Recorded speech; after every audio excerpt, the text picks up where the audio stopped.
Welcome inside Regency Furniture Stadium in Waldorf, Maryland.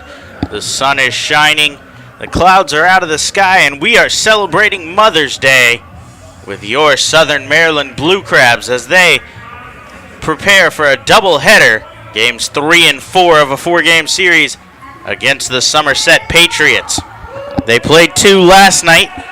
Southern Maryland dropped game 1 8-2 before recovering to win 8-3 after hitting 4 home runs in the second game yesterday, 2 by Corey Vaughn, and the big blow coming on a grand slam from today's designated hitter, the first baseman last night, Zach Wilson. So the Blue Crabs look to win the series here today. They'll send Daryl Thompson to the mound in game 1. He'll face off against right-handed Mitch Atkins for Somerset. Thompson 1-2 on the season with a .396 ERA. His last start came against the Lancaster Barnstormers back on Tuesday earlier this week on the road. Thompson in that game, 6 innings, 9 hits, 6 runs, all of them earned. 4 of them came on home runs. He struck out 4 and walked 1. He did not factor in the decision in that game as the Blue Crabs came back and won in extra innings in that road matchup. That was their only win in Lancaster, but they did win the road trip as it was a 6-game road trip, and they were able to sweep the Long Island Ducks, so they put up 4 wins and just 2 losses while traveling before returning home to Regency Furniture Stadium last night and splitting that doubleheader.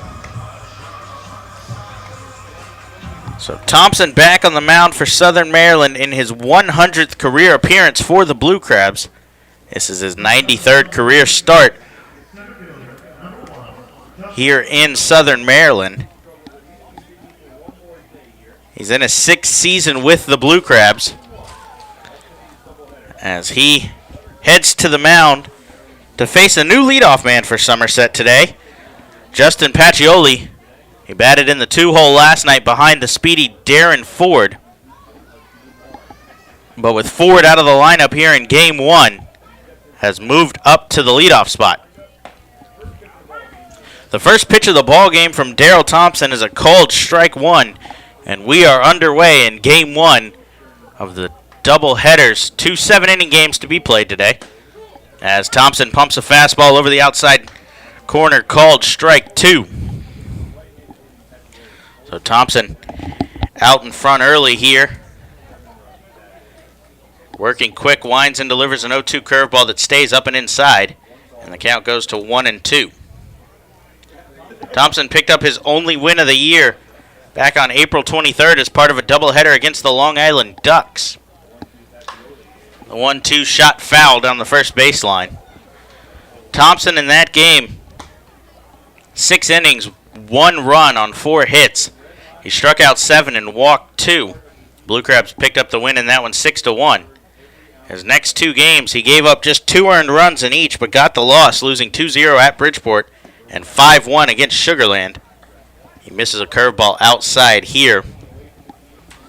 Thompson is the Blue Crabs' all-time leader in wins, currently sitting at 32. He came into the season at 31, 2 ahead of teammate Gabby Hernandez. That ball's rolled on the ground to the shortstop Garcia, who picks it up, fires onto first, and gets Pacioli for the first out here of the game. Defense behind Thompson. A little bit of change in the outfield. Zach Cohn is out for today's game 1. He left yesterday's matchup with a leg injury. We haven't quite gotten word on how long he might be out. Cohn himself says he's good and ready to go, but precautionary move having him out of the lineup as Thompson misses a first pitch fastball high to Aaron Eggleston. So with Cohn out, Devin Rodriguez gets his first start in Southern Maryland in left field. Gary Brown in center, and Corey Vaughn moves over to right from his familiar left field. Infield stays relatively the same. Palmero Garcia at third and short, Lozada at second, and Michael Snyder getting the start at first base. Thompson gets a called strike here on a changeup. The count goes to 2 balls and 1 strike. Mike Blank behind the plate. He started game 1 yesterday and will get game 1 here today. Ryan Wiggins slated to head to behind the dish in game 2 later on. Thompson misses a fastball there low, and the count goes to 3-1 against Eggleston. Coming into the game, Eggleston was hitting .278 on the season as he flies one out to left field, and Rodriguez has his first chance, drifting a little bit to his left as the wind dances around, but he makes the catch for the second out here in the top of the first inning. Rodriguez subbed into the game last night for Cone, moved in to left field. He pinch ran for him. He did not have a play out and left last night after coming into the game. So that's the first action he's really been a part of and made the catch. So with 2 outs, Thompson delivers first pitch fastball called strike to the left fielder, Omo Rosario. Rosario hitting .289 on the year, 1 home run, 11 RBIs for Somerset. As he shoots one out to shallow right field, Corey Vaughn running in, tries to reach out but not going to be able to get there as Rosario flares one the other way for a 2-out single.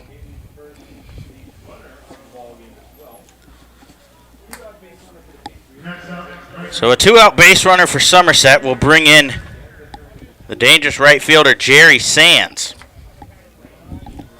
Sands was 2 for 5 yesterday in the doubleheaders. He hit a home run in game 1, a 2-run shot the other way to right field. He picked up 3 RBIs, 2 on that home run, and then 1 in game 2 last night. So he digs in as Thompson has to work around a 2-out single. The righty comes set, delivers that one shot into the right field gap, but Corey Vaughn is right there as he makes the catch to record the 3rd out of the inning. So Daryl Thompson working quick, working effectively, gives up no runs on 1 hit, no errors, and 1 man left on base. Southern Maryland comes to bat. Familiar top of the lineup, Gary Brown, Jose Lozada, and Michael Snyder when we return. You're listening to the Blue Crabs Baseball Network. Hey, this is Cody Hebner, pitcher for the Southern Maryland Blue Crabs. Join me at select Saturday home games throughout the season as the Blue Crabs light up the night sky with post-game Saturday night firework extravaganzas. For more information, please visit our website at somdbluecrabs.com or call us at 301-638-9788. Blue Crabs fans, the Blue Crabs are celebrating their 10th anniversary season in 2017, and they can't do it without you. Join the team all season long for special giveaways and ongoing 10-year tributes with group tickets starting at just $10.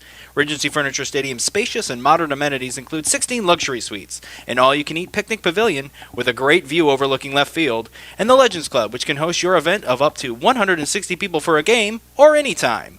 Call today at 301-638-9788 to speak with a sales executive or visit somdbluecrabs.com for more information. The Southern Maryland Blue Crabs would like to congratulate Joe Gannon on being voted by fans as the starting pitcher for the Blue Crabs' 10-year team. Gannon made his professional debut in 2002 before signing with Southern Maryland in 2008, where he went 12-6 with a 3.17 ERA in his debut season with the team.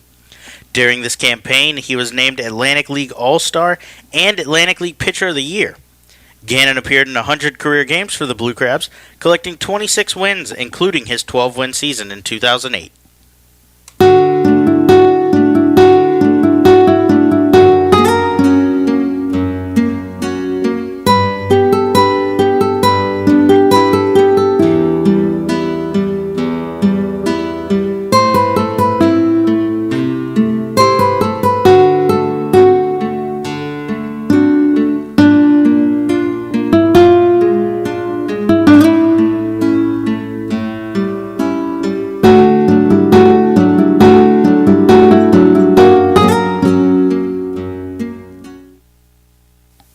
Hey, this is Mike Snyder, and you're listening to the Blue Crabs Baseball Network. Back inside Regency Furniture Stadium, Daryl Thompson gave up none in the top of the first, so here in the bottom of the first, Gary Brown digs in looking to get the Blue Crabs on the board early. He'll face the right-hander Mitch Atkins, who delivers a first pitch fastball outside for ball 1 to the leadoff man Brown. Brown struggled yesterday. He was 0 for 7 in the doubleheader as he takes one here, a ball outside. He did draw a walk and score a run in Game 2 yesterday. He's ahead of Atkins here, 2-0. Brown currently leads Southern Maryland in batting average as he shoots one past the diving glove of the shortstop Rodriguez and into the outfield for a leadoff single.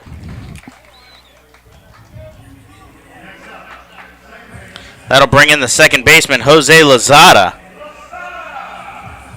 Lozada hitting 179 on the year. He was 1 for 6 yesterday with a home run and 2 runs scored. He hit a solo shot in the bottom of the first in Game 1 yesterday. We tried to start the series on a doubleheader Friday. Gary Brown led off that game with a double before Lozada sacrificed him over.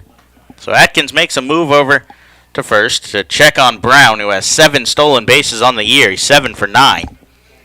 So it'll be interesting to see if manager John Harris has Lozada sacrifice here or if Brown is running. But another move from Atkins, and Brown's back easily.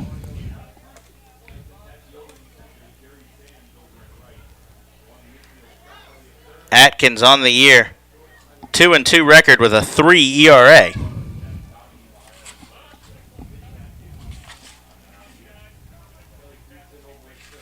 He comes set here, kicks and delivers a fastball that tails outside. Atkins making his 5th start for Somerset today.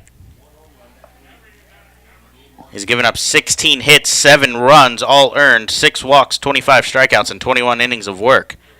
Makes a move over to first to check on Brown once again, but Brown's back easily. Lozada has 3 RBIs on the year, as well as the 1 home run from yesterday. Another check on Brown, as Atkins very worried about the speedy runner over at first. Brown looks like he jammed his hand there a little bit as time is called. First base coach Joe Walsh checks on him real quick. Brown keeping a big lead as he's off on the move here. Lozada swings and misses the throw down, not in time, as Gary Brown has stolen second to move into scoring position with nobody out here in the first. So Brown picks up his team-leading 8th stolen base as he moves 1 ahead of Zach Cohn. And now with a 1-1 count and nobody out, I would expect Jose Lozada to square around here and attempt to put Brown on third for Mike Snyder. Lozada not squaring here as he takes a fastball outside. So if he's not squaring around a bunt, Lozada needs to find a way to put the ball on the right side of the infield and somehow move Brown over where a fly ball from the powerful Snyder could score. Lozada takes that 2-1 pitch outside, and the count goes to 3-1. We mentioned the Friday sacrifice from Lozada. Last night, he came up in the 5th inning with runners on first and second and was tasked with hitting a sacrifice there. He missed twice, ended up striking out before an error and a grand slam from Zach Wilson unloaded the bases.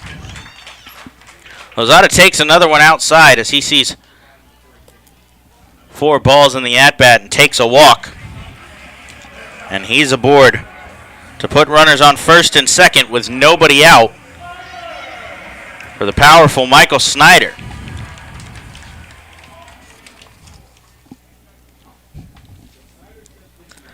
Snyder was 1 for 6 yesterday, 1 for 3 in Game 1, 0 for 3 in Game 2, but did score a run after drawing a walk in that one.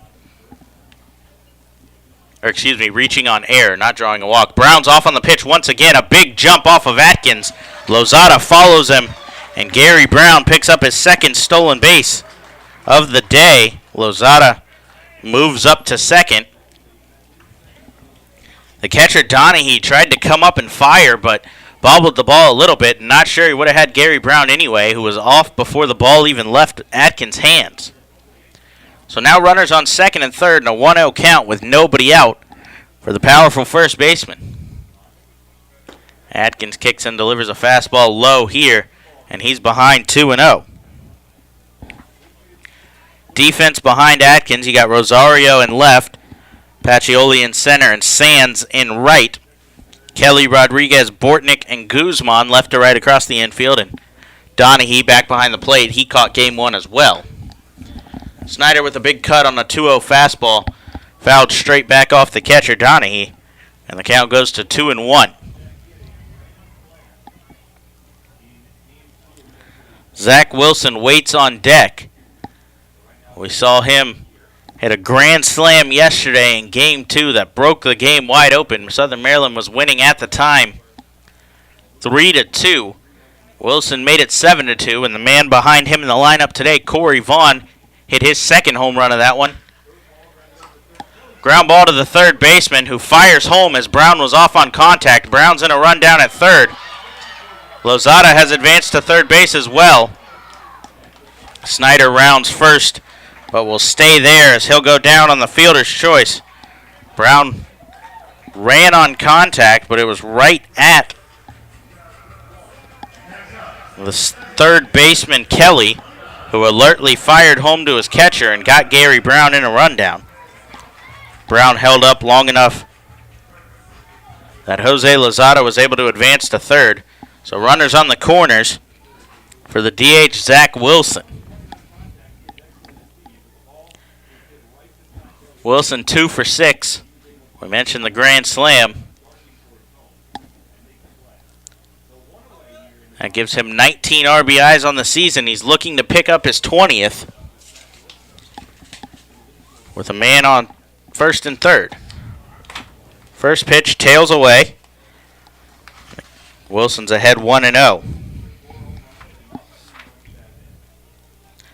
Wilson tied for third with the right fielder for Somerset, Jerry Sands, with the 19 RBIs. He trails Sean Halton and Caleb Gendel by just 2. A big cut here from Wilson as he fouls it back. His 4 home runs tie him for 6th in the league.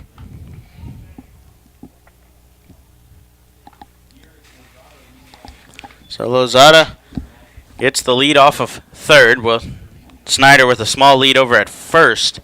And Mitch Atkins comes set, winds and delivers the 1-1. Swung on and fouled back from Wilson. So he's behind 1-2.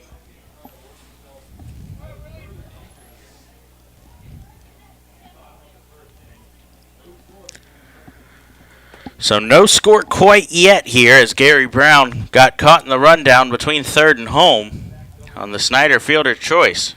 Zach Wilson's trying to cash in Lozada here as the count evens up 2-2 as that curveball drifts out of the zone away.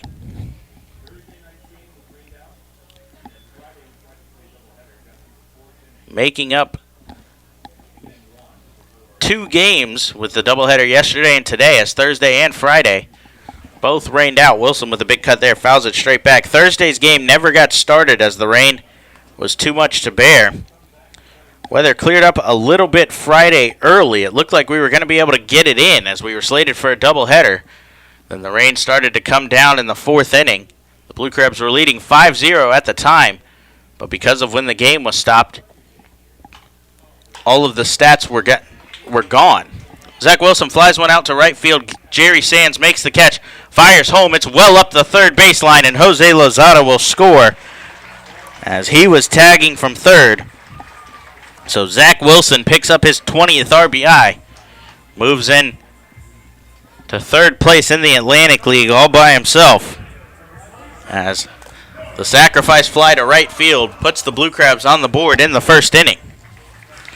That'll bring up Corey Vaughn, 2 for 5 last night. It was 0 for 2 in Game 1, 2 for 3 in Game 2 with the 2 home runs. Blue Crabs have done a good job all season putting up runs in the first inning. They've scored 16 runs in the first inning in this their 23rd game. They've only given up 12, so they've been ahead early. So Vaughn digs in here with a man on first still and is ahead 1-0 in the count as Atkins comes set, kicks and delivers another fastball that stays inside. I talked to Vaughn last night after the game. He said he's starting to get into his rhythm at the plate. He knows his swing takes a little bit of time. It's a longer swing, so he has to get earlier on the ball. He takes the 2-0 fastball inside here, 2-1. He said for him to know that he's going to hit the ball well, he has to feel like he's going to swing early and be out in front of it. And he's starting to get that firing, as we saw last night with the 2 home runs. Takes a fastball up and away here as the count goes to 3 balls and 1 strike to Corey Vaughn. Vaughn hitting just .236, but has the on-base percentage sitting at .371 right now as he fouls off the 3-1 pitch, 3-2. Vaughn's second on the team with 2 hit-by pitches and leads the team with 14 walks on the year. So a good eye at the plate from the outfielder. He's moved from left field to right field today with Cone out. Payoff pitch is on the way. Corey Vaughn. It's a high fly ball. It's sending Rosario back to the track. He loses it a little bit but recovers and makes the catch, backpedaling on the warning track. Corey Vaughn just missed his 3rd home run of the series there as he sent Rosario all the way back to the wall. Blue Crabs are able to pick up a run here in the first. They score 1 on 1 hit. No errors and 1 man left on base. Daryl Thompson heads back out to the mound. When we come back, you're listening to the Blue Crabs Baseball Network. Hey kids, this is Gary Brown, center fielder for the Southern Maryland Blue Crabs. If you are under 12 years old, make sure to check out our Chick-fil-A Back Fin Buddies program. For just $15, kids will receive free admission to all 7 Friday home games this season, as well as a commemorative Back Fin Buddies lunchbox and baseball. For more information, please visit our website at somdbluecrabs.com or call us at 301-638-9788. Celebrate the history of our national pastime at the National Baseball Hall of Fame and Museum in Cooperstown. See priceless treasures that will bring your baseball memories to life. Cooperstown is where you, your family, and your friends can relive baseball's greatest moments and honor the all-time greats of the game. Plan your family visit today at baseballhall.org. Hey fans, be sure to join us every Thursday home game for Foster's Grill, Wings, and Beer Night. For just $30, you can enjoy a ticket to the game, as well as 2 hours of all-you-can-eat Foster's Wings and all-you-can-drink beer. The event takes place every Thursday home game throughout the season from 6 p.m. to 8 p.m. in our Legends Club. For more information on this or any other exciting offers throughout the season, please visit our website at somdbluecrabs.com or call us at 301-638-9788. For any sign, banner, or custom graphics needs, be sure to check out Fast Signs of Waldorf. Fast Signs works with you to create a targeted message that brings interest to your product, and their expert graphic design artists bring your ideas to life for you. For more information on their products and services, visit their website at fastsigns.com/2017 or stop by their Waldorf location located at 11750 Business Park Drive, Suite 105, open Monday through Friday. Hey, this is Gary Brown, and you're listening to Blue Crabs Baseball Network. Back inside Regency Furniture Stadium as the Blue Crabs lead 1-0 heading to the top of the second. Daryl Thompson threw a first pitch strike to the first baseman Carlos Guzman. Guzman swinging on the second pitch, fouls one down the first baseline, and Thompson's ahead. No balls and 2 strikes once again here. Thompson has worked ahead of batters all day as he got ahead of the first 4 in the first inning, and now the 5th batter of the game, ahead, no balls, 2 strikes here as he elevates a fastball. Guzman thought about it, but stayed back. So Thompson, 1-2, delivers a curveball here. This one's rolled out to the second baseman, Lozada. Moves over to his right, picks it up, and fires to Snyder at first for the first out here in the second inning.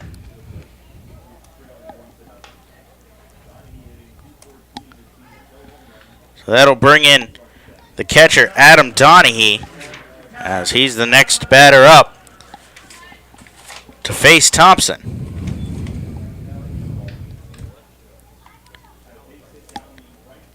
Donahue, the backup catcher to Jovan Gonzalez, who we'll see in Game 2. He's hitting .214 on the season coming in as he takes that pitch for ball 1. Donaghy's played in 10 games. He has 28 at-bats, 6 hits as he's out in front of the off-speed changeup there to even the count 1-1.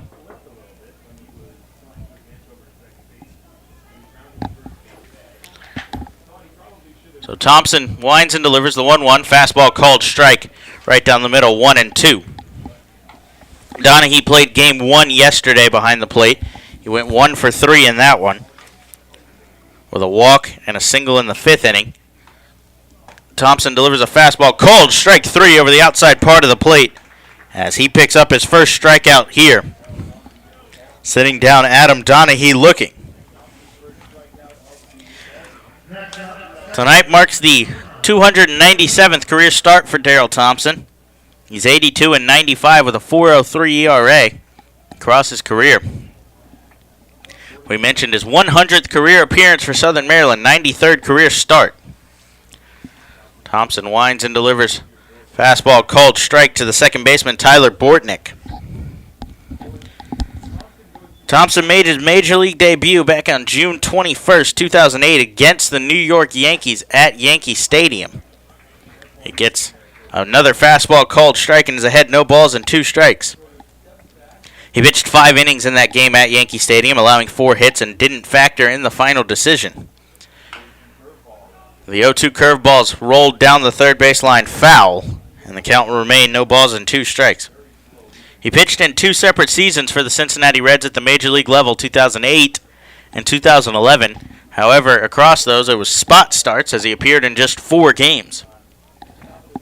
He was originally drafted by the Montreal Expos in the 8th round of the 2003 MLB draft out of local La Plata High School. He's ahead, no balls and 2 strikes here on Bortnick as Bortnick swings on a fastball there, flies it out to left field. Rodriguez takes a step back before coming back in and making the catch. A 1-2-3 inning for Darrell Thompson as he gives up no runs, no hits, no errors, and nobody left on base. Blue Crabs coming up to bat with Devin Rodriguez, Patrick Palmero, and Edwin Garcia when we return. You're listening to the Blue Crabs Baseball Network. Hey everyone, this is Sam Runyon from the Southern Maryland Blue Crabs. Join us at the park every Wednesday home game to enjoy Wednesday Pub Grub Night. Every Wednesday will feature $3 Coors Light cans, $5 draft beer, and $5 Pub Grub specials. For more information on this or any other exciting events throughout the season, please visit our website at somdbluecrabs.com or call us at 301-638-9788. At their location at 173 St. Patrick's Drive, Grill 13 makes it easy to enjoy their Irish fare and great drink specials every day. At Grill 13, they believe in good food, good drinks, good people, coupled with extraordinary customer service and cleanliness to make you feel part of the family. Whether lunch, dinner, or a round of drinks after the long workday, visiting Grill 13 is always a great experience.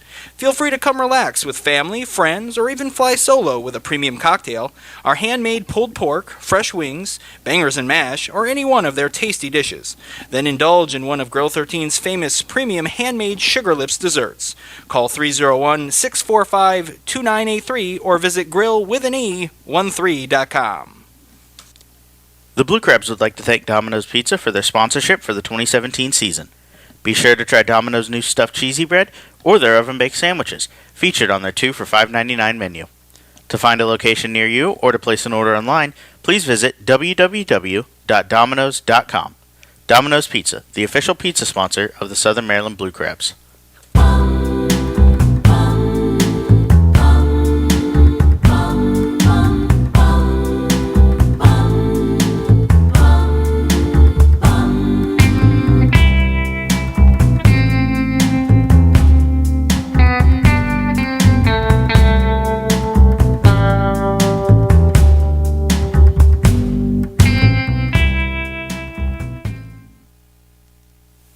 Hey, this is Austin Fleet, and you're listening to the Blue Crabs Baseball Network.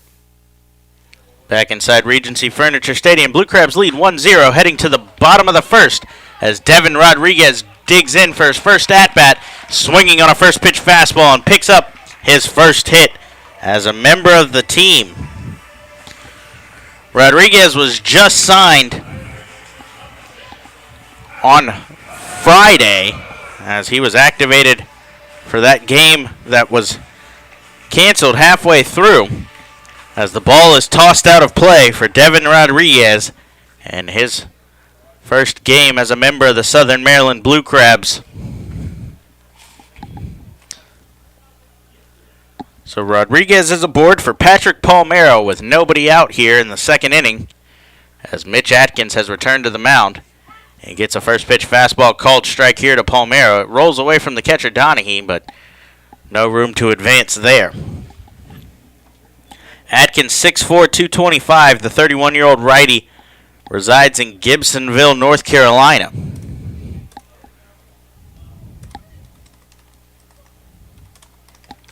He comes set here, winds and delivers an 0-1 curveball swung on fouled back from Palmero. Atkins appeared in 3 different seasons in the major leagues, 2009 and 2010 with the Cubs, and 2011 with the Baltimore Orioles. He pitched in 10 major league games, starting 3 of them. He gave up 17 runs in 22 innings pitched for a 6.75 ERA. Drops a curveball here, 0-2. Palmero checks his swing, but didn't go around.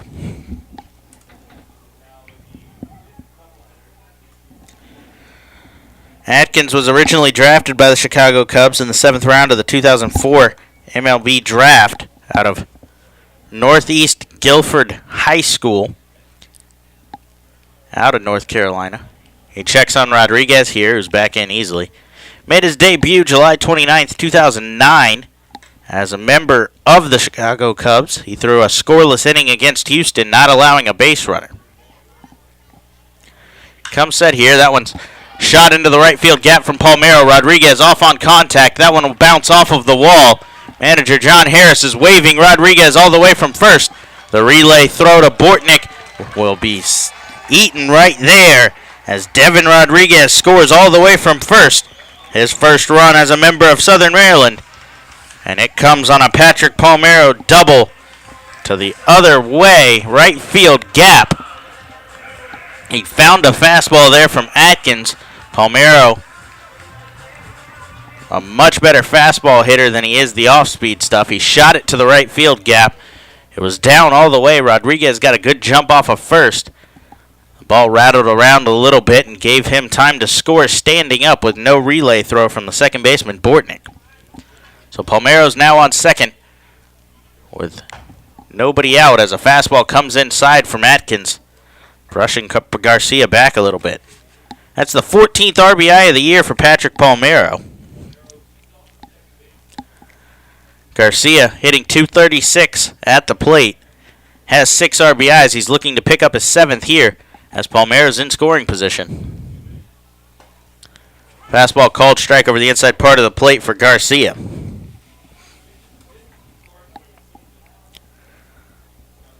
Palmero has already scored 8 runs on the season. He's appeared in every game for the Blue Crabs thus far. As Garcia tries to go the other way there, but fouls it off, 1-2. Palmero is one of just 3 Blue Crabs to appear in every game thus far, joining Zach Wilson and Corey Vaughn. Palmero started at third for nearly every one of them. 21 of the 22 so far. He served as the designated hitter in 1 game. Garcia shoots one the other way down the line. That's going to rattle into the right field corner. Garcia rounding for second. Palmero comes home to score on an RBI double from Edwin Garcia. 3 hits here to lead off the second inning. Have plated 2 already for the Blue Crabs as they now lead 3-0.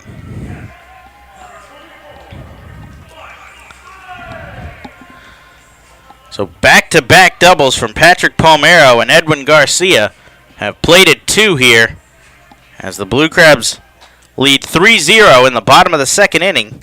The number 9 hitter in Game 1, catcher Mike Blank, digs in with Edwin Garcia in scoring position still. Blank 1 for 2 in Game 1 yesterday. Picked up an RBI on a single that scored Zach Cohn from second. He takes the first pitch fastball low and away there and is ahead in the count 1-0.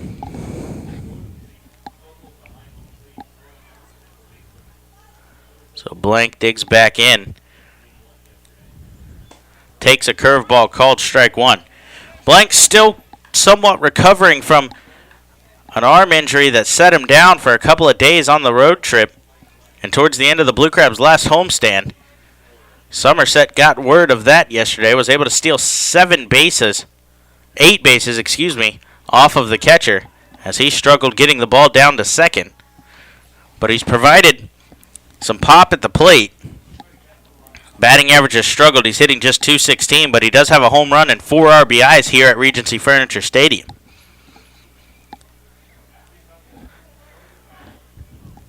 He's behind in the count 1-2 after fouling off the 1-1 fastball as Atkins comes set, gives a look at second, and delivers a called third strike, a fastball right down the middle. And Mike Blank goes down looking for the first out here in the bottom of the second inning.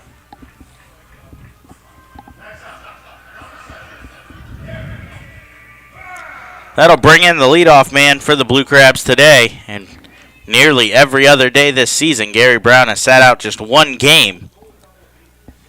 As he digs back in, he led off the first inning with a single past the diving glove of the shortstop Rodriguez. He then stole second. Jose Lozada walked, and the double steal as Brown stole third. He takes a first pitch called strike. A ground ball from Mike Snyder to the third baseman Kelly. Brown was running on contact and was caught in a rundown and cut down at the plate. Atkins comes set, gives a look at Garcia before delivering another fastball inside called strike. 0-2.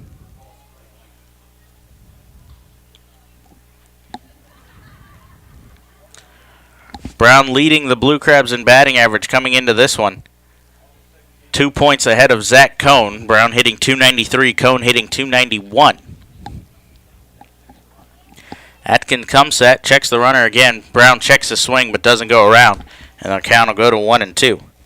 Brown's batting average plummeted yesterday. He was sitting at .307 before dropping 14 points on the 0-for-7 day. Atkins comes set for the righty-on-righty matchup. The 1-2 pitch. That one swung on, driven to left field, but on a line right at Omar Rosario. Brown, good contact there, but didn't get enough lift under it as the line shot went right into the glove of Rosario for the second out here in the inning.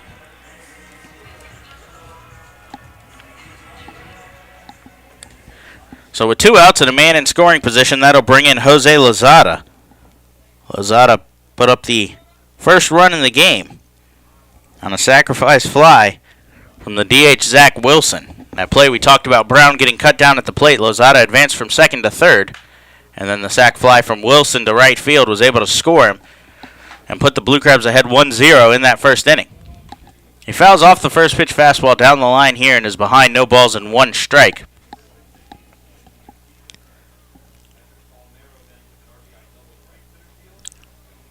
So Lozada digs back into the left-handed batter's box. He's a switch hitter batting from the left side against the righty Atkins. Garcia with a good lead off at second. Lozada checks his swing, sends it out to the third base umpire Jerry Martinez, who says he didn't go around, and the count's even 1-1. The inning started with a Devin Rodriguez single, his first hit in his first at-bat as a member of the Blue Crabs. Patrick Palmeiro double scored him, and then a double from Edwin Garcia scored Palmeiro as the Blue Crabs lead 3-0 here. Garcia's out at second as Lozada fouls off the 1-1 fastball, and the count goes to 1-2. So 3 straight hits to start the inning have put the Blue Crabs ahead here in the second inning for Darryl Thompson, who struggled with run support all year as the team has struggled to put runs on the board when he's on the mound, but they're supporting him today. Lozada calls time and steps out of the box here before digging back in.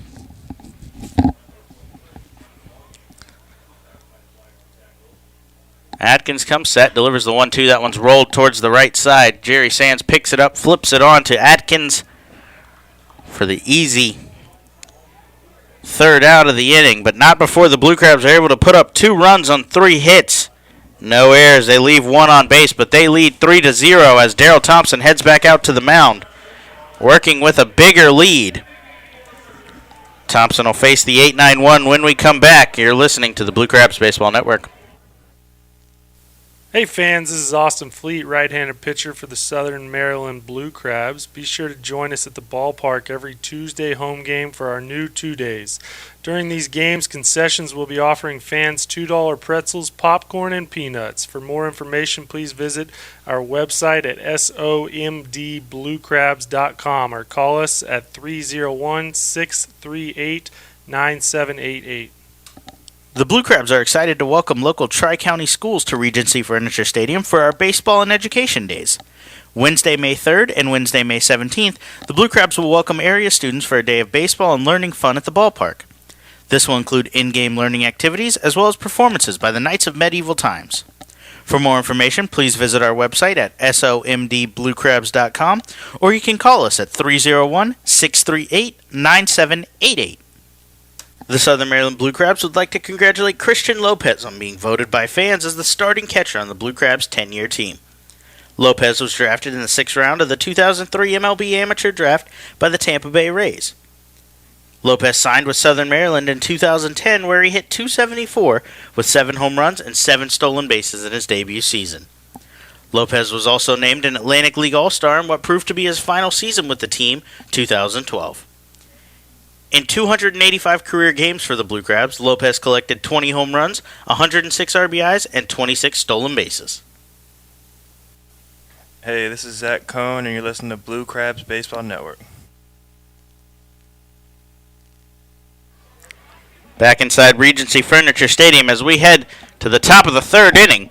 Blue Crabs leading 3-0 as Daryl Thompson heads back out to the mound to face the 8-9-1 for Somerset, led off by the third baseman Scott Kelly.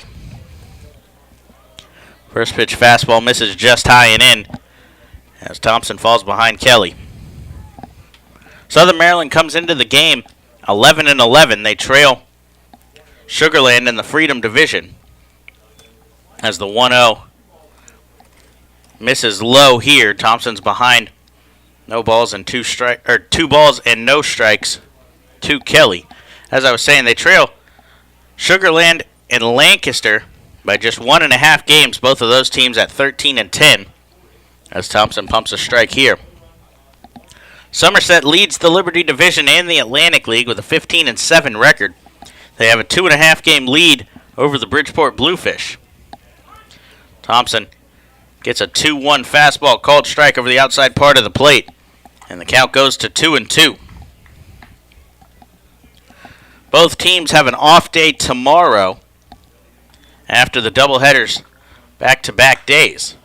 Kelly flares one down the left field line, but foul into the Blue Crabs bullpen. Southern Maryland will bring Lancaster here. They just had a 3-game series on the road at the Barnstormers, who will be making their first trip to Southern Maryland this year in the regular season. They came for a spring training game against the Blue Crabs. Somerset will head home for a 4-game set against the Sugarland Skeeters. That one's flared out towards shallow right field. Lozada drifting back makes the catch for out number 1 here in the 3rd. So Sugarland will come in to play Somerset for 4. Game 1 is Tuesday. They have the off day tomorrow. And then they have a doubleheader Wednesday at 11:05 and 7:05. And then the series finale will come on Thursday. First pitch to the number 9 hitter Alfredo Rodriguez, called strike 1. So with no balls, 1 strike to the number 9 hitter, Thompson wears back on a fastball and misses low. Southern Maryland will have just the 3-game series. 2 6:35 games, Tuesday and Thursday, the opener and the finale, with baseball and education day sandwiched in between, a 10:35 a.m. start on Wednesday as we invite local schools out to the ballpark for a day of baseball and education fun. So Thompson's ahead 1-2 here as he winds and delivers a curveball that's fouled off. And Rodriguez stays alive here. Rodriguez was 1 for 5 yesterday. He picked up a hit in Game 2, a single, after an 0 for 3 performance in Game 1, but he takes a fastball called strike 3 here as Darrell Thompson picks up his second strikeout of the day. Both of them looking, and he now has 2 outs here in the third inning. So Thompson struggled a little bit last year for the Blue Crabs in 2016.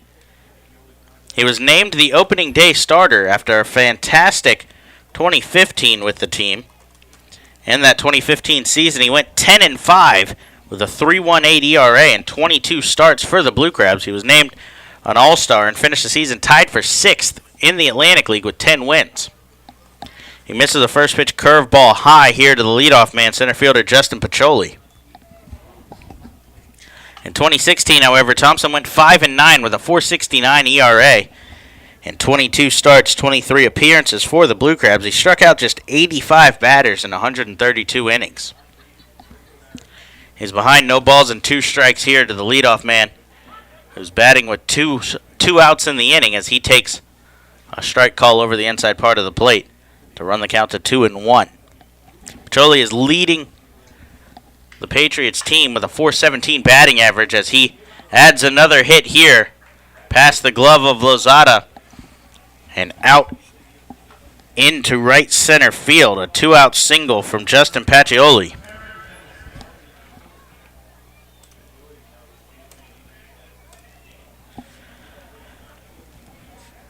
That'll bring in the number 2 hitter, designated hitter Aaron Eggleston.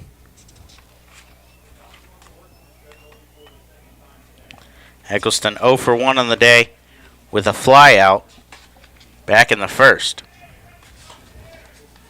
He takes a first pitch fastball called strike here.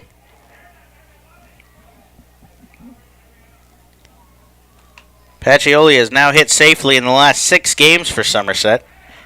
He scored a run in the last six as well, coming into this one, and has an RBI in 4 of the last 5. That one swung on from Eggleston and flown out to shallow center. Gary Brown calls off the shortstop and second baseman and makes the catch for the final out in the inning. Darrell Thompson works around a 2-out single from Pacioli, gives up no runs on 1 hit, no errors, and 1 man left on base. Blue Crabs lead 3-0, looking to add more when we come back. You'll see the 3-4-5 in the Southern Maryland lineup, led off by Michael Snyder when we return. You're listening to the Blue Crabs Baseball Network. Hey kids, don't forget that every Sunday is Kids Day at Regency Furniture Stadium. Every Sunday home game throughout the year, kids can enjoy a pregame autograph session with the players, as well as free admission to Pinch's Playground and post-game run the bases on the Blue Crabs field. For more information, please visit our website at somdbluecrabs.com or call us at 301-638-9788. TN Bowes Heating and Air Conditioning is proud to present Fans for Our Fans at Regency Furniture Stadium this 2017 season. When the temperature at game time is expected to be a scorcher, TN Bowes will do what they do best, keep you always the right temperature, by providing hand fans to the first 200 guests entering the stadium that day. Learn more about their technologically advanced AeroSeal duct sealing procedure online at tnbowes.com. TN Bowes for all of your air conditioning and heating needs. The Southern Maryland Blue Crabs want to congratulate Casey Benjamin on being named as the second baseman on the Blue Crabs' 10-year team. Benjamin was signed out of Tennessee Technological Institute by the Texas Rangers organization, where he made his professional baseball debut. He signed with Southern Maryland in 2010, where he hit .304 with 20 home runs in 112 games. Benjamin played in 327 career games with the Blue Crabs, hitting 54 home runs and driving in 209 runs over his 3 seasons with the team.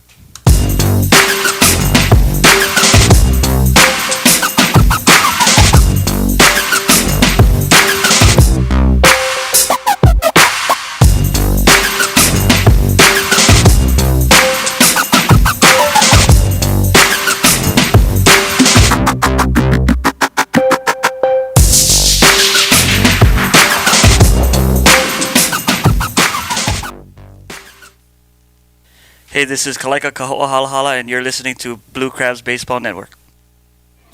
Back inside Regency Furniture Stadium, Blue Crabs lead 3-0, heading to the bottom of the third as Michael Snyder digs in, takes a first pitch curveball for a called strike one. Mitch Atkins heads back out to the mound for Somerset. He's given up 3 runs on 4 hits in 2 innings thus far. He's got the 3-4-5 here for Southern Maryland as the curveball misses low and the count's even 1-1 to the first baseman Snyder.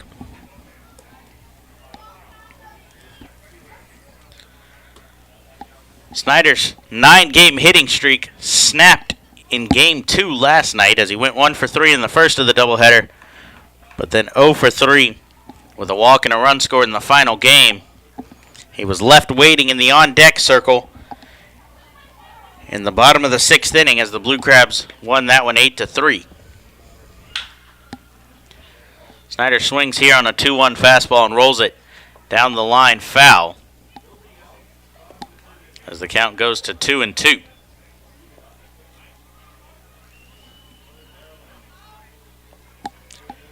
Two balls, 2 strikes here as Atkins out of the windup kicks and delivers. That one's a fastball jumped on by Snyder, but a little bit out in front as he yanks it foul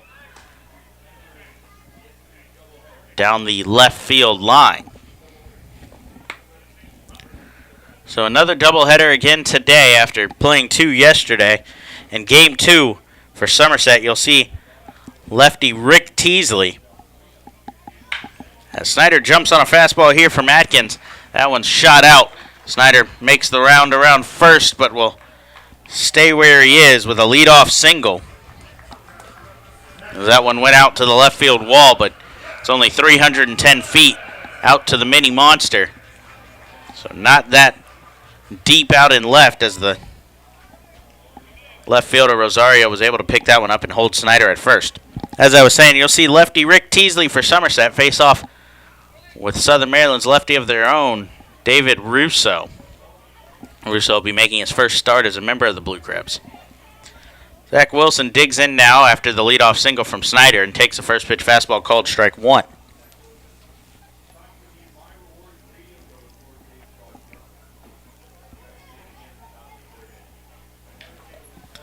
So Atkins comes set here, gives a look at first before kicking and delivering low and away. Count goes to 1-1.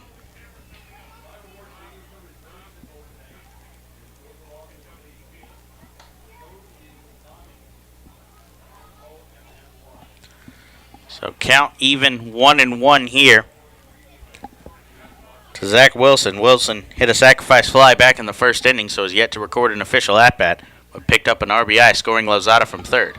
He jumps on one here, but a little bit out in front of it, as that'll hit foul out off of the wall in left field.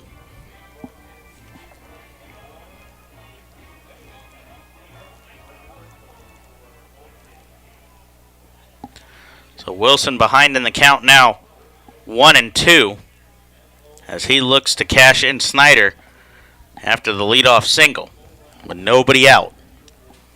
Atkins comes set, kicks and delivers. That one swung on and missed by Wilson as he'll go down on strikes for the first out here in the third inning. That'll bring in the hero last night, right fielder Corey Vaughn. Vaughn went 2 for 3 in Game 2 yesterday with 2 home runs, a 2-run shot to tie the game in the 4th inning, and then a solo homer that came after a Wilson grand slam for his 2nd and 3rd home runs of the season. Fastball from Atkins misses outside. Vaughn 0 for 1 on the day so far.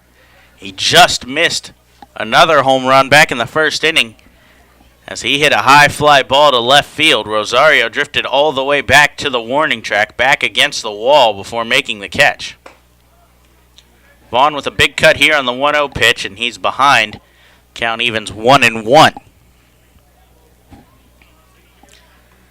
We mentioned earlier Vaughn has moved from his normal left field to right field today as the man on deck, Devin Rodriguez, is making his debut in the starting lineup and playing left field. Vaughn took a fastball outside there to put the count at 2-1. Atkins gives a look at Snyder. Not much of a lead to talk about over there. Before coming set and delivering a 2-1 curveball called strike 2. As the count's even 2-2.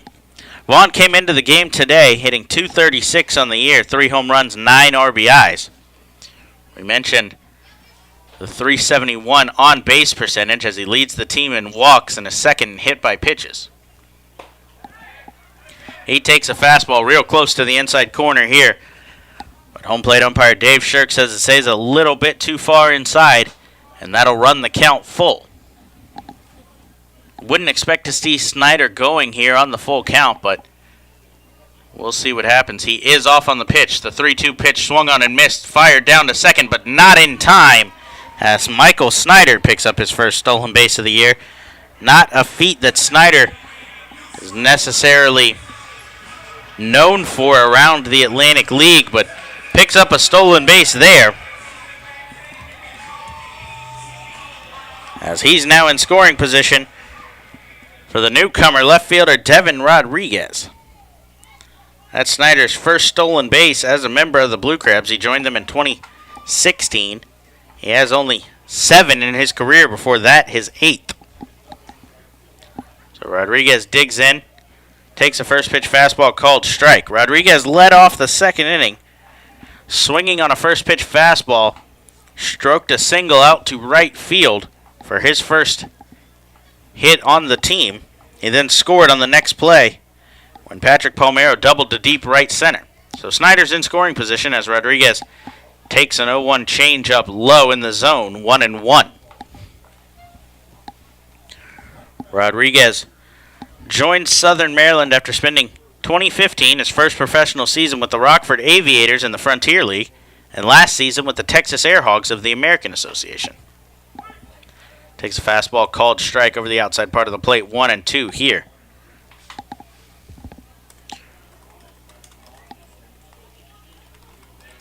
Rodriguez digs back in, the only left-hander in the Blue Crabs batting order. We mentioned Lozada, the switch hitter. Rodriguez, the only true lefty, as he rolls one here to the first baseman, Guzman, who picks it up and takes it himself for the 3 unassisted, and the third out here in the third inning. So Atkins works around the leadoff single to Snyder. He gives up no runs on 1 hit, no errors, and 1 man left on base. Blue Crabs lead 3-0. When we come back, you're listening to the Blue Crabs Baseball Network. The All-Stars are coming. The All-Stars are coming. Join the Southern Maryland Blue Crabs All-Stars in Somerset at TD Bank Ballpark on Wednesday, July 12th, where the Atlantic League will join together for the playing of the league's 20th All-Star Game. Presented by Robert Wood Johnson Barnabas, Health and Horizon Blue Crabs Blue Shield of New Jersey. Get tickets now online at SomersetPatriots.com. Hey Blue Crabs fans, this is Justin DeFreitas. For all my grocery and deli needs, I head over to Nick's of Clinton. Nick's of Clinton aims to offer a unique shopping alternative to the larger grocery stores, while providing a family-oriented experience for all their customers. Nick's of Clinton, the official hot dog and sausage sponsor of Southern Maryland Blue Crabs. The Southern Maryland Blue Crabs would like to congratulate Eric Crozier on being voted by fans as the starting first baseman on the Blue Crabs' 10-year team. Crozier was originally drafted in the 41st round of the 2000 MLB Amateur Draft by the Cleveland Indians and made his MLB debut in 2004 with the Toronto Blue Jays. While in the major leagues with the Blue Jays, he collected 2 home runs in 14 games in his 2004 debut season. He signed with Southern Maryland in 2008, hitting .265 with 13 home runs and 10 stolen bases that season. He appeared in 279 career games for the Blue Crabs, collecting 44 home runs and 149 RBIs in 3 seasons.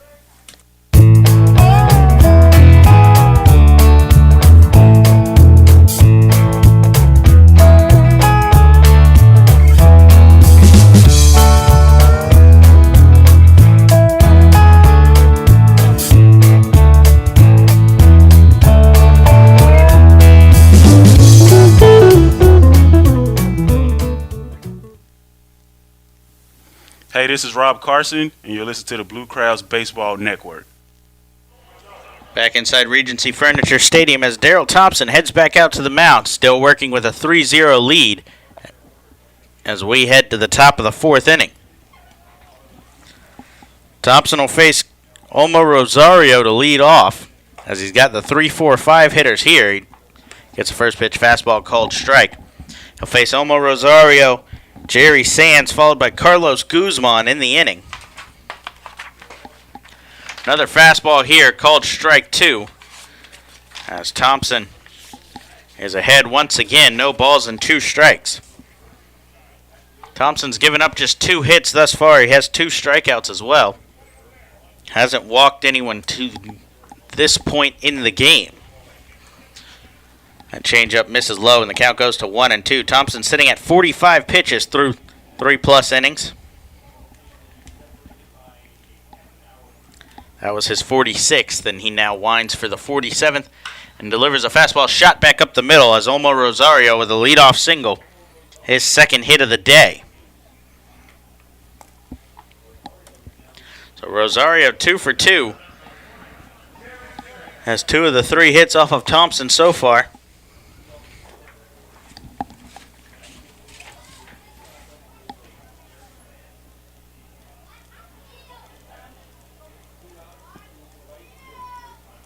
So that'll bring in Jerry Sands, who flew out to deep right field his first at-bat.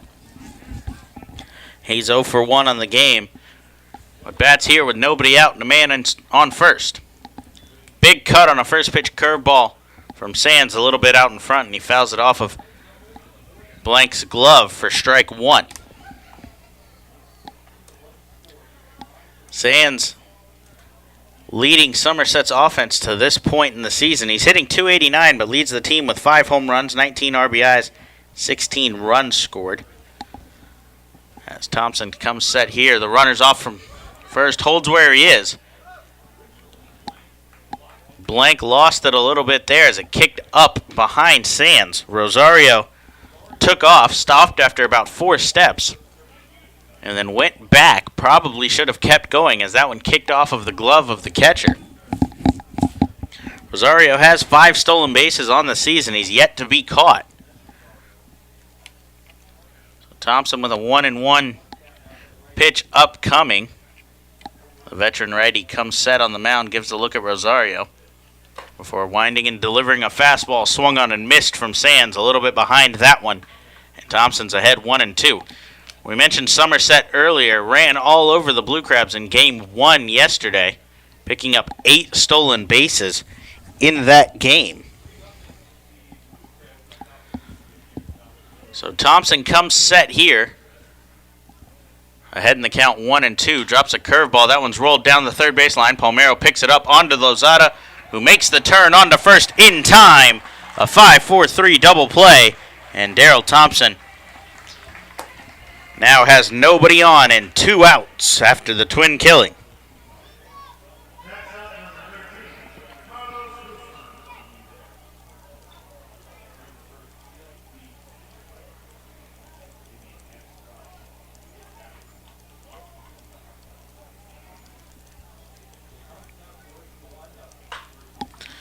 First pitch to Guzman swung on and fouled back here.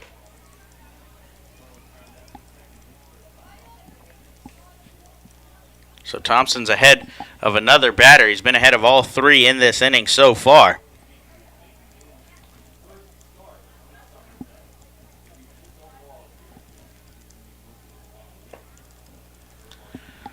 The 0-1 curveball misses low as the count evens at 1-1. Guzman 0 for 1 on the day. He grounded out to second to lead off the second inning. He's struggling on the season to this point, hitting just .186. He does have 1 home run, 9 RBIs. Home plate umpire Dave Shirk says he went around on that check swing. And the count will go to 1-2.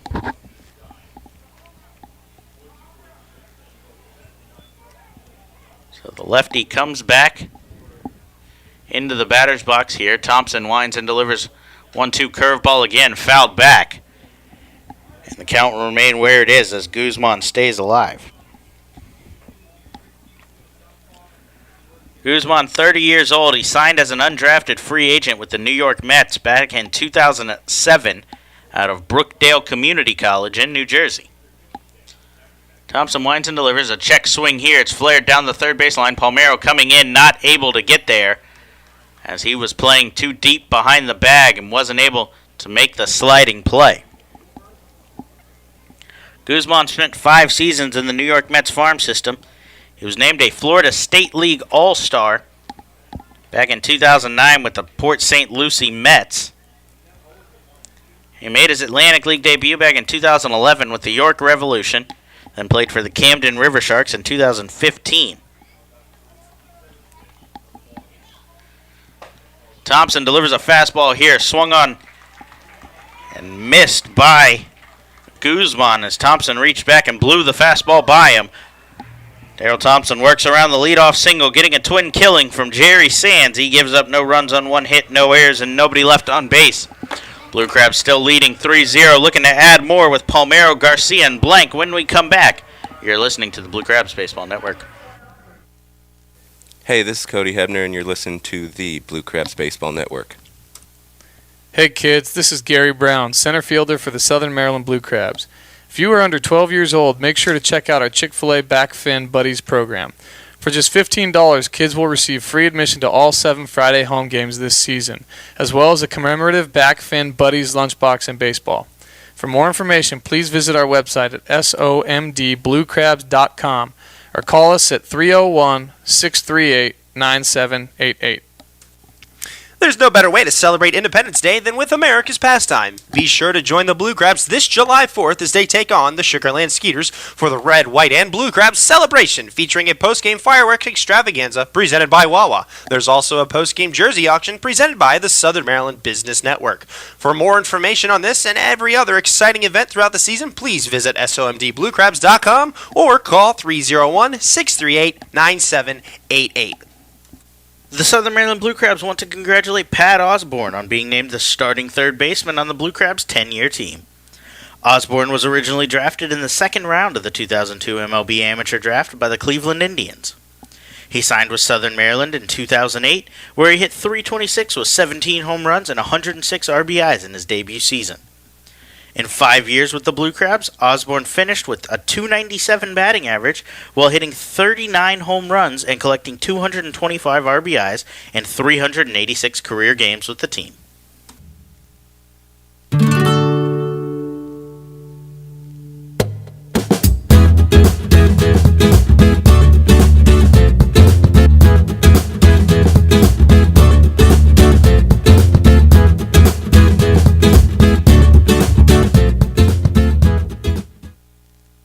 Hey, this is Edwin Garcia, and you listen to the Blue Crab Baseball Network. Back inside Regency Furniture Stadium, Blue Crabs lead 3-0 as Patrick Palmeiro digs in to lead off the bottom of the 4th in Game 1 of 2 7-inning doubleheaders today against the Somerset Patriots. Mitch Atkins back on the mound for the Patriots, delivers a first pitch curveball called strike to Palmeiro. Palmeiro 1 for 1 on the day, doubled back in the second inning. After a Devin Rodriguez single, he scored Rodriguez all the way from first on his shot to the right field gap. Another big swing here from Palmeiro is fouled straight back as he's behind in the count, no balls and 2 strikes.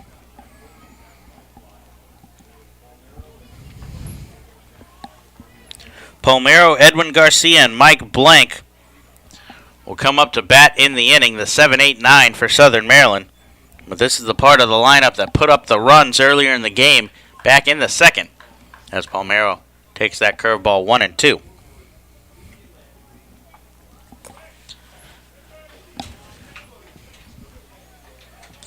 So the 1-2 pitch on its way. That one swung on and missed from Palmeiro as he goes down on strikes for the first out here in the 4th inning.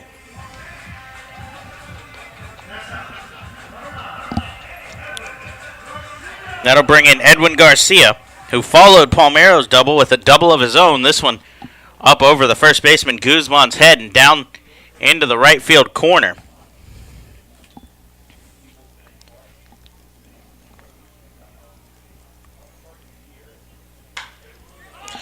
Garcia hits a fly ball here on the first pitch to center field. Pacioli comes in and makes the catch.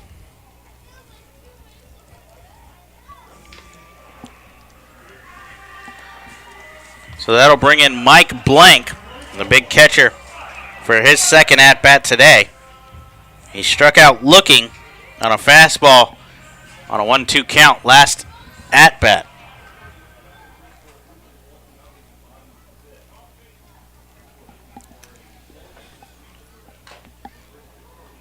First pitch fastball swung on, fouled back from Blank here. As Atkins is ahead once again. He's settled down after the second inning. In that second inning, he gave up 3 hits to lead it off, but then struck out Blank. Got a fly ball from Gary Brown and a ground out from Lozada to get out of that. Has given up just 1 hit since then, as that fastball is called strike over the outside part of the plate to the catcher Blank, and Atkins is ahead, no balls and 2 strikes here. Blank was 1 for 2 with an RBI single in Game 1, had Game 2 off. Expect the same thing today as he takes a big cut here. Swings and misses, goes down on strikes for the second time today. Atkins gives up no runs, no hits, no errors, and nobody left on base. Daryl Thompson heads back out to the mound, still working with a 3-0 lead when we come back. You're listening to the Blue Crabs Baseball Network. Blue Crabs fans, what's more American than baseball and a barbecue cookout? Quite frankly, the two go together like stars and stripes, rockets and red glare, and liberty and the pursuit of happiness. So when you come to Regency Furniture Stadium's all-you-can-eat picnic pavilion, you get both at a great price. The best part is that groups from 20 to 400 plus can enjoy the picnic pavilion, and when you include this home run of a deal with the kids park, paddle boats, and on-field fun, you have a grand slam of an opportunity. Call today at 301-638-9788 to speak with a sales executive or visit somdbluecrabs.com for more information. Attention all Girl Scouts. Friday, June 16th is Girl Scout Night and Sleepover presented by Maryland 529. All Girl Scouts will be recognized during the game against the New Britain Bees and have the opportunity to register for a post-game sleepover on the field. For more information on this or any other exciting events throughout the season, please visit our website at somdbluecrabs.com or you can call us at 301-638-9788. The Southern Maryland Blue Crabs would like to congratulate Travis Garcia on being named the starting shortstop on the Blue Crabs' 10-year team. Garcia was originally drafted by the New York Mets in the 21st round of the 2003 MLB Amateur Draft. He signed with Southern Maryland in 2008, their debut season, and in 2009 he hit .353 with 16 home runs and 63 RBIs. In 5 seasons with the Blue Crabs, Garcia finished with 59 home runs and 229 RBIs in 330 games.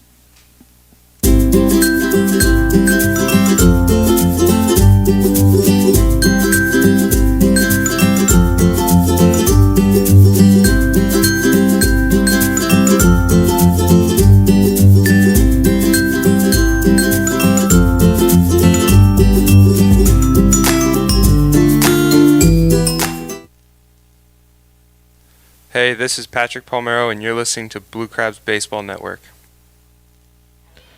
Back inside Regency Furniture Stadium, Blue Crabs leading 3-0 as we head to the 5th inning in Game 1 of 2 7-inning doubleheaders.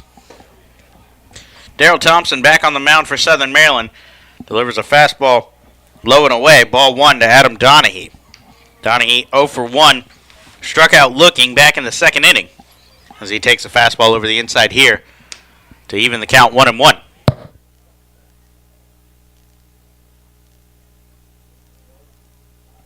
Donahue got the start in Game 1 yesterday behind the plate before getting a rest in Game 2 as he takes a curveball up and in here, 2-1. He went 1 for 3 in that Game 1.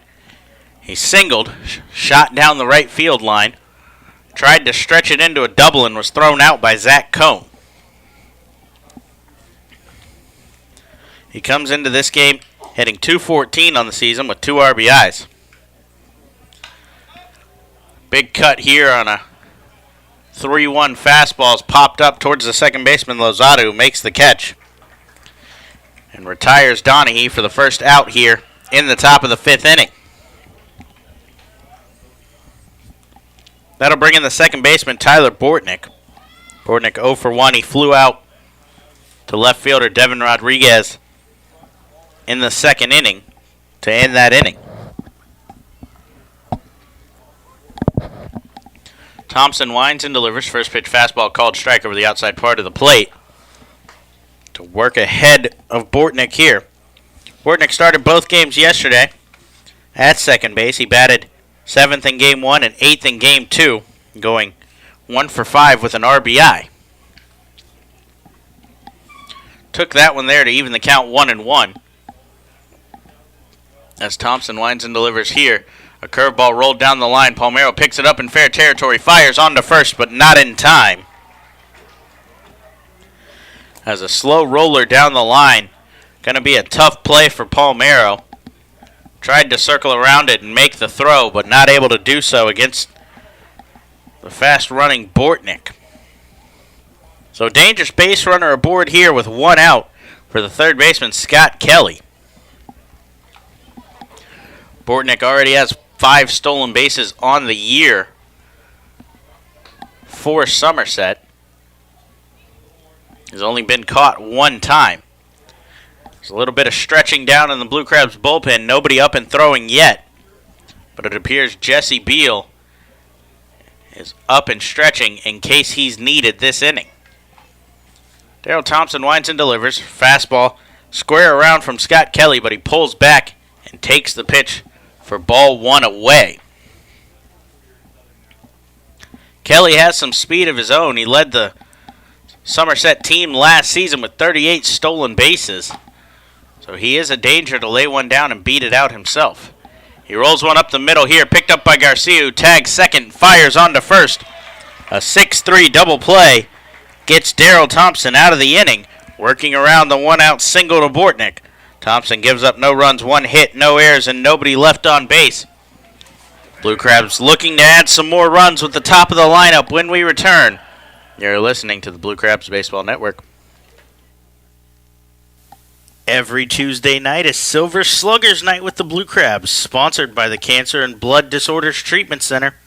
Membership to the Silver Sluggers starts at just $25, and all members will receive tickets to every Tuesday home game, including our 4th of July Red, White, and Blue Crabs celebration, as well as a special Silver Sluggers t-shirt. For more information, please visit our website at somdbluecrabs.com, or you can call us at 301-638-9788. Washington sports fans, get ready because August 18th is Washington Sports Night with the Blue Crabs. Friday, August 18th, the Blue Crabs will welcome Screech from the Washington Nationals and Gee Whiz from the Washington Wizards to Regency Furniture Stadium for a night of mascot fun with our very own Pinch. For more information on this or any other exciting events throughout the season, visit somdbluecrabs.com or call 301-638-9788. The Southern Maryland Blue Crabs would like to congratulate Jeremy Owens on being named a starting outfielder on the Blue Crabs' 10-year team. Owens was originally drafted by the San Diego Padres in the 8th round of the 1998 MLB Amateur Draft. He signed with Southern Maryland for their debut season in 2008, and in 2009 he collected 28 home runs and 80 RBIs while stealing 15 bases. Owens spent 7 seasons playing for the Blue Crabs, compiling 105 home runs, 340 RBIs, and 98 stolen bases, while appearing in a Blue Crabs record 737 career games.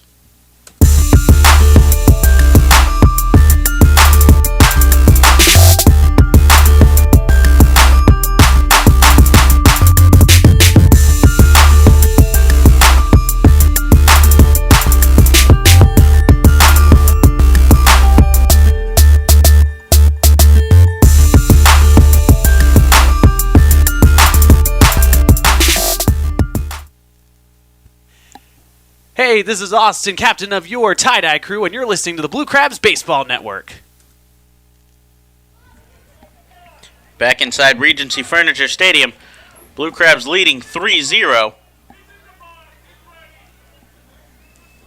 As we head to the bottom of the 5th. A little bit of confusion here, not sure what's going on.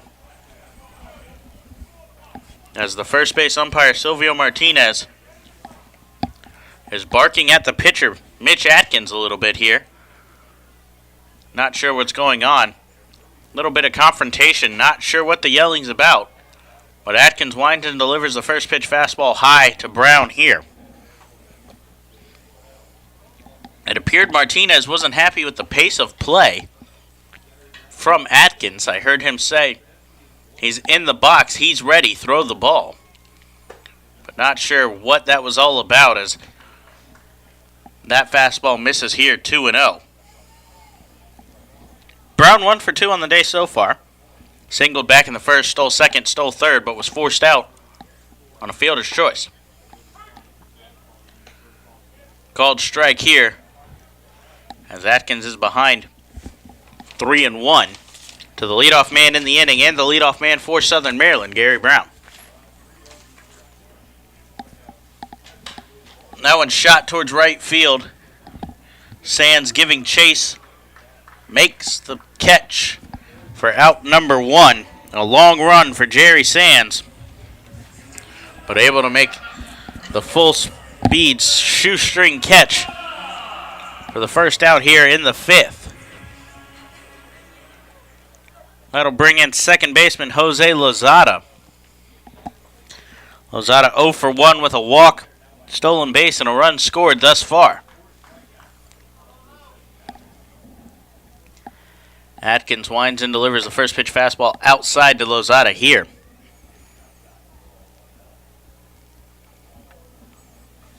Atkins gave up 3 runs in the first 2 innings, but has shut the Blue Crabs down since then, giving up just 1 single to Mike Snyder before retiring the last 7, and is now ahead of Lozada.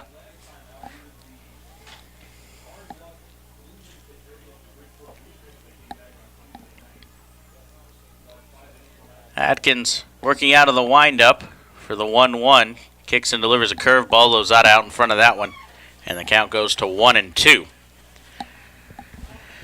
Still no throwing quite yet in the Blue Crabs bullpen. See some stretching from Jesse Beal and Cody Hebner, but no one's on the mound yet, as it appears Daryl Thompson will come back out for his 6th inning of work. Lozada takes a cut here, but it goes down on strikes as it was foul tipped back into the glove of Donahue, and Atkins picks up another strikeout. That'll go as his 6th of the day, as he's now set down 8 Blue Crabs in a row, 5 by way of the strikeout. That'll bring in first baseman Mike Snyder. Snyder singled to lead off the 3rd, stole second on a 3-2 pitch to Corey Vaughn, but was stranded there. Fastball misses inside here as the count goes 1-0. The infield has shifted against Snyder. The second baseman, Bortnick, over on the shortstop side of the bag. Rodriguez has drifted a couple of steps into the outfield deep in the hole. And Scott Kelly at third is hugging the line as Snyder takes a cut here, and the count goes to 1-1 as he was out in front of the off-speed pitch there. Daryl Thompson in line for the win should the Blue Crabs be able to hold this one in Game 1. Atkins winds and delivers fastball called strike over the inside part of the plate here, and he's ahead 1 ball and 2 strikes on Snyder. We saw the closer for Southern Maryland, Cody Epley, throw in Game 2 yesterday. The Blue Crabs had an 8-3 lead, but Epley hadn't pitched since Tuesday. Wanted to get some work in. You wonder if he's available for Game 1 here in a 3-0 save situation, should the score hold through the 6th inning. Atkins winds and delivers the 2-2. Ball misses high, and the count runs full against Snyder. Snyder not known for the walk, as he struggled at the plate with discipline all year. He has 19 strikeouts to 2 walks as he fouls one off here towards the Blue Crabs dugout. The count will remain full.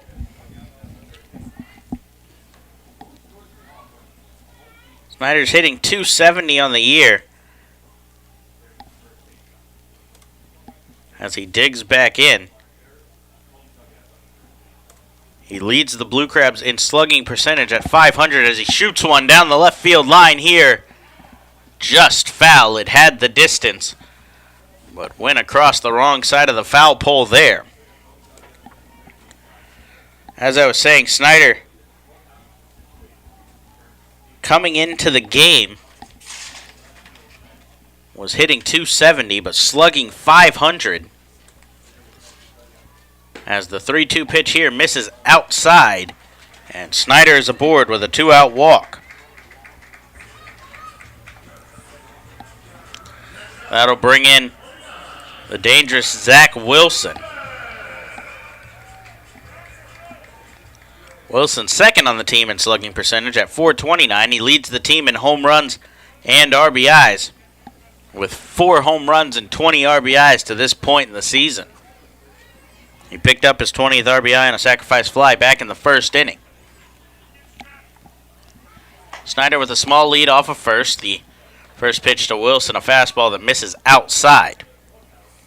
Wilson 0 for 1 on the day with a sacrifice fly RBI back in the first inning. He struck out swinging in the third. He's out in front of the curveball here and fouls it back as the count goes to 1-1.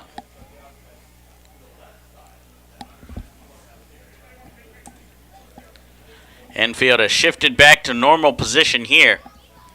The outfield playing straight up as well, a little deeper than normal against Wilson, not wanting to give up anything in the gap that would allow Snyder to score from first. Wilson took a big cut on a 1-1 fastball but swung and missed, and the count goes to 1-2 on the cleanup hitter for Southern Maryland. Atkins out of the stretch, comes set. Gives a look at Snyder before winding and delivering. That one's fouled off over the visiting dugout from Wilson.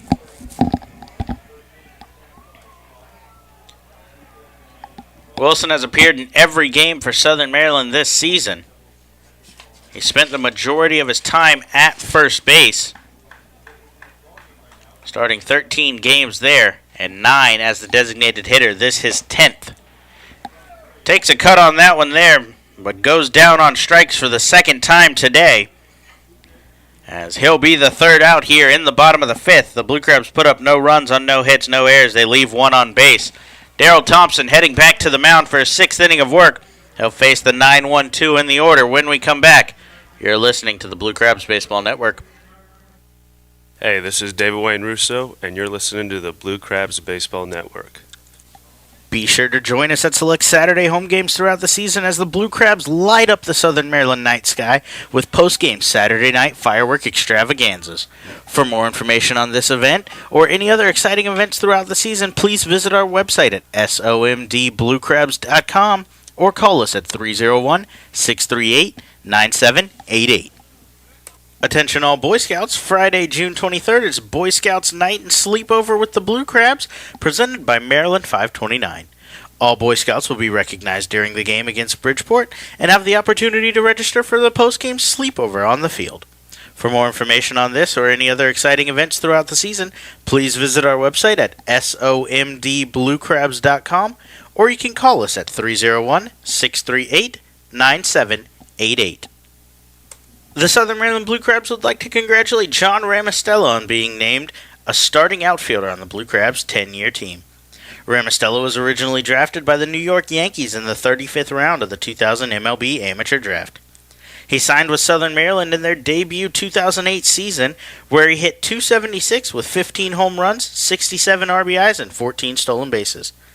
In 2 seasons with the Blue Crabs, Ramostella hit 37 career home runs, 125 RBIs, and stole 29 bases in 222 career games with the team.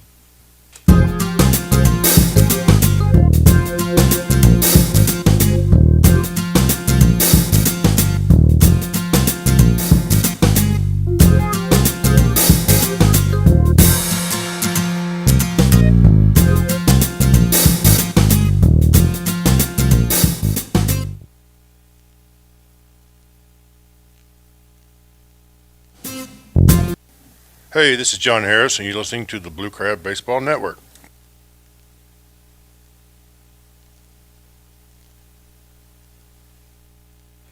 Back inside Regency Furniture Stadium as we head to the top of the 6th inning. Blue Crabs lead 3-0. Darryl Thompson back to the mound for his 6th inning of work. He misses a first pitch fastball up and inside here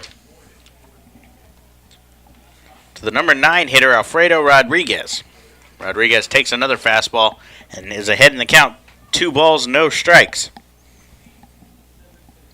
Rodriguez struck out looking back in the 3rd inning. And he takes one here. The count goes to 2 balls, 1 strike.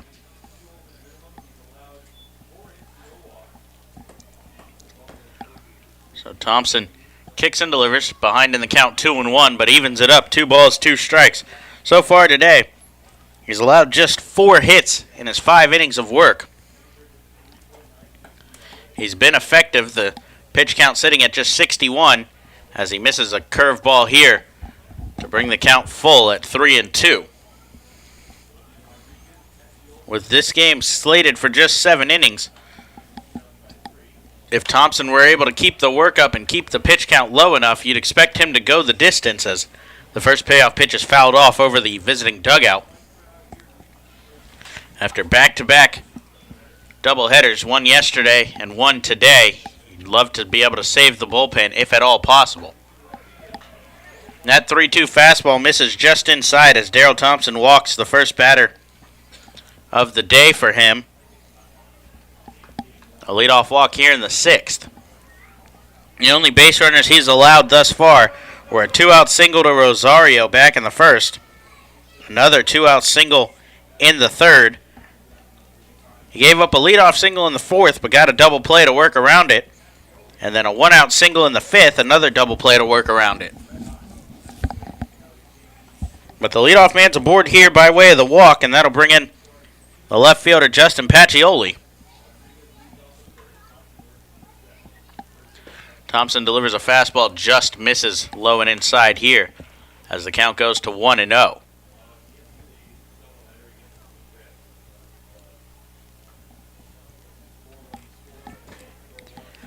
So Thompson comes set here behind in the count once again, keeping an eye on Rodriguez. Delivers fastball called strike to even the count 1-1. Rodriguez, not necessarily a stolen base threat for Somerset. He's 0 for 3 on the season thus far on attempted steals. Pacioli has speed at the plate, though, as Thompson winds and delivers here.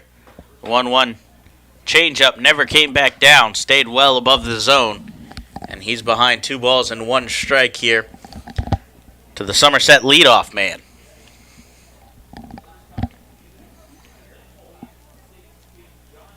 Pacioli leads the team with a .417 batting average. He has 7 RBIs as well as 7 stolen bases. Runners off from first. Blank makes the throw down to second. Just kicks off of the glove of Edwin Garcia. Lozada chasing it down, but the runner does not advance. As Alfredo Rodriguez gets his first stolen base of the year, and you get a quick look at Pinch there as he walks by. But Alfredo Rodriguez picks up his first stolen base of the year and moves into scoring position at second with nobody out here for Justin Pacioli.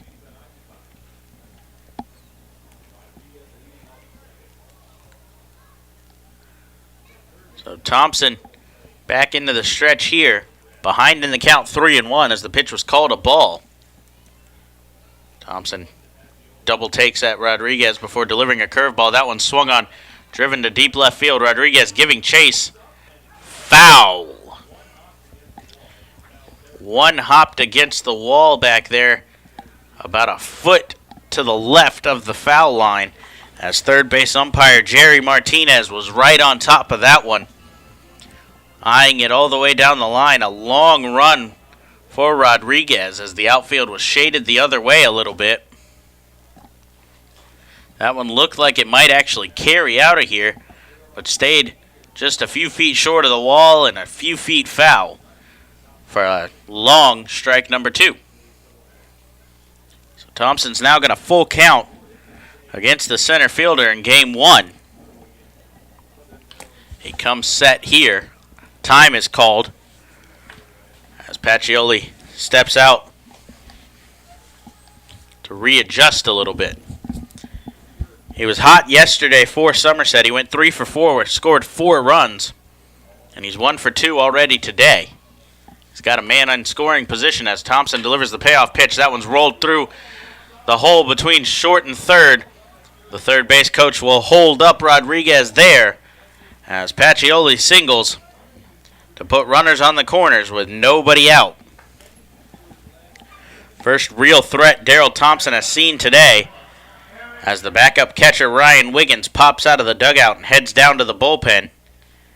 And we'll see the setup man Jesse Beal get up and start throwing here with runners on the corners. The dugout begins to stir a little bit. Rob Carson up and stretching as well. And manager John Harris leaves his spot on the bench and is up on the top rail, keeping a close eye on his starter here. Tying run is at the plate in the form of Aaron Eggleston, who squares around a bunt.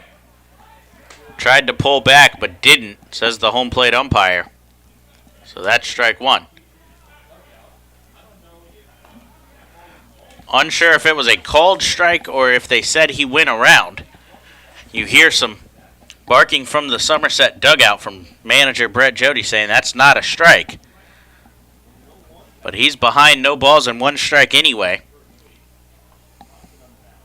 Decent lead from Pacioli at first, as that one's driven through the hole past the diving glove of Snyder. Pacioli will go from first to third on another single. Back-to-back singles have scored the first run as Aaron Eggleston picks up a single. So that'll bring in the number 3 hitter, left fielder Omo Rosario, as pitching coach James Frisbee comes out to the mound, hoping to buy a little time for his reliever to get ready down there and potentially relieve Daryl Thompson before this game gets tied up or even worse. Eggleston at first does have some speed. He's 3 for 3 in stolen bases this year. So you've got to keep an eye on him. He is the tying run at this point. Pacioli at third with speed of his own. Should Rosario put one into the outfield, you would expect him to tag up and bring the game to just a one-run lead for Southern Maryland. Rosario himself digs in as the go-ahead run. He has 1 home run in the year. He's 2 for 2 so far with 2 singles. Thompson delivers first pitch fastball called strike over the inside part of the plate as Thompson's ahead here.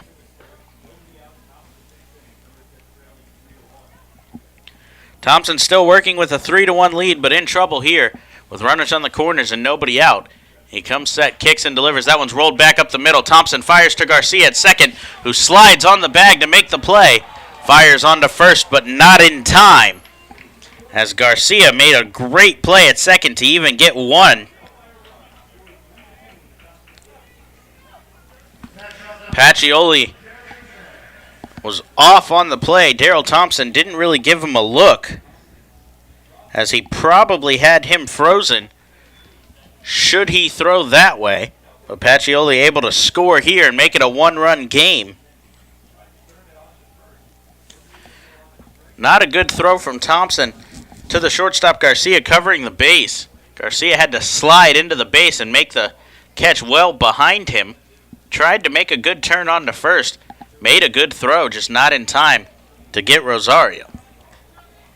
So Jerry Sands digs in here with 1 out and a man on first and fouls off the first pitch fastball to fall behind, no balls and 1 strike. Sands digs in as the go-ahead run, the tying run over at first here in the top of the 6th inning of Game 1 of 2 7-inning doubleheaders. Sands enters with a 5-game hitting streak for Somerset. He's 0 for 2 so far today with a double play back in the 4th. He takes another fastball here called strike 2, and he's behind, no balls and 2 strikes. Thompson would love to get another ground ball from the powerful right fielder right now. He got one back in the 4th after a leadoff single from Rosario. And Sands rolled into a 5-4-3 double play to end the threat. Runner off from first, a curveball, a good pitch to run on, as Blank tried to make the throw from his knees, but Rosario advances into scoring position here for the RBI leader for Somerset, Jerry Sands. Sands entered the game with 19 RBIs on the season. That had tied him for third in the Atlantic League with Zach Wilson from Southern Maryland. Wilson hit a sac fly back in the first to move into third alone, but Sands has an RBI opportunity here.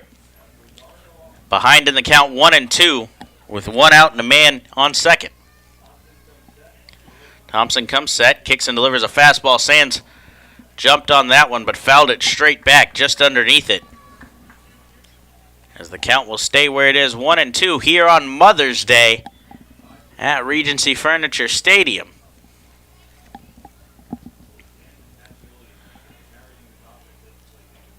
So Sands digs back in, looking to extend his 5-game hitting streak and pick up his 20th RBI of the season, maybe more. Behind in the count, 1-2. Thompson delivers a curveball here. That one's fouled straight back and out of play. As the count will stay where it is, 1-2 once again. Jesse Beal still out in the bullpen throwing for Southern Maryland. You'd imagine that if Thompson can't get Sands here, this is the last batter he'll face. Should Sands reach in any form. Carlos Guzman waits on deck. He's 0 for 2 on the day so far. Thompson comes set, gives a look, delivers a fastball. This one's shot to right field. The right fielder, Vaughn, drifting over, slips and falls as he goes down, and the ball will get down in front of him. As Jerry Sands reaches base here. Vaughn slipped and fell, tried to make the catch while sitting on the ground, but it landed a foot in front of him. As now runners are on the corners with still one out in the inning. That should have been an easy fly out. Vaughn tried to circle around it and fire onto third to get Rosario. Vaughn has a great arm.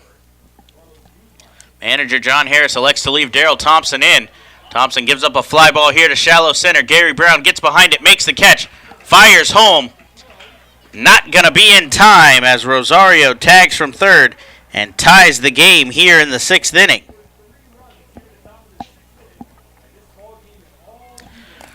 So Darrell Thompson has given up 3 runs here in the inning. And the game is tied in the top of the 6th. Heads up play from Jerry Sands, expecting Gary Brown to throw home and try to cut off the tying run. Tags up from first and advances. So he's in scoring position as well, as a sacrifice fly from Carlos Guzman has tied the game. Adam Donahue digs in with Sands as the go-ahead run. He hits a high pop fly towards the middle of the infield. Jose Lozada, Edwin Garcia come together. Garcia calls for it, says he has it in. He does, as he collects that one for the final out here in the inning, but not before Somerset ties the game, putting up 3 runs on 3 hits, no errors, 1 error, I should say, and 1 man left on base. It's a tie game. Southern Maryland looks to regain the lead with Corey Vaughn, Devin Rodriguez, and Patrick Palmero when we come back. You're listening to the Blue Crabs Baseball Network.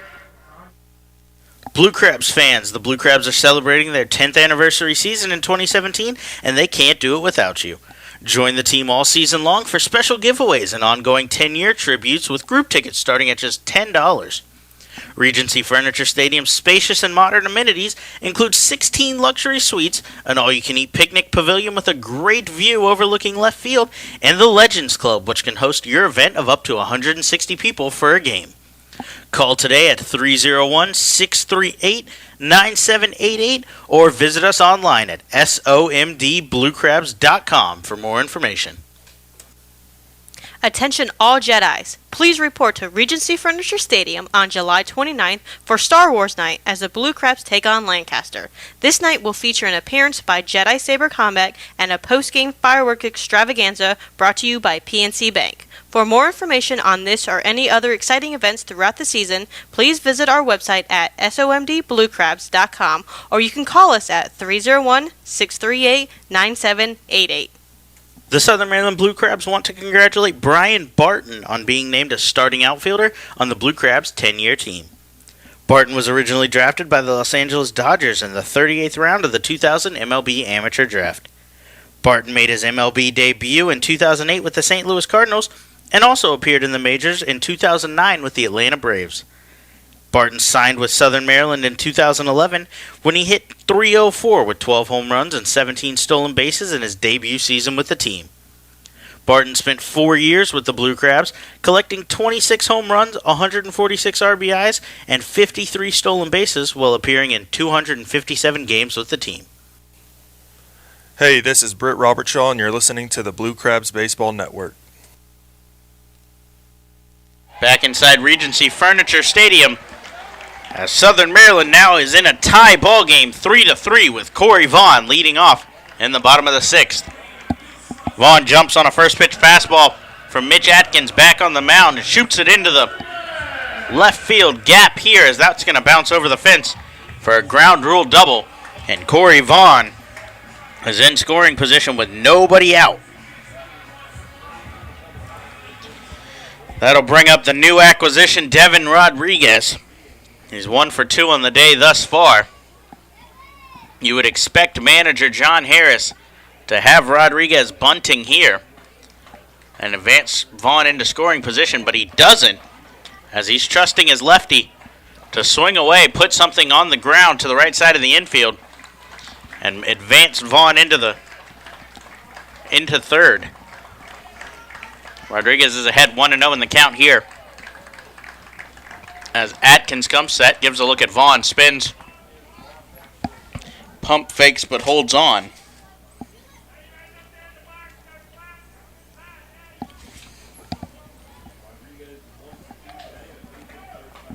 Atkins comes set here for the 1-0, winds and delivers. That one's rolled on the side. First baseman Guzman picks it up, thinks about the throw across to third, but ends up taking the 3 unassisted for the first out in the inning. A productive at-bat there from Devin Rodriguez. Did exactly what he needed to do, put something on the ground to the right side of the infield and allow Vaughn to advance to third base for Patrick Palmero. Palmero was the Blue Crabs' RBI leader for the majority of the season thus far, before Zach Wilson surpassed him with a 6 RBI performance on Tuesday. Wilson's taken off since then as he's up to 20 RBIs. Palmero sits in second on the team with 13.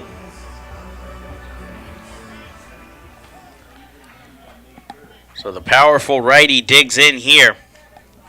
He's 1 for 2 on the day with an RBI already. His 14th of the season. Came back in the second inning. Infield has come in hoping to cut down the go-ahead run for Southern Maryland. As it appears, Jesse Beal is still up in the bullpen. He would get the call should the Blue Crabs score and be tasked with the save.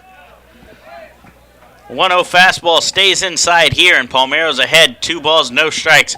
A fastball count for a guy who prefers the fastballs. Closer Cody Epley has now gotten up beside Beal.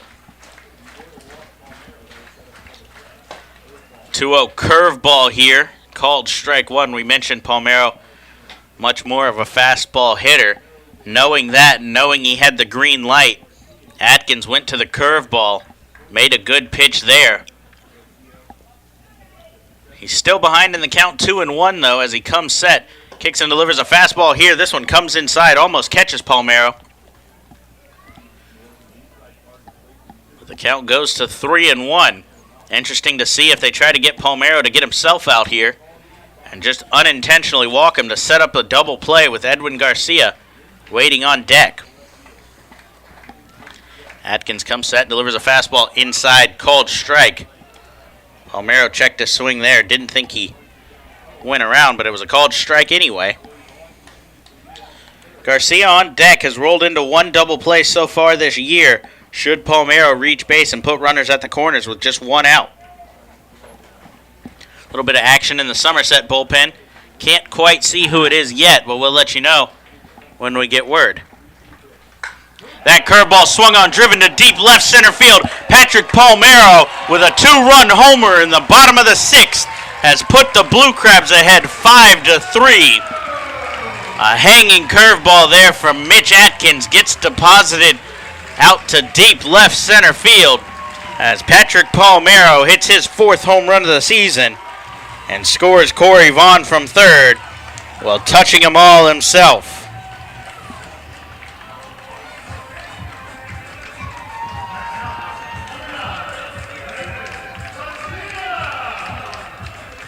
That'll bring in the shortstop Edwin Garcia as Jesse Beal takes a seat.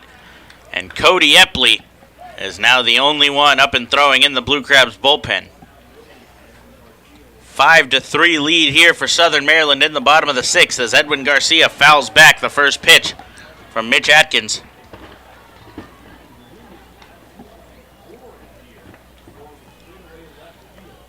Wind blowing hard pushes that one back into play as the play is made in foul territory by Guzman, and Garcia goes down for the second out here in the inning. That one looked like it was for sure out of play, but a hard wind blowing from right to left across Regency Furniture Stadium. As you can see the picnic tent in the background blowing. Kept that one in play. So that'll bring up Mike Blank, who takes a big cut on a first pitch fastball, but a little bit behind that. Blank 0 for 2 with 2 strikeouts on the day so far against Atkins. He shoots one here over the shortstop's head for a 2-out single as Mike Blank extends the hitting streak to 3 games. That'll turn the lineup over for the center fielder, Gary Brown. Brown 1 for 3 on the day thus far, as it appears the pitching coach will come out for a conference with his starter. See how much Atkins has left. He's thrown 107 pitches.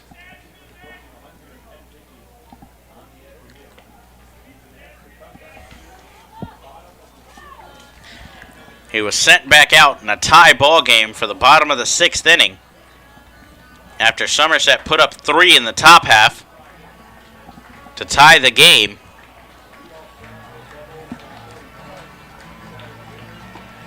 But he was unable to keep the game tied as a leadoff double from Corey Vaughn, ground rule double there. A productive at-bat from Devin Rodriguez after him moved him up to third, but it didn't matter when Patrick Palmero took a 3-2 curveball deep to left center field for his 4th home run. Gary Brown jumps on a first pitch fastball but fouls it off down the line into the Blue Crabs bullpen. As that one goes foul and Brown's behind 0-1. It appears he broke his bat on that one as he heads back to the dugout to grab a new piece of lumber.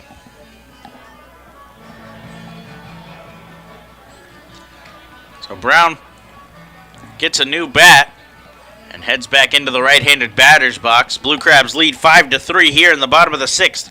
Closer Cody Epley is up and waiting to shut the door in the 7th inning of Game 1 of these 2-inning doubleheaders. 2 7-inning doubleheaders, I should say. Brown takes a curveball there high, and the count goes to 1-1. Epley 7 for 7 in save opportunities on the year. The runner's off from first. Slide from Blank. He's there with his first stolen base of the season. As we've seen some unusual suspects pick up stolen bases for the Blue Crabs today, you expect it from guys like Gary Brown, who has 2, and Jose Lozada, who has 1. But Michael Snyder picked up his first stolen base in 2 years, and Mike Blank picks up his first stolen base since 2015 with the Long Island Ducks. He's in scoring position here as Brown takes a big cut on a 2-1 fastball, swung on and missed, and the count goes to 2-2.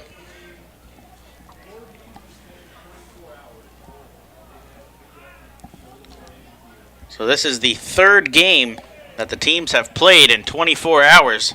They'll match up for their 4th 30 minutes after the conclusion of this one. That 2-2 pitch is driven to deep left field. The left fielder Rosario going back, gives a look, but the wind carries it out. And Gary Brown has extended the Blue Crabs' lead as he hits a 2-run homer here. His third of the season puts the Blue Crabs ahead 7-3 in the 6th inning.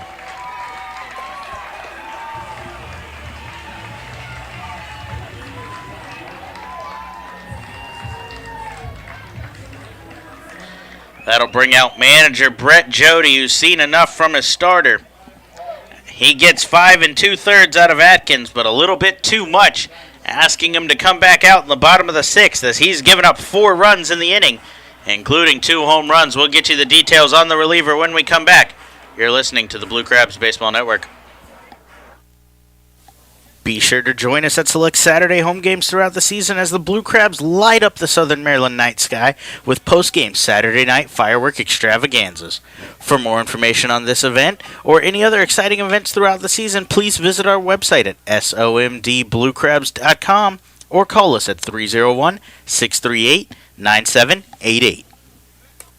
Dr. Milu and the courteous and professional staff at Cancer and Blood Disorders Treatment Center in Waldorf want you to know that for cases of cancer and blood disorders such as anemia, leukemia, and lymphoma, you don't have to travel all the way to D.C. or Baltimore to get high-quality, compassionate care close to home.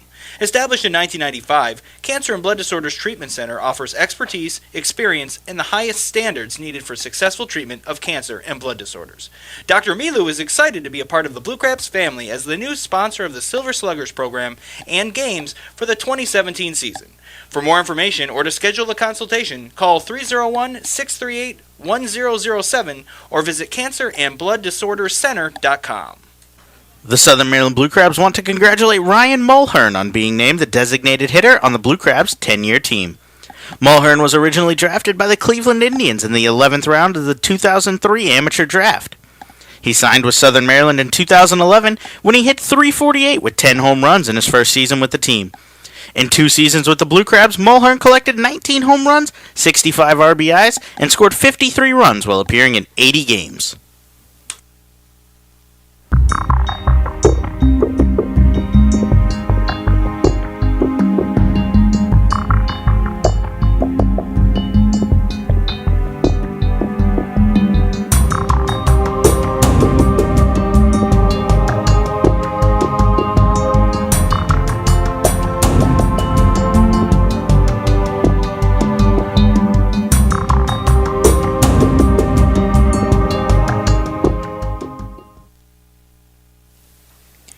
Hey, this is Jesse Beal, and you're listening to the Blue Crabs Baseball Network.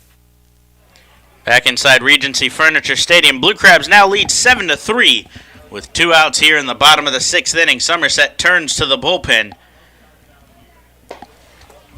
as Hunton comes out of the bullpen. He was activated earlier today. John Hunton has been inactive for most of the series. Was activated this morning, deactivated Vin Mazzaro, who started Game 2 yesterday. He gets a ground ball here from Lozada to the second baseman, Bortnick, who fires on to first. So 2 pitches, gets 1 out for John Hunton out of the bullpen. But not before the Blue Crabs put up 4 runs in the inning off of the starter, Mitch Atkins. They take a 7-3 lead, 4 runs on 4 hits, no errors, and nobody left on base. Closer Cody Epley's coming in to lock down Game 1. When we come back, you're listening to the Blue Crabs Baseball Network. Cancer and Blood Disorders Treatment Center in Waldorf is your new sponsor of the Silver Sluggers program on Tuesday nights all season long.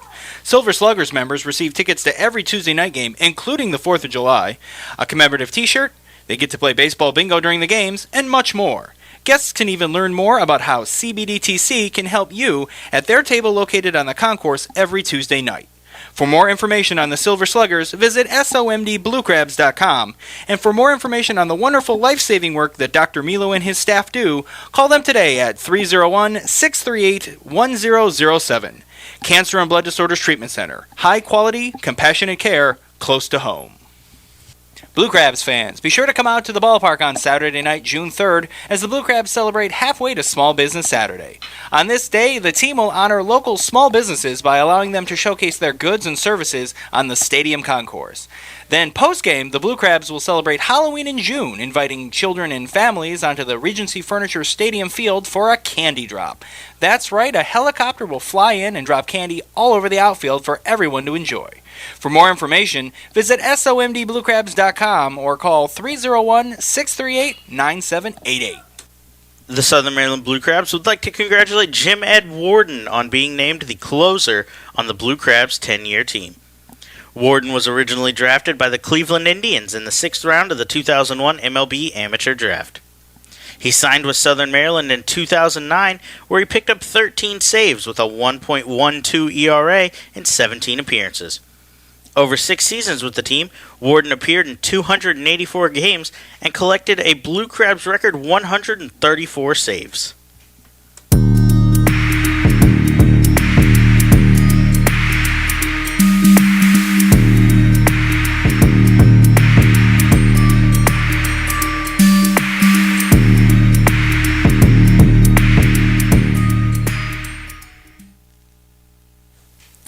Hey, this is Cody Epley, and you're listening to Blue Crabs Baseball Network. Back inside Regency Furniture Stadium as the Blue Crabs take a 7-3 lead into the top of the 7th in Game 1 of 2 7-inning doubleheaders against the visiting Somerset Patriots. The Blue Crabs will turn the lead over to the closer, Cody Epley, working in a non-save opportunity, but still a tight game, and with the wind blowing out of Regency Furniture Stadium, no chances to be taken by manager John Harris as he hands it over to his all-star closer. Epley gets ahead of Tyler Bortnick with a fastball before winding and delivering an off-speed changeup, gets Bortnick out in front, and Epley's ahead, no balls and 2 strikes. We saw Epley work the last inning yesterday as he came in for the top of the 7th in an 8-3 game. He gave up no runs, no hits, and put nobody on base, struck out 2 as he faced Aaron Eggleston, Tyler Bortnick, and Jovan Gonzalez.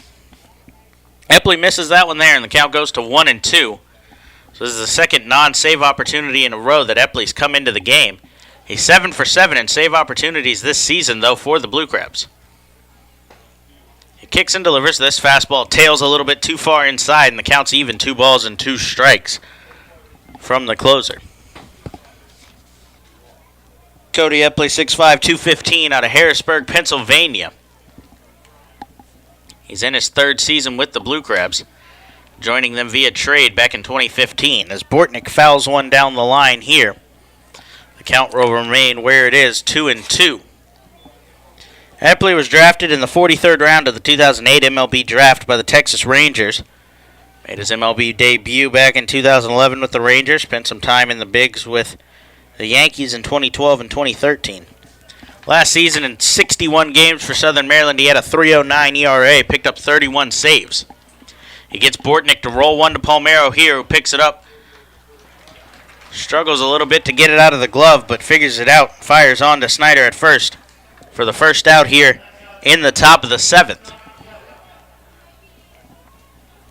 So 1 up, 1 down, as Epley will now face the number 8 hitter, Scott Kelly. He's tasked with the 7, 8, 9 here in the top of the 7th to lock down Game 1 and put the Blue Crabs ahead 2-1 in the series before Game 2 of the doubleheader later. Kelly 0 for 2 on the day so far. He grounded into a double play to end the 5th inning in his last at-bat.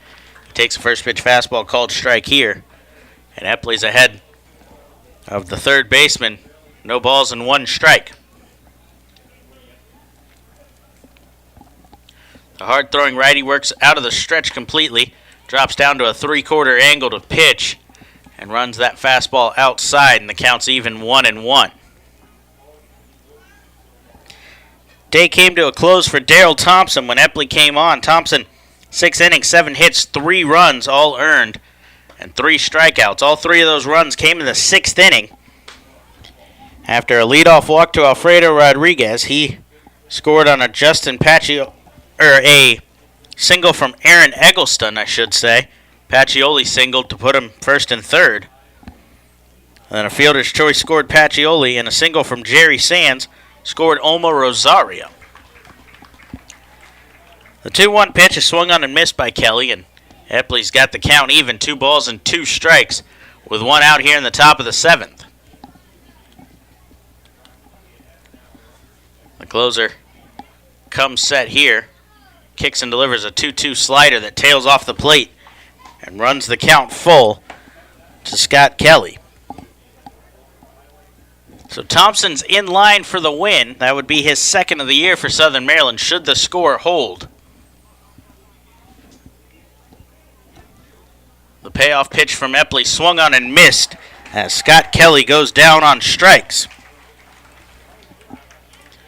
Cody Epley has had a fantastic year with the strikeout all season long. That's his 17th strikeout of the season. He's now pitched 10 innings. That's 17 strikeouts. Puts him third on the team, trailing just Justin DeFreitas, who had 22 before his departure, and Darrell Thompson, who had 18 coming into today, up to 21 now. The last chance for Somerset, Alfredo Rodriguez digs in and fouls off a first pitch fastball over the visiting dugout, as Epley needs just one more out to lock down Game 1 of the series against the Atlantic League leading Somerset Patriots. Epley winds and delivers an 0-1. This one's rolled towards the third baseman, Palmero. He moves out of the way, lets Garcia pick it up in the hole. A long throw on to first is in time as Cody Epley works another 1-2-3 7th inning. He gives up no runs on no hits, no errors, and nobody left on base. Blue Crabs win Game 1 of a Sunday doubleheader 7-3. Behind a couple of big innings, they put up 1 in the first after Jose Lozada scored on a sacrifice fly from Zach Wilson. 3 straight hits to lead off the second inning, plated 2 runs, and then a tie game 3-3 in the 6th was broken by Patrick Palmero, who hit a deep 2-run homer. And then another 2-run homer from Gary Brown extended the lead and allowed the Blue Crabs to lock in game number 1 of the doubleheader. They'll send David Russo to the mound to face off against the lefty from Somerset, Rick Teasley. Russo will be making his first start for Southern.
Back inside Regency Furniture Stadium as we prepare for Game 2 of today's doubleheader against the Somerset Patriots.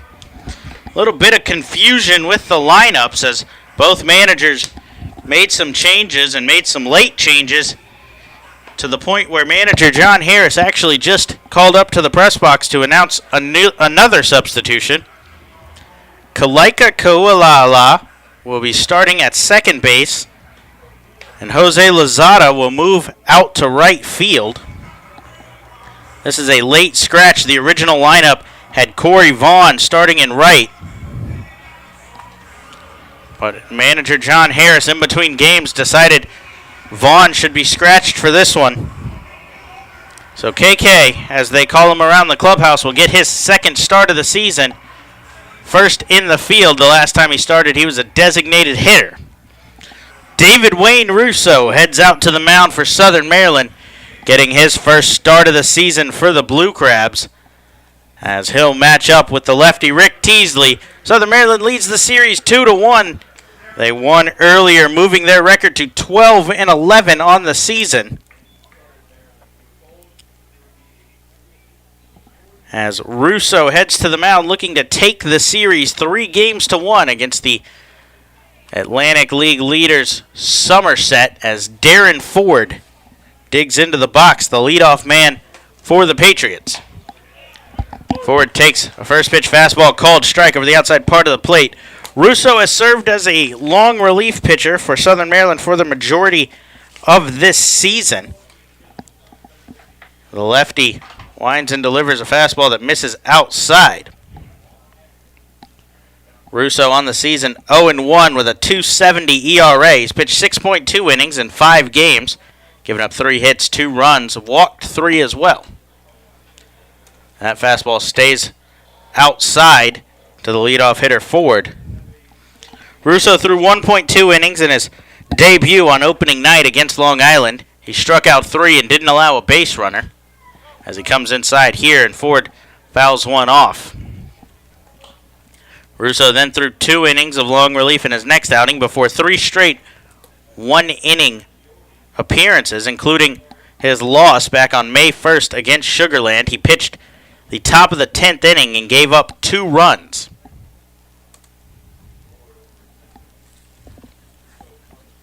Russo out of the stretch, winds and delivers a 2-2 pitch, fouled off by Ford as he stays alive here. With an off day tomorrow, you'd expect Russo to go 2 or 3 innings in this start. No more than that, and turn it over to the rest of the bullpen, as most of them should be available, with closer Cody Epley being the only player that threw out of the bullpen in Game 1 today.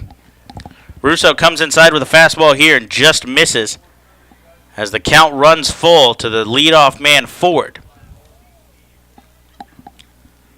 You don't want to walk Ford with the speed he possesses on the base pass. 9 stolen bases on the year. Russo steps off the rubber to reconsider as he comes set here for the payoff pitch to the leadoff man. It's a fastball that tails inside, and Darren Ford has walked as the leadoff man. We mentioned Ford, 9 stolen bases, leads this Somerset team, so have to be wary of him over at first.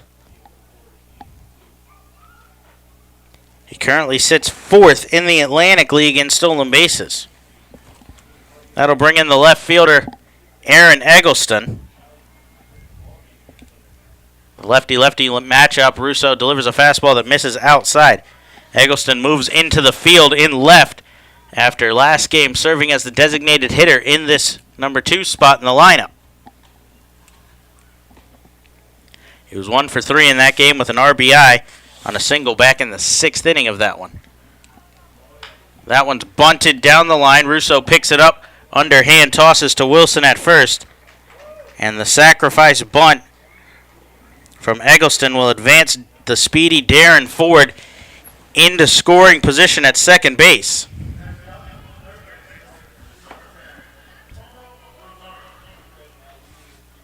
That'll bring in the number 3 hitter, third baseman Olmo Rosario. Rosario 2 for 3 with an RBI and a run scored in that 6th inning. As he's got a man in scoring position here as Russo kicks and delivers a fastball that goes low. Defensive alignment behind Russo, the couple of changes that we mentioned, Rodriguez, Brown, and Lozada across the outfield left to right. Palmeiro, Garcia remain in their normal positions, third and short. Kalika gets the start at second. Wilson goes from DH to first base. And Ryan Wiggins behind the plate for game 2 of the doubleheader as he receives a fastball inside from Russo. Ball 2. Rosario had a big game 1 after going 3 for 6 yesterday, so a good series so far for him as he's 5 for 9. And he's ahead of Russo here 3-0 as he took another ball out of the zone.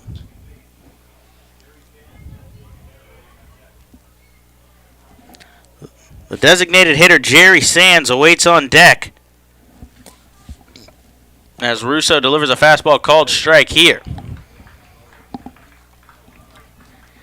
Sands played a big part in the Game 1 victory yesterday. So behind in the count 3-1, Russo comes set, gives a look at Ford before kicking and delivering another fastball that tails inside. So 2 walks have put runners on first and second with just 1 out here for David Russo, as Corey Vaughn has now come out of the clubhouse with the trainer Mitch Rosenthal. We'll have to check on Vaughn after the game and see the update on him, as he was a very late scratch in the lineup. So Russo kicks and delivers a first pitch to Jerry Sands, swung on, fouled back.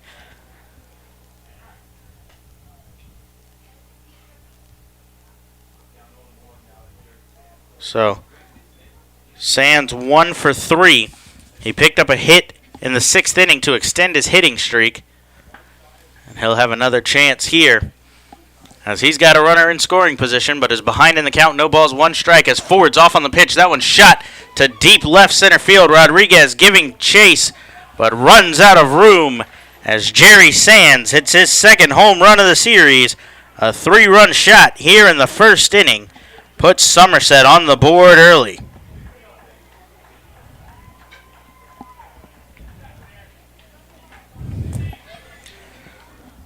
So Sands picks up his 6th home run of the year.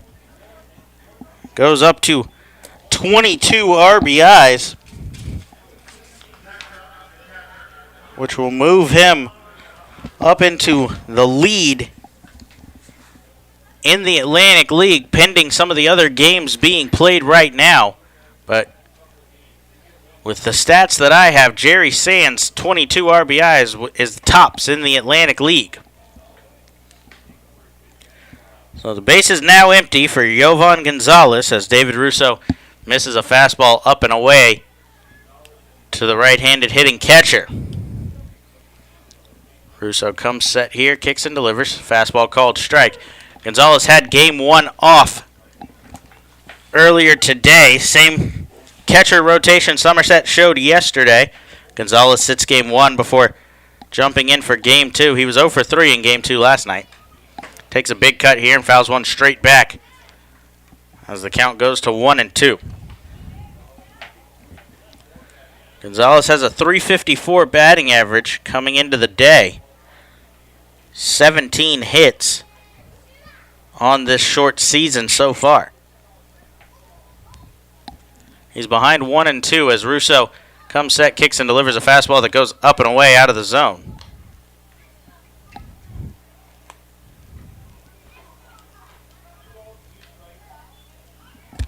So 2-2 count here as Russo looks to recover after the 3-run home run from Jerry Sands has put Somerset ahead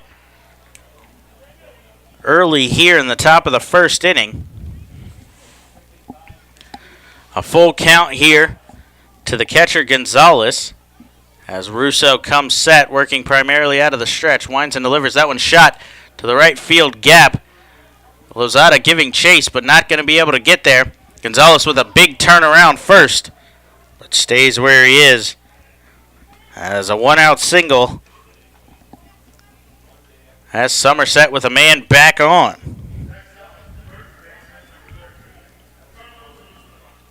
So that'll bring in the first baseman, Carlos Guzman. Guzman wearing number 13. As it appears, some action real early in the Blue Crabs bullpen. The recently activated Britt Robertshaw is up and throwing. Check swing from Guzman, but a called strike anyway, as he's behind in the count, no balls and one strike.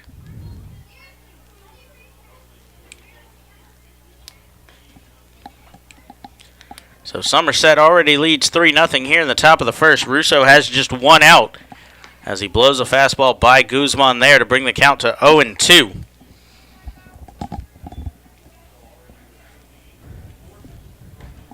Russo comes set, ready to deliver his 25th pitch of the inning here in the first. And it's fouled off down the third baseline and out of play as Guzman fights it off to stay alive.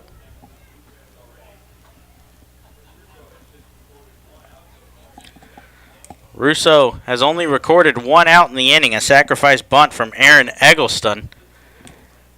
Back in the second batter of the inning as Darren Ford led off with a walk. The 0-2 once again as it's fouled off out of play over the home base dugout. So Russo led off the afternoon game 2 doubleheader by walking Darren Ford on a full count. A sacrifice bunt from Eggleston moved him over. A walk to Rosario and then a 3-run homer from Jerry Sands opened the scoring. And then back-to-back singles as Carlos Guzman shoots one the other way. Now have runners on first and second with still just one out in the inning.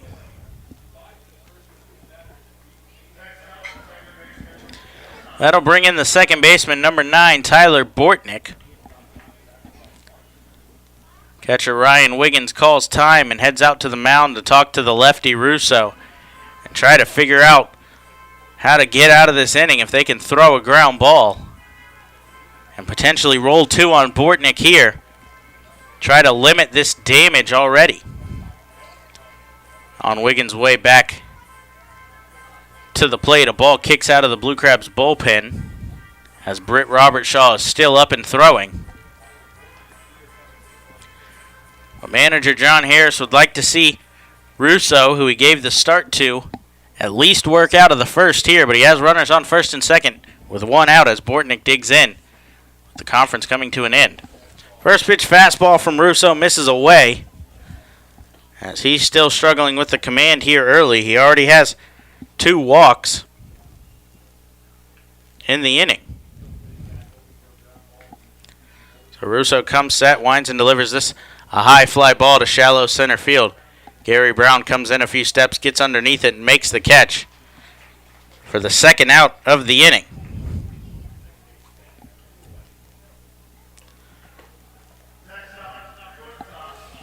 So Brown puts away Tyler Bortnick for the second out, and that'll bring up the shortstop, Scott Kelly. Kelly 0 for 3 in game 1. That snapped a 4-game hitting streak for him, as he's moved over from third base to shortstop for this one, giving Alfredo Rodriguez the second game off. Russo comes set, delivers a first pitch strike with 2 outs here in the first inning. So he's ahead of Kelly, something he hasn't done much to this point. He's been working from behind, which has contributed to the damage that's been done. Russo comes set here and delivers a changeup that Kelly's out in front of, and the count goes to 0-2.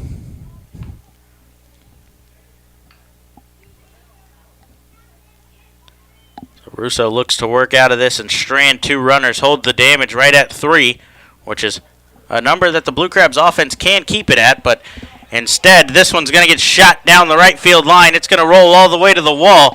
Tyler Bortnick on his way to third. The throw comes into second.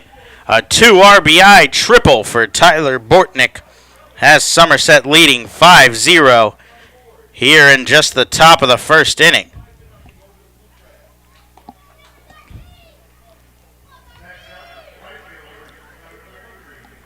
Russo was ahead in the count, no balls and 2 strikes. He tried to sneak a fastball by Bortnick, who fought it off down the line the other way and ended up scoring 2 more as Carlos Guzman and Jovan Gonzalez came across, and the Blue Crabs now trail 5-0. So Chris Grayson comes in, takes the first pitch, ground ball to second base, picked up by KK there and on to first as David Russo allows 5 runs in the inning. Somerset bats around here in the top of the first. They put up 5 runs on 4 hits, no errors, and a 1-man left on base. The Blue Crabs look to bounce back in the bottom of the first. Gary Brown leads it off when we come back. You're listening to the Blue Crabs Baseball Network. Hey, this is Cody Hebner, pitcher for the Southern Maryland Blue Crabs. Join me at select Saturday home games throughout the season as the Blue Crabs light up the night sky with post-game Saturday night firework extravaganzas. For more information, please visit our website at somdbluecrabs.com or call us at 301-638-9788. Blue Crabs fans, the Blue Crabs are celebrating their 10th anniversary season in 2017, and they can't do it without you. Join the team all season long for special giveaways and ongoing 10-year tributes with group tickets starting at just $10. Regency Furniture Stadium's spacious and modern amenities include 16 luxury suites, an all-you-can-eat picnic pavilion with a great view overlooking left field, and the Legends Club, which can host your event of up to 160 people for a game or anytime. Call today at 301-638-9788 to speak with a sales executive or visit somdbluecrabs.com for more information. The Southern Maryland Blue Crabs would like to congratulate Joe Gannon on being voted by fans as the starting pitcher for the Blue Crabs' 10-year team. Gannon made his professional debut in 2002 before signing with Southern Maryland in 2008, where he went 12-6 with a 3.17 ERA in his debut season with the team. During this campaign, he was named Atlantic League All-Star and Atlantic League Pitcher of the Year. Gannon appeared in 100 career games for the Blue Crabs, collecting 26 wins, including his 12-win season in 2008.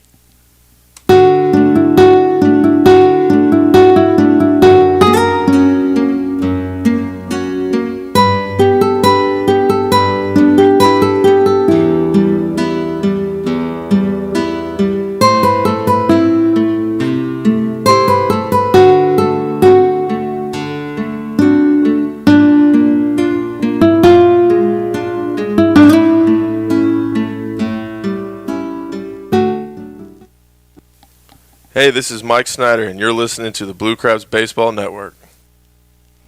Back inside Regency Furniture Stadium as the Blue Crabs trail 5-0, heading to their first at-bat here in the bottom of the first inning. Gary Brown, the leadoff man, digs in against the lefty Rick Teasley. Squares around to bunt, but pulls back for a called strike 1. Teasley making his first start of the season as Brown squares to bunt again and fouls this one off. He's worked as a long reliever for Somerset to this point. He's 2-0 with a .75 ERA. He picked up a win in his first appearance April 21st against Lancaster, and then another win in a 12-1 victory against New Britain on May 1st. Brown fouls one back here and stays alive in the count. No balls and 2 strikes. Teasley's pitched 12 innings. He has 5 strikeouts, 3 walks, paired with 8 hits allowed. He threw 3 innings in his last outing, May 6th, against York at home in a 3-2 victory for the Patriots. He threw 4 innings in that win at New Britain, 4 against Long Island on April 26th, another win, and picked up the W in that 1-inning appearance at Lancaster. So the Patriots have won every game that Rick Teasley has appeared in this year, as he winds and delivers an 0-2 fastball outside, and the count goes to 1-2.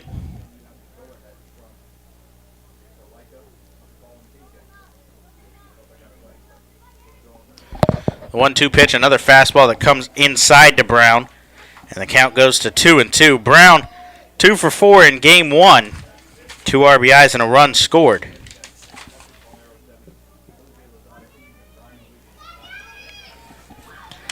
That ball shot back up the middle on a 2-2 fastball. Gary Brown is aboard once again with a leadoff single for Southern Maryland. Brown still leading the Blue Crabs in batting average among eligible players. He's hitting .302. Devin Rodriguez, the only one above him, as he was 1 for 3 in his debut earlier today. But Gary Brown's .302 average at the top of the lineup will continue to climb after that leadoff single. That'll bring in the shortstop, Edwin Garcia, batting in the 2-hole. Teasley makes the move over to first. Brown back easily. So behind the southpaw and the hill for Somerset, you got Eggleston in left, Ford in center, and Grayson in right. As Teasley delivers first pitch fastball called strike to Garcia.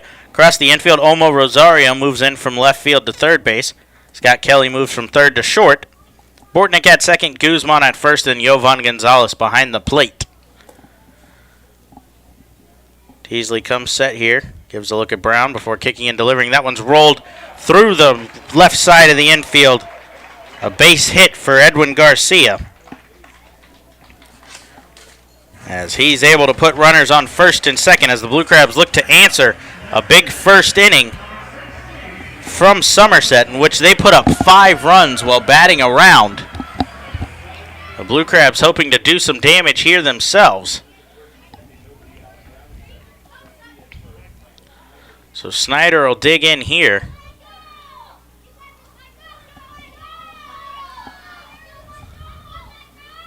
Runners on first and second, nobody out for the big designated hitter this game. He rolls one to the shortstop, Kelly, who flips onto Bortnick, fires onto first, pulls the first baseman off the base.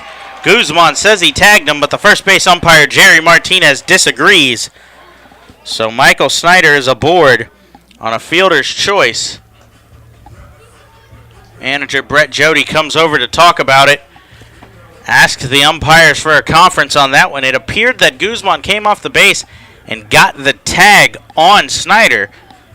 The question was whether or not the tag came too late. Martinez said it did. They're going to talk about it here. Let's see what the umpires decide.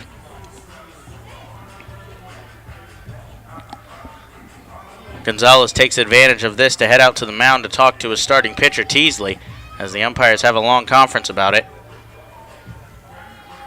Safe is the call on the field.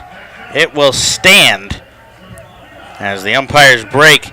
Snyder will go down on a fielder's choice there. 6-4 putout that got Edwin Garcia at second base. But he's on first now, Snyder is. So runners on the corners and 1 out for Zach Wilson. Wilson moved out of the designated hitter spot into the first base spot, but is still hitting cleanup for the Blue Crabs. Snyder with a big cut on a first pitch here, and that's fouled back. So with Vaughn, the late scratch, Kalaika Kahualala is now in the on-deck circle where Vaughn was slated to start.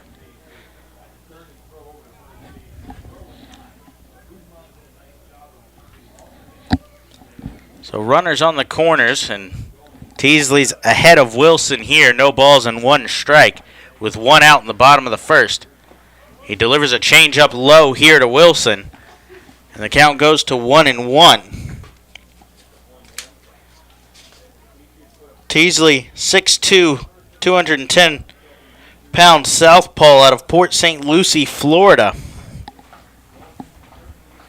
This is his first season in the Atlantic League with the Somerset Patriots, as Wilson rolls one to the third baseman Rosario here. On to Bortnick, who turns.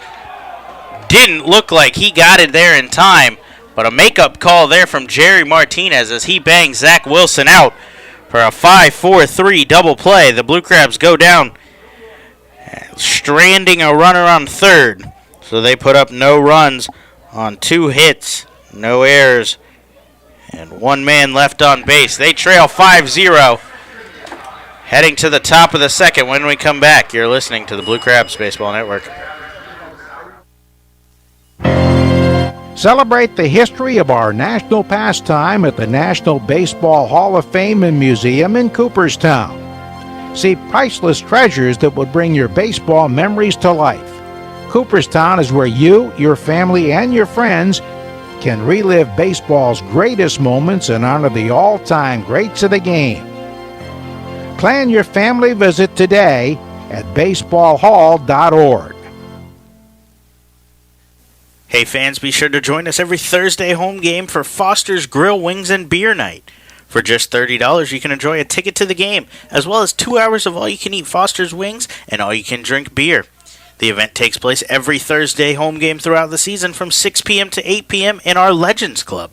For more information on this or any other exciting offers throughout the season, please visit our website at somdbluecrabs.com or call us at 301-638-9788.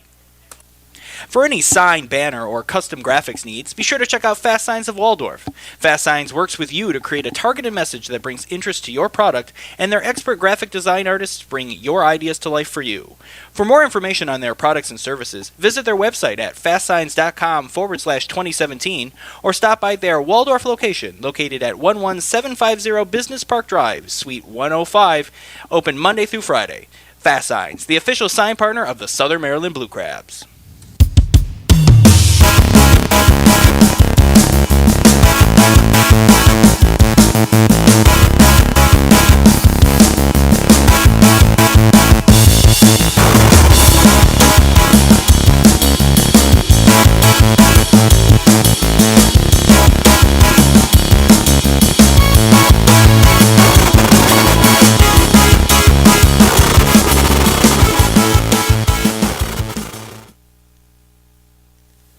Hey, this is Gary Brown, and you're listening to Blue Crabs Baseball Network.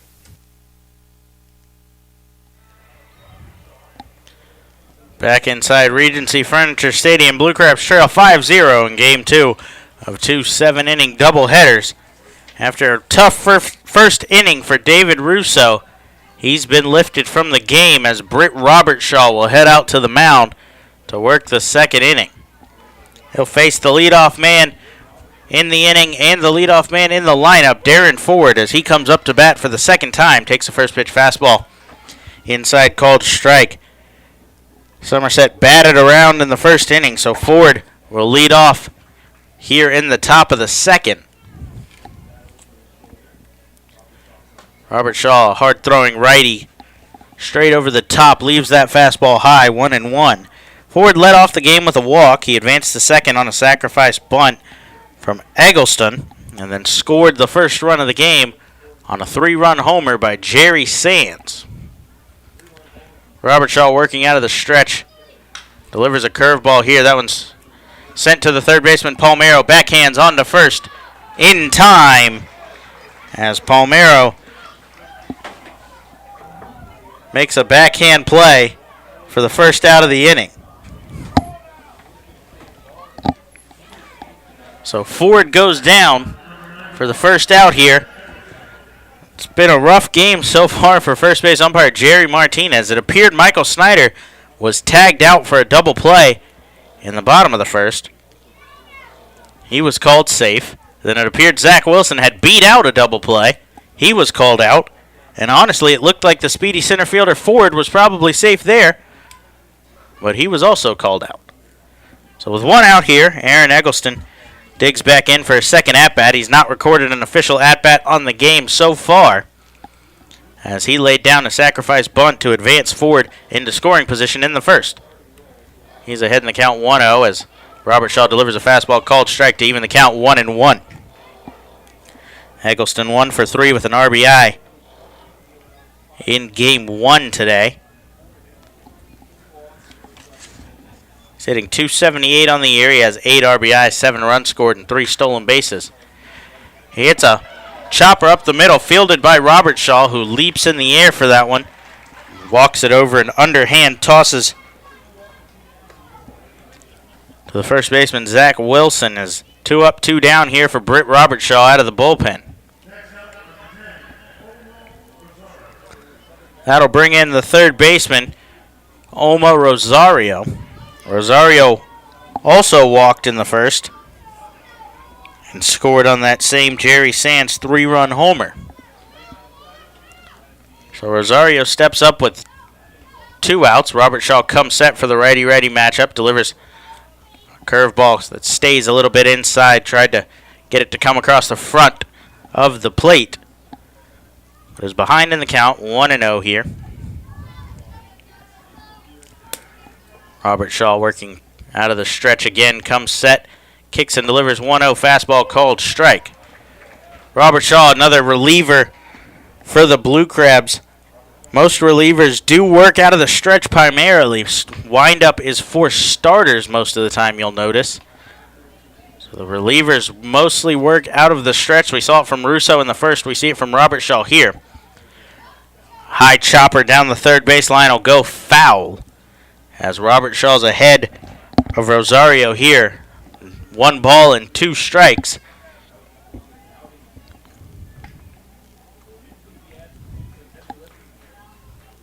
So Rosario digs back into the right-handed batter's box.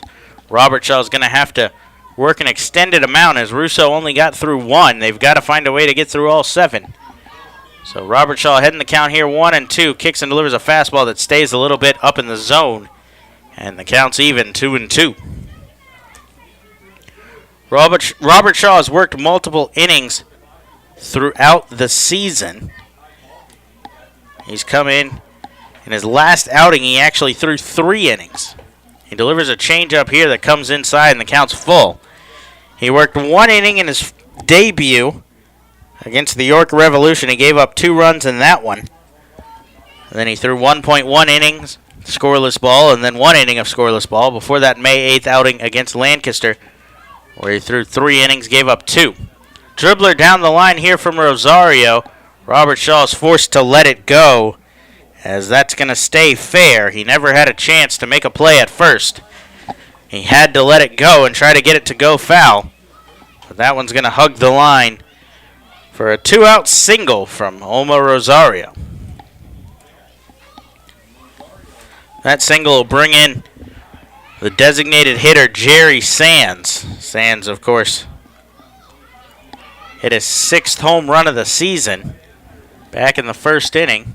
As it appears Rosario is going to get checked on by the trainer here for Somerset, as Phil Lee has headed out to first base to check on the utility man for the Patriots, Oma Rosario.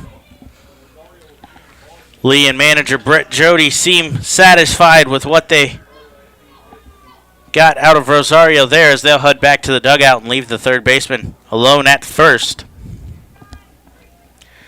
And bring in Jerry Sands. Sands was 1 for 3 in Game 1 earlier today. Robert Shaw comes set here. Kicks and delivers. That one shot off of the glove of Robert Shaw, who thought he snagged it. Rosario making the turn, heading to third. Gary Brown picks it up, fires, but not in time. A big turn from Jerry Sands before he heads back to first. 2 for 2 on the day. That one was shot right back up the middle at Robert Shaw. It kicked off of his glove before shooting up the middle for a back-to-back 2-out singles from Rosario and Jerry Sands. So we've got runners on the corners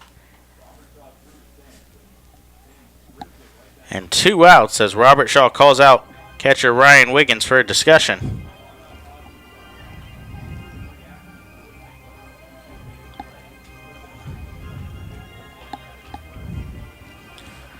So after the quick conference there from Wiggins,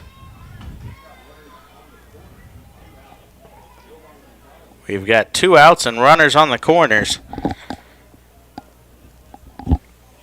as Robert Shaw will have to get through Yovan Gonzalez. Gonzalez 1 for 1 with a single and a run scored already. Robert Shaw comes set, gives a look at Sands at first, kicks and delivers. Fastball low. The danger started when Robert Shaw looked like he got Rosario. He jammed him on a fastball inside. Rosario dribbled it down the third baseline. Robert Shaw had to let it go. Robert Shaw delivers a 1-0 curveball that tails outside. The count goes to 2-0.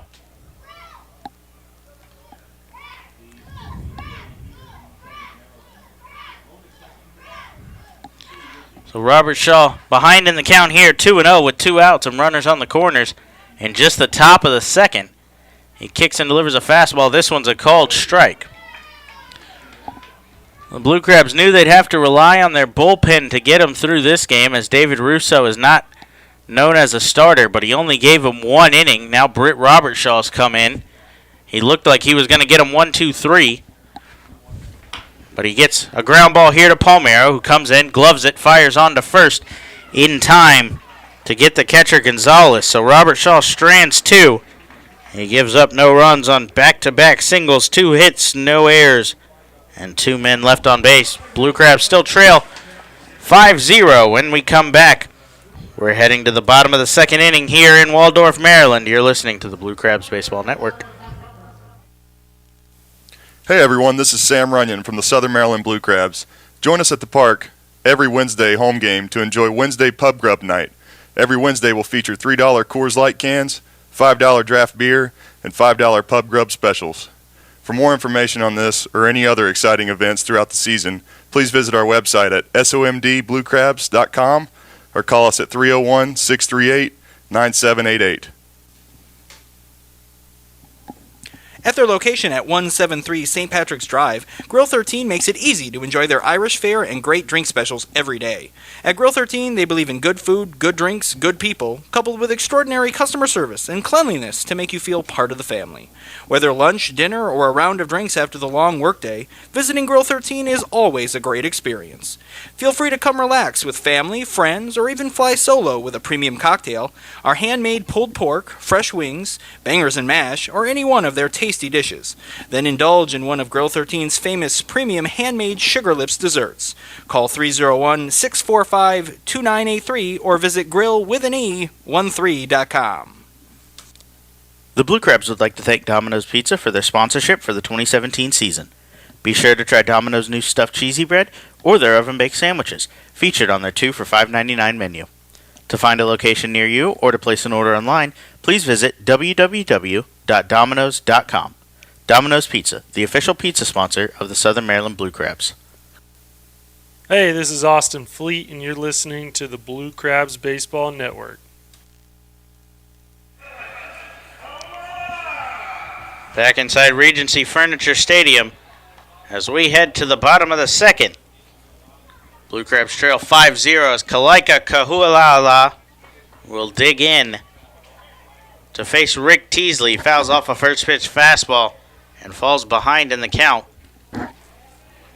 No balls and 1 strike against the lefty for Somerset, getting the start here in game 2. That ball's dribbled back up the middle. Teasley picks it up, sprints over to first, and underhand tosses it to the first baseman Guzman for the first out here in the bottom of the second inning. Somerset has put up 5 runs on 6 hits here through 1.5. 2 of those hits came off of reliever Britt Robertshaw in the second inning, but was able to work around runners on the corners. So that'll bring in Devin Rodriguez, who takes a first pitch fastball high and gets ahead of Teasley here in the lefty-lefty matchup. Rodriguez with a big cut there, and the count goes to 1-1. Patrick Palmero waits on deck, followed by Jose Lozada and Ryan Wiggins, should we get there this inning. 1-1 fastball misses outside. The count goes to 2-1 against Rodriguez, who went 1 for 3 in his debut with the team earlier today. He scored a run on a Patrick Palmero double in the gap. That one misses outside as well, 3-1. Rodriguez pulled a single to right field in his first at-bat as a member of the Blue Crabs. Palmero followed that with a double in the second inning last game in game 1 to score him. Rodriguez walks here as he took another fastball high there, and he's aboard on first for Patrick Palmero.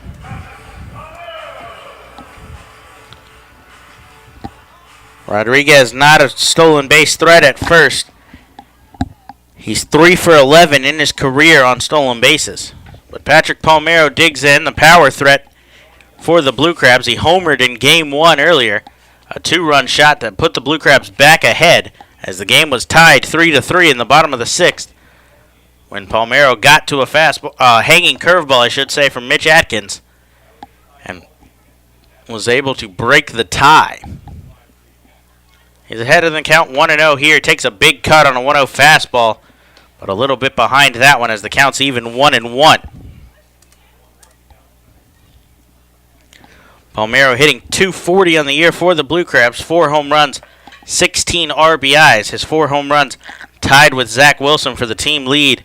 Second on the team in RBIs. 1-1 pitch here. Another big cut, but fouled back off the catcher, Gonzalez. Palmero struggled with the strikeout this year. He's behind 1-2 here. He leads Southern Maryland with 28 strikeouts on the year thus far. A team that has seen 186 strikeouts coming into this game and just 23 games played. So Palmero digs back in behind 1-2 with 1 out here in the bottom of the 2nd. The southpaw Teasley comes set, elevates a fastball too high as the count will even up at 2-2.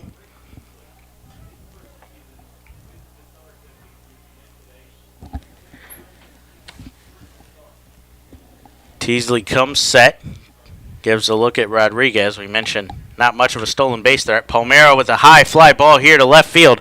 The left fielder Eggleston going back, giving a look, but the wind will take that one out as Patrick Palmero with his 2nd home run of the day, first here in Game 2, has put the Blue Crabs on the board with a 2-run shot over the mini monster in left field. Patrick Palmero got on a fastball there, sent a high fly ball out to left field. We mentioned the wind blowing hard from right to left today. It was able to get up in that and carry all the way out for Palmero's 5th home run of the season. So that'll bring in second baseman Jose Lozada, who switched over to the right side of the plate and rolls one foul here against the lefty Teasley. Lozada, the lone switch hitter on the Blue Crabs.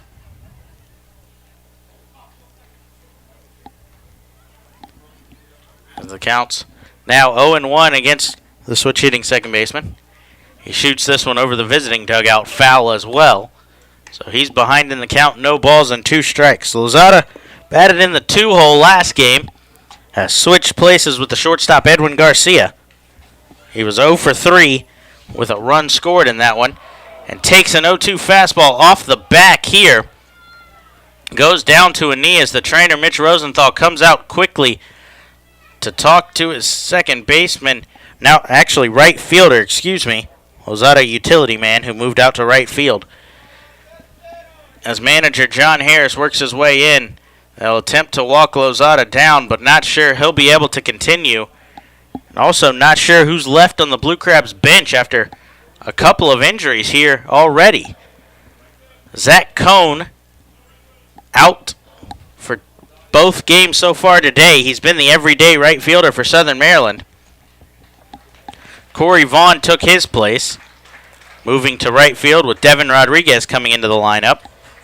And then when Vaughn got hurt in Game 1 on the slip and fall out in right field, Lozada had to move out there, and KK is the only person left on the bench, is in at second base already. Lozada appears to be okay after taking a hard 0-2 fastball off the back. That'll bring in catcher Ryan Wiggins. Wiggins didn't play in Game 1. He's hitting .219 on the season as he misses one low here. Wiggins played in the Game 2 yesterday, went 1 for 2 with a run scored in that one. He's on a 3-game hitting streak coming into this one. So Teasley winds and delivers that.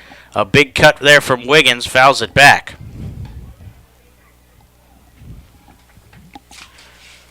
The Blue Crabs are only carrying 10 position players. We see 4 of them in the lineup. The 5th, Michael Snyder, is in the lineup as a designated hitter. And then we mentioned cut there from Wiggins. He's behind 1-2. So we've got the 5 infielders there. Then you've got Brown out in center. Lozada has moved out to the outfield, as has Devin Rodriguez. So the only 2 players on the bench that play the field are Zach Cohn and Corey Vaughn. As Wiggins shoots one back up the middle there, off the glove of the shortstop Kelly. That will go down as an E6. But do the job moving Lozada into scoring position at second base as he continues to struggle out there a little bit, holding his back. But as I was saying, the only 2 non-pitchers that are eligible to play in this game outside of catcher Mike Blank, who will have the game off after catching game 1, are Cohn and Vaughn, who are both currently out with injuries, although not necessarily labeled out. They're on the bench and can come in, as Zach Cohn has actually picked up a bat and is trying to stretch out a little bit in the dugout here. So we'll see how this all plays out as the game continues. Hopefully Lozada is able to continue on in this one. Gary Brown took a first pitch fastball here with runners on first and second and 1 out. He's ahead in the count 1-0 as the lefty Teasley comes set, gives a look at second, kicks and delivers. That one's fouled off by Brown straight back. Brown 2 for 4 in game 1 with a 2-run homer in the 6th inning that gave the Blue Crabs 2 more insurance runs. They were up 5-3 at the time when he sent one out over the left field wall. That was his 3rd home run. He's 1 for 1 in this one. He singled but was stranded at third back in the 1st inning. Brown jams himself here, fouls one off of his foot in the box, as the count will now go to 1-2. So the Blue Crabs played their 4th doubleheader, or 3rd doubleheader yesterday. This is their 4th doubleheader. They split the first one of the season on a Sunday against the Long Island Ducks. They took both in the doubleheader against the York Revolution, and then split yesterday with the Patriots in the first 2 games of this 4-game series. They won game 1 earlier today, so have guaranteed at least a split in the series, but they're looking for more as they trail 5-2 here in the bottom of the 2nd, with runners on first and second, just 1 out in the top of the lineup up. That 1-2 fastball from Teasley goes outside and low, and the count goes to 2 balls and 2 strikes.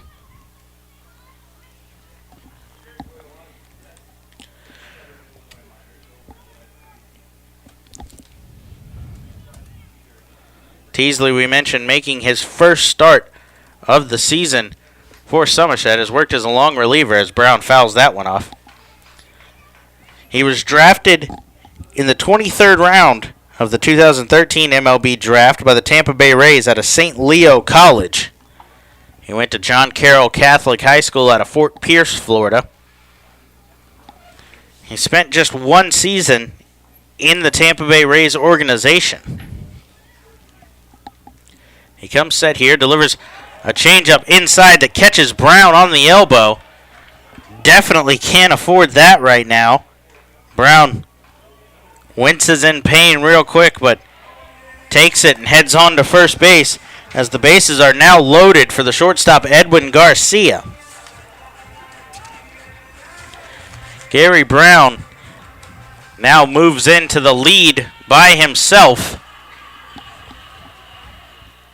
on hit by pitches in the Atlantic League. He was tied with K.C. Hobson and Dan Lyons at 4. That's the 5th one he's taken this year, as the pitching coach will come out for a conference with the starter in Game 2, Teasley.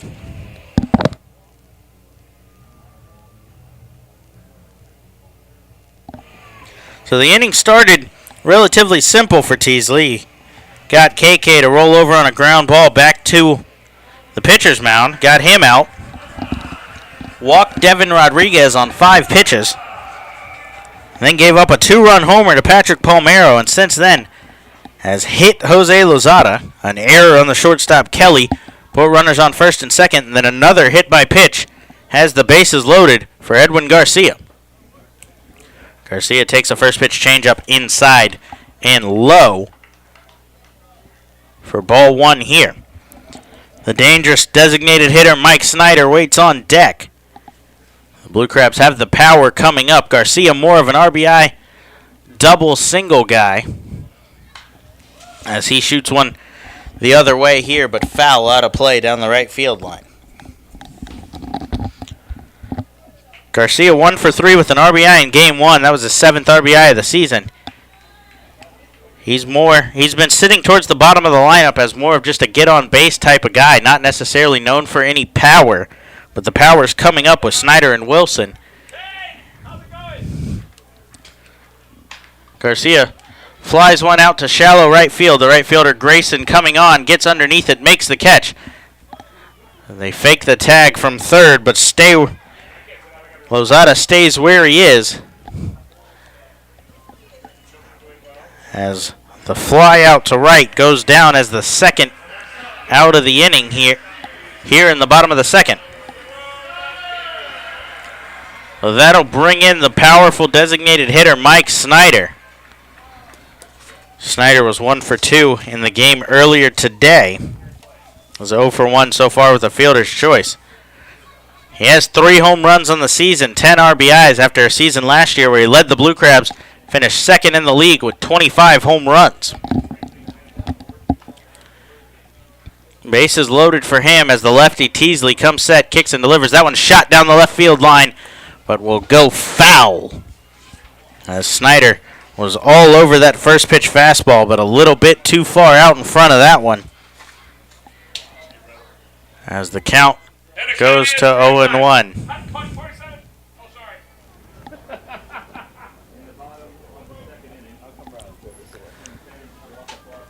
So no balls and 1 strike with 2 outs here, and the bases loaded in the bottom of the second inning.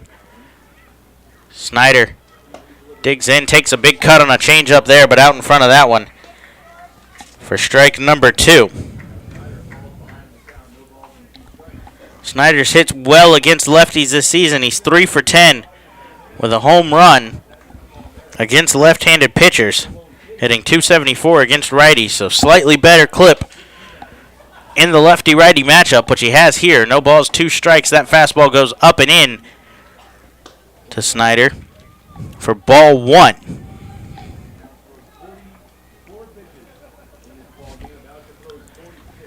Teasley is looking to get out of this inning and strand 3 runners on. He comes set for his 45th pitch here through just 1 2/3. That one shot down the third baseline. Fair ball as it catches the base. Manager John Harris is waving Gary Brown around third as Michael Snyder clears the bases with a 2-out double.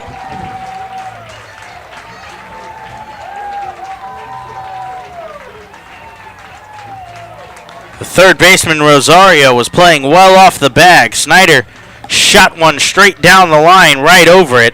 Manager Brett Jody comes out for a conversation with home plate umpire Silvio Martinez, saying that one was foul. The third base umpire Dave Shirk is inside at C position for the umpires over by second base, so it's the home plate umpire's call. Martinez, as soon as it was hit, jumped up towards the line, immediately signaled fair as Snyder's ball rolled all the way down into the corner in left field. He jogged into second with a stand-up double and cleared the bases as Gary Brown scored from first. So we've got a tie game here in the bottom of the second as Zach Wilson digs in and takes our first pitch fastball called strike. Wilson, the last batter in the lineup to bat this inning, as the Blue Crabs have batted around here in the second after Somerset did it in the first. High fly ball to center field. Center fielder Darren Ford drifts over, makes the catch a few feet short of the warning track after a little bit of play with the wind. But the Blue Crabs tie the game, putting up 5 runs in the inning on 2 hits, 1 error, and leave 1 on base. New ball game, 5-5. Britt Robertshaw heads back out to the mound in a tie game. When we return, you're listening to the Blue Crabs Baseball Network. Hey fans, this is Austin Fleet, right-handed pitcher for the Southern Maryland Blue Crabs. Be sure to join us at the ballpark every Tuesday home game for our new 2 days. During these games, concessions will be offering fans $2 pretzels, popcorn, and peanuts. For more information, please visit our website at somdbluecrabs.com or call us at 301-638-9788. The Blue Crabs are excited to welcome local Tri-County schools to Regency Furniture Stadium for our baseball and education days. Wednesday, May 3rd and Wednesday, May 17th, the Blue Crabs will welcome area students for a day of baseball and learning fun at the ballpark. This will include in-game learning activities as well as performances by the Knights of Medieval Times. For more information, please visit our website at somdbluecrabs.com or you can call us at 301-638-9788. The Southern Maryland Blue Crabs would like to congratulate Christian Lopez on being voted by fans as the starting catcher on the Blue Crabs' 10-year team. Lopez was drafted in the 6th round of the 2003 MLB Amateur Draft by the Tampa Bay Rays. Lopez signed with Southern Maryland in 2010 where he hit .274 with 7 home runs and 7 stolen bases in his debut season. Lopez was also named an Atlantic League All-Star in what proved to be his final season with the team, 2012. In 285 career games for the Blue Crabs, Lopez collected 20 home runs, 106 RBIs, and 26 stolen bases.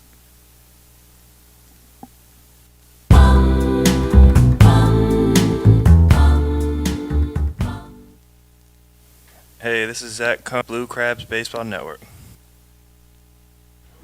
Back inside Regency Furniture Stadium as we head to the top of the 3rd in a tie ball game after the Blue Crabs put up 5 in the bottom of the 2nd. Robert Shaw returns to the mound for his 2nd inning of work and delivers a first pitch strike to the first baseman, Carlos Guzman. So David Russo got the start for Southern Maryland. He pitched just 1 inning, giving up 4 hits, 5 runs, walking 2. It looked like Somerset was easily going to coast to a tie in the series. Robert Shaw came in, gave up 2 hits in the 2nd, but held the Patriots to no runs. And then the Blue Crabs offense exploded with the help of an error by the shortstop Scott Kelly, put up 5 runs and tied the game. A 1-1 pitch is swung on by Guzman, driven back up the middle, as he's 2 for 2 in this one. That'll bring up the second baseman, Tyler Bortnick. Bortnick 0 for 1 on the day, or on the game, with a fly ball to center field. He was 1 for 3 earlier in game 1.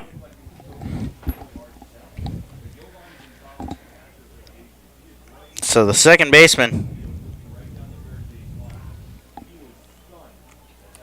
digs in here. Robert Shaw comes set. Bortnick squares around, popped up. Ryan Wiggins makes a diving catch in foul territory to record the first out of the inning. A great effort there from Wiggins as Palmero was too far back. It stayed close to the plate, and Wiggins laid out and snagged it to foil the sacrifice bunt attempt. The big blow in that last inning for the Blue Crabs came on a bases-loaded double down the line from Mike Snyder. The catcher, Jovan Gonzalez for Somerset, as well as manager Brett Jody, had a long conversation with Silvio Martinez after that one. They both thought it was foul. Gonzalez was right up on the line and thought he saw it clearly. Not the best angle from up here, so not my judgment on whether that was fair or foul. You go with what the umpire says. He called it fair, and Snyder cleared the bases to tie the game. Called strike there to the shortstop Scott Kelly, who tripled back in the first, scoring 2. With a runner on first in a tie ball game, Robert Shaw comes set. Kelly squares around but pulls back, and the count goes to 1-1. Home plate umpire Silvio Martinez spent the half inning just now on our way to the 3rd. Standing down the 3rd baseline, just looking at the spot where that ball hit, replaying it in his mind, seeing if he got that call right or not in his opinion. So Robert Shaw 1-1 count with 1 out here. Time is called as he goes into his motion. granted by the home plate umpire. As Kelly steps out of the box. He digs back in here. Count still 1-1 as him and Robert Shaw both reset. The righty comes set. Gives a look at first. Kicks and delivers. Fastball swung on and missed. As that one got on top of Kelly inside quickly for the second strike of the at-bat.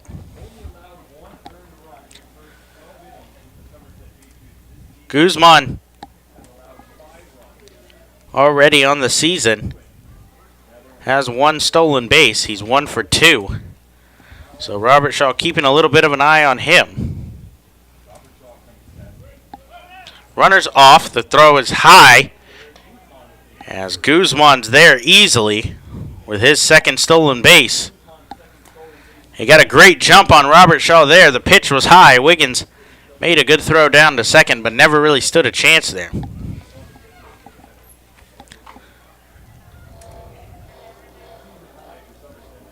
Rick Teasley has only given up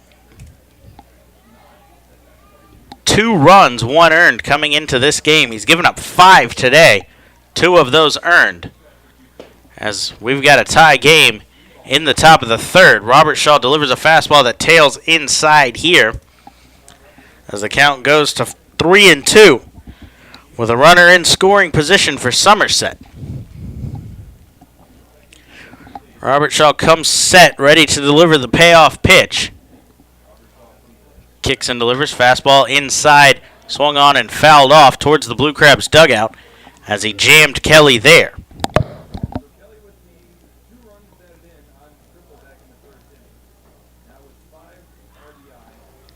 Kelly picked up his 5th RBI of the season.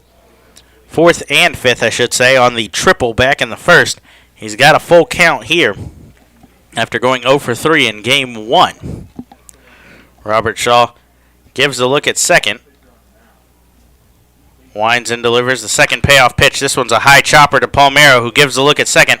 Fires on to first to record the second out of the inning here. Palmero looked back Guzman to second base to make sure he couldn't advance to third before firing on to the first baseman, Wilson, and recording the second out of the inning here.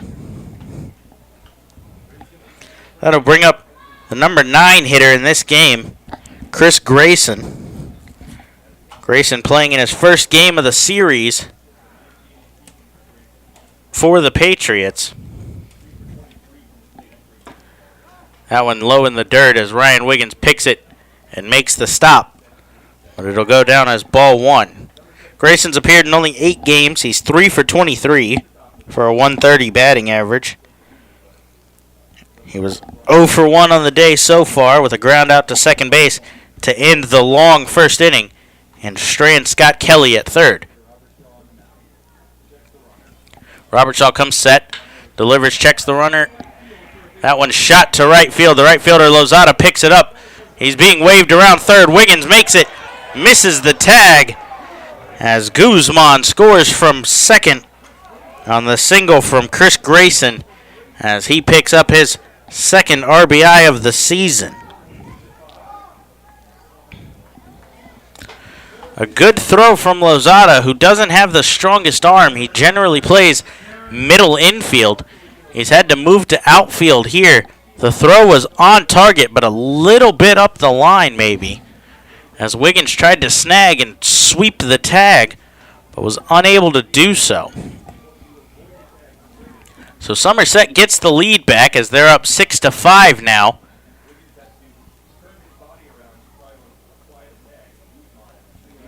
As the leadoff man, Darren Ford, digs back in for his third at-bat in 3 innings. With a man on second and 2 outs, Sam Runyon is up and throwing in the bullpen for Southern Maryland. So Robert Shaw looks to work out of this second inning and gives a look to Grayson at second before delivering the first pitch to Ford. Time called once again by Darren Ford before the pitch can be delivered. As Robert Shaw is taking his time out there on the mound, doesn't seem quite comfortable with what's going on. So the batter and the pitcher both reset. Robert Shaw comes set again. A long look in. Fires a fastball. Swung on and missed by Ford in the first pitch of the at-bat here. Ford walked to lead off the game before scoring later in the inning on the Sands home run. And then he grounded out to the third baseman, Palmero, to lead off the second inning. Robert Shaw comes set here. Kicks and delivers the 0-1. That one shot towards center field. Gary Brown comes in a few steps and makes the catch to work out of the inning, but not before Somerset gets the lead back. They put up 1 run on 2 hits, no errors, and 1 man left on base. They lead 6-5. The Blue Crabs come up to bat. After batting around last inning, we'll see KK, Devin Rodriguez, and Patrick Palmero when we come back. You're listening to the Blue Crabs Baseball Network. Hey kids, don't forget that every Sunday is Kids Day at Regency Furniture Stadium. Every Sunday home game throughout the year, kids can enjoy a pregame autograph session with the players, as well as free admission to Pinch's Playground and post-game run the bases on the Blue Crabs field. For more information, please visit our website at somdbluecrabs.com or call us at 301-638-9788. TN Bose Heating and Air Conditioning is proud to present Fans for Our Fans at Regency Furniture Stadium this 2017 season. When the temperature at game time is expected to be a scorcher, TN Bose will do what they do best, keep you always the right temperature, by providing hand fans to the first 200 guests entering the stadium that day. Learn more about their technologically advanced AeroSeal duct sealing procedure online at tnbose.com. TN Bose for all of your air conditioning and heating needs. The Southern Maryland Blue Crabs want to congratulate Casey Benjamin on being named as the second baseman on the Blue Crabs' 10-year team. Benjamin was signed out of Tennessee Technological Institute by the Texas Rangers organization, where he made his professional baseball debut. He signed with Southern Maryland in 2010, where he hit .304 with 20 home runs in 112 games. Benjamin played in 327 career games with the Blue Crabs, hitting 54 home runs and driving in 209 runs over his 3 seasons with the team. Hey, this is Kaleka Kaho'ahalhala, and you're listening to Blue Crabs Baseball Network. Back inside Regency Furniture Stadium as the man you just heard digs into the batter's box for his second at-bat against the lefty, Rick Teasley. He takes a fastball outside as the Blue Crabs trail 6-5 heading to the bottom of the third. Somerset led off the game, putting up 5 runs. The Blue Crabs responded in the bottom of the second, putting up 5 of their own, before Somerset took the lead back, putting up 1 in the third inning. So KK digs in here. Ahead in the count, 2 balls and no strikes. As Teasley comes set, delivers a changeup called strike low in the zone. KK was a late addition to the lineup as Corey Vaughn was slated to start in right field. He left due to injury. Lozada moved from second to right, and KK came in to get his first start in the field. He pops one up here to the catcher as Gonzalez drifts back and makes the catch for the second out here, or the first out here in the top of the third. That'll bring in Devin Rodriguez, who got the second inning of scoring started. He walked with 1 out in the inning. Scored on the Patrick Palmero home run. So the lefty digs in. Takes a fastball called strike here.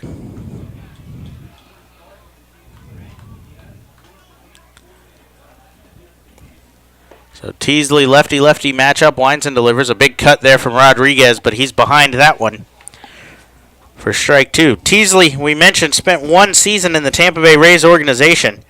He pitched between low A and rookie ball, went 3-4 with a 2.61 ERA in 17 games, picked up 2 saves. As Rodriguez fouls that one off.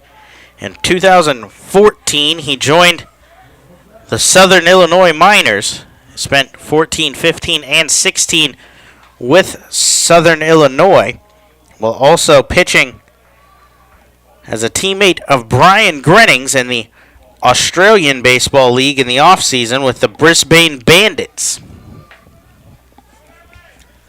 So Teasley winds and delivers. That one shot towards the left field gap. The left fielder, Eggleston, giving chase, makes the catch on the warning track. Good contact there from Rodriguez, but Eggleston got a good jump on it and was able to make the catch for the second out of the inning. Teasley has pitched very well for the Southern Illinois Miners. He went 11-5 in his first season in 2014 with a 3.57 ERA in 20 games.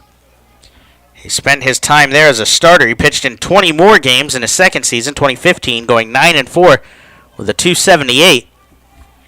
And then last season, 8-5 with a 4.80 ERA in 17 games before joining Somerset for this 2017 season.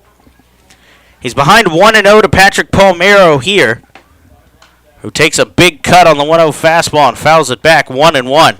Palmero, a big home run back in the second inning, started the scoring for the Blue Crabs. That two-run shot cut the lead to 5-2 before three more scored later in the inning on a double by Michael Snyder. So Palmero takes here. The count goes to 2-1. That home run was Palmero's fifth of the season. He homered earlier today as well. He also picked up his 17th and 18th RBI as he fouls one off to run the count to 2-2.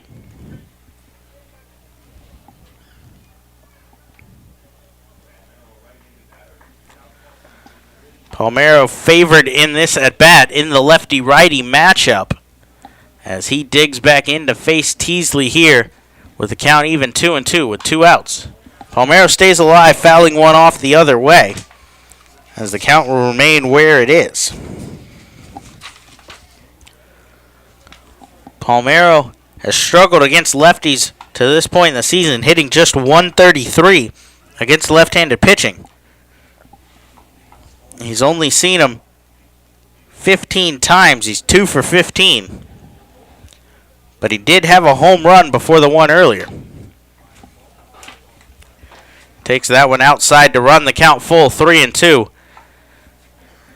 As Sam Runyon is still up and throwing in the Blue Crabs bullpen, we'll see if Robert Shaw will come back out to work or if Runyon will get the call. First payoff pitch is fouled straight back from Palmero as he stays alive once again.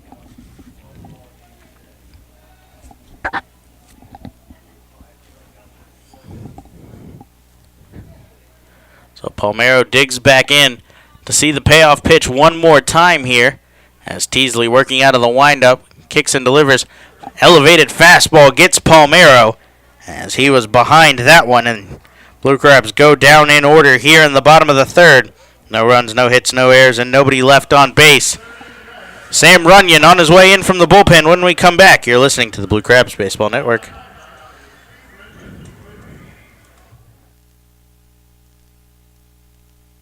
The All-Stars are coming. The All-Stars are coming. Join the Southern Maryland Blue Crabs All-Stars in Somerset at TD Bank Ballpark on Wednesday, July 12th, where the Atlantic League will join together for the playing of the league's 20th All-Star Game, presented by Robert Wood Johnson Barnabas Health and Horizon Blue Crabs Blue Shield of New Jersey. Get tickets now online at SomersetPatriots.com.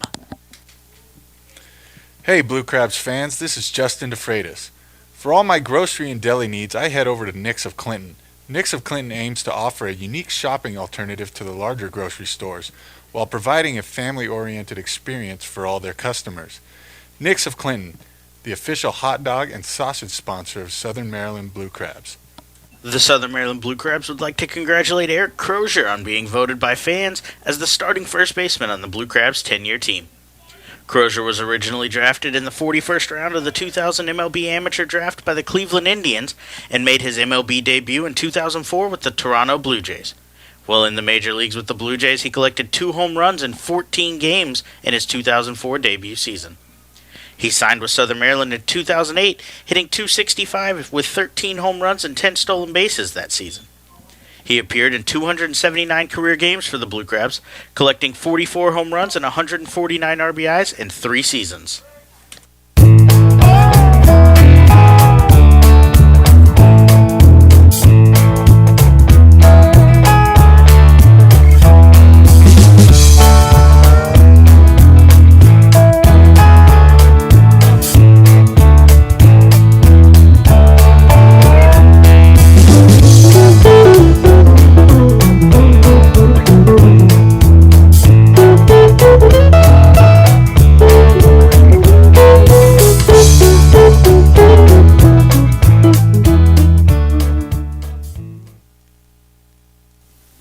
Hey, this is Rob Carson, and you're listening to the Blue Crabs Baseball Network. Back inside Regency Furniture Stadium as Sam Runyon heads to the mound in the top of the 4th inning. Blue Crabs trail 6-5 here in Game 2 of 2 7-inning doubleheaders on this Sunday afternoon as we celebrate Mother's Day at Regency Furniture Stadium. Runyon delivers a first pitch strike here to the number 2 hitter in the lineup, Aaron Eggleston, as he'll lead off here in the 4th inning. Second pitch curveball stays up and away from the lefty. Runyon on the season, 1-1 record. He also has a save with a 1.54 ERA as that fastball heads outside 2-1. He's given up 8 runs in 11 innings, but just 2 of them earned as the defense has struggled behind him. He's walked 3 and struck out 9 in 11.2 innings of work, while appearing in 9 games. He'll likely be asked to go multiple innings here, as David Russo gave 1.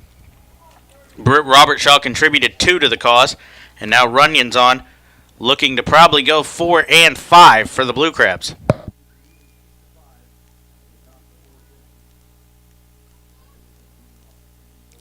He's behind here, 3 balls and 1 strike, as he comes set and delivers to Eggleston. Called strike on a fastball over the outside part of the plate.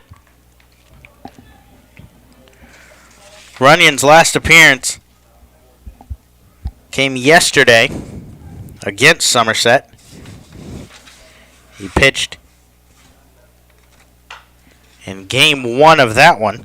He threw 2.1 innings, gave up 2 hits, 1 strikeout, but no runs. The first payoff pitch was fouled off, as the count will remain 3-2 with nobody out here in the top of the 4th inning. So Runyon kicks and delivers. Fastball low and inside here, as that's ball 4 to Eggleston. And there's a leadoff walk for the Patriots. It's getaway day for Somerset, as they'll head home to prepare for a 4-game set against the Sugarland Skeeters when they head into town. Somerset has tomorrow off, as do your Blue Crabs, before returning home for a 3-game series Tuesday, Wednesday, Thursday against Lancaster. First pitch slider misses off the plate away, 1-0 to the third baseman, Olmo Rosario. Rosario 1 for 2 with a walk and a run scored back in the 1st inning. High pop up here, back behind the home plate, as Ryan Wiggins loses it and picks it up in foul territory. A little bit of confusion there between Runyon, Wiggins, and the third baseman, Palmero. Wiggins looked like he had it. He lost it halfway through. It landed in fair territory, but kicked back foul to Wiggins. So Wiggins picked it up in foul territory. It was ruled a foul ball as no one had touched it in fair territory, and the count will go to 1-1. So Eggleston will have to return to first with a 1-1 count as Runyon delivers a slider off the plate away, 2-1.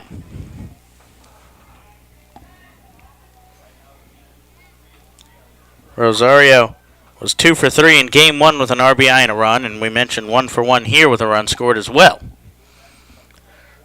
The hard-throwing righty kicks and delivers a fastball that tails inside. Sam Runyon, 6'4", 220 pounds, out of Asheville, North Carolina. This is his first season with the Blue Crabs, as he spent the rest of his professional career in affiliated baseball. Runners off from first as this one's shot down the line. If it's fair, it's gone. It is, as Olmo Rosario with a 2-run homer off of Sam Runyon extends the Somerset lead to 8-5.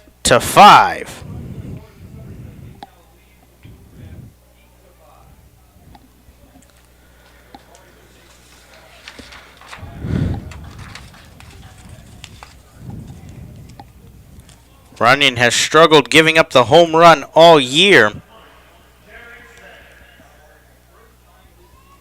as he gave up a grand slam back on May 10th at Lancaster, as well as a home run May 3rd against Sugarland. And he gave up a 2-run homer just now here. And the Blue Crabs now trail 8-5 in the top of the 4th inning.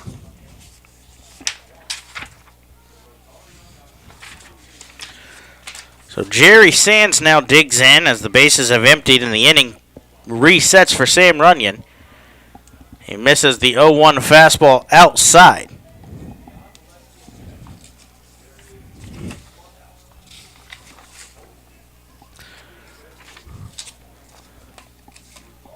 Runyon signed with Southern Maryland back on February 2nd earlier this year.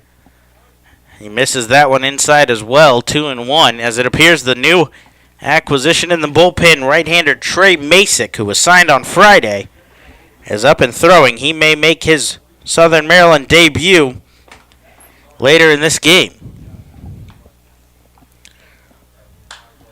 Runyon delivers a 2-1 fastball fouled out of play from Sands. Runyon was drafted in the second round of the 2007 MLB draft by the Kansas City Royals out of A.C. Reynolds High School. Spent 7 seasons in the Royals organization, as well as a brief 9-game stint in the Rays organization, before spending 3 seasons in the Nationals organization.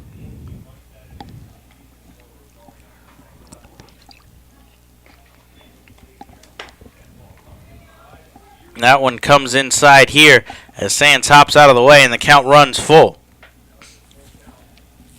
Last season, Runyon started with the AAA Syracuse Chiefs before finishing the season with the AA Harrisburg Senators.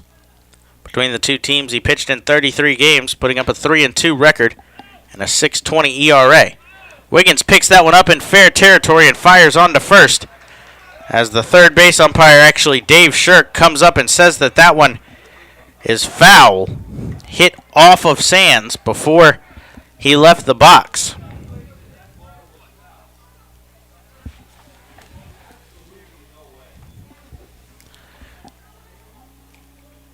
Shirk says that it hit him in the leg before he left the batter's box.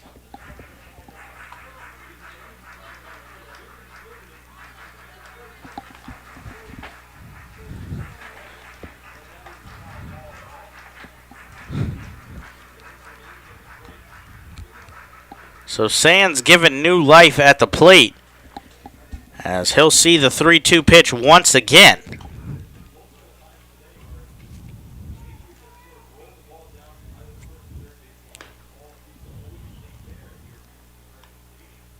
So Runyon comes set, delivers the payoff pitch once again. This one misses away, as Sam Runyon went from recording an out on a dribbler up the third baseline to instead walking Jerry Sands. So we've got nobody out for the catcher, Yovan Gonzalez.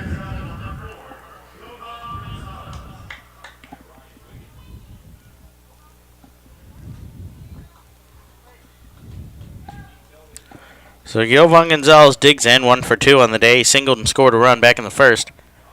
And he takes the first pitch fastball, ball 1 from Runyon.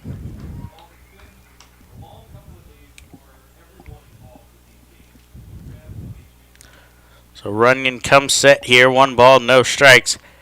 Kicks and delivers. That one misses outside. Another long game here in Southern Maryland. It's been a long couple of days with Somerset as we had the rain on Thursday cancel it. And then Friday we started the game after 4 innings, the field was deemed unplayable.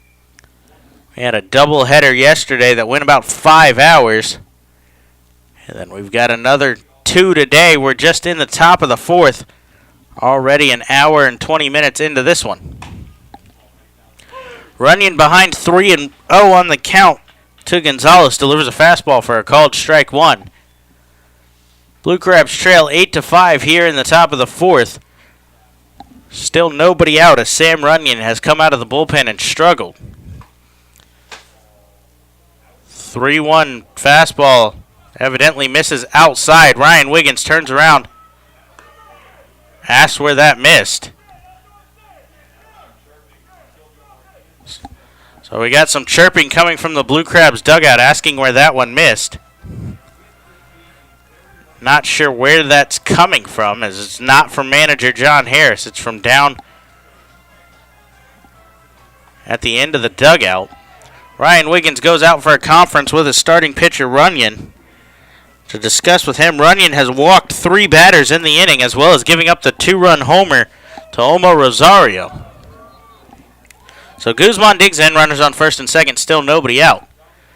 That one misses outside, 1-0. It's a very questionable walk there to Gonzalez, who actually didn't leave the box knowing that that was strike 2 before being told he had to, that it was a ball. Guzman shoots one into right field or left field here as Rodriguez gives chase, but that'll get by him and roll all the way to the wall. Sands will come around and score. Gonzalez will be held at third as an RBI double from Carlos Guzman plates another. And Somerset extends the lead to 9-5 here in the 4th inning. Manager John Harris has seen enough as Sam Runyon can't even record an out. And it appears that Trey Masick will come in from the bullpen and make his Blue Crabs debut. We'll get you those details more when we come back. You're listening to the Blue Crabs Baseball Network.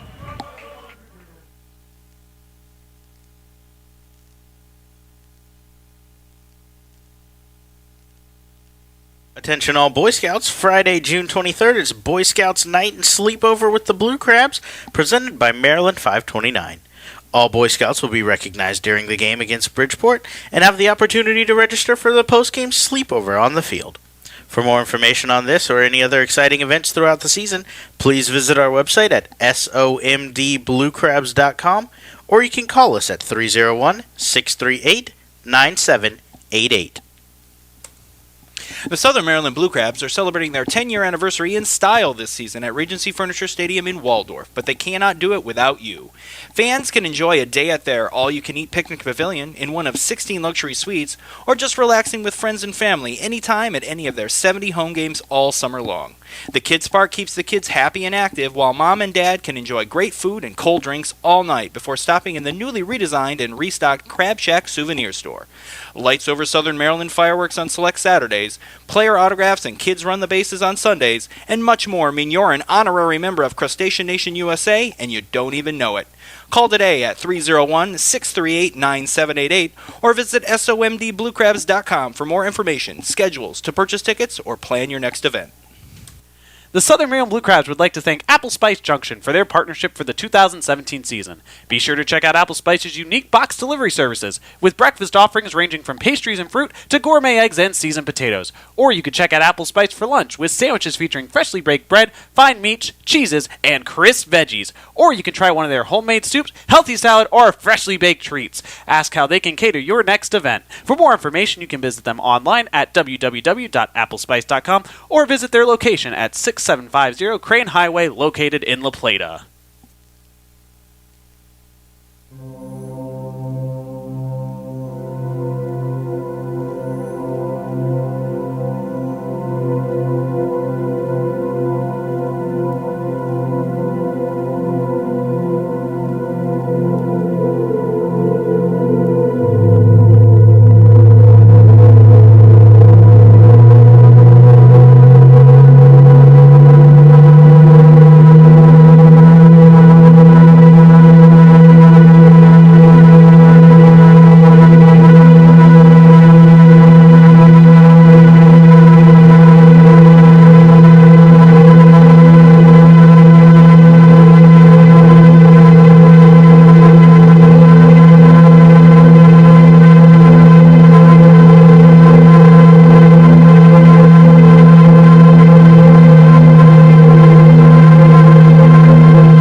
Hey, this is Justin DeFreitas, and you're listening to the Blue Crabs Baseball Network.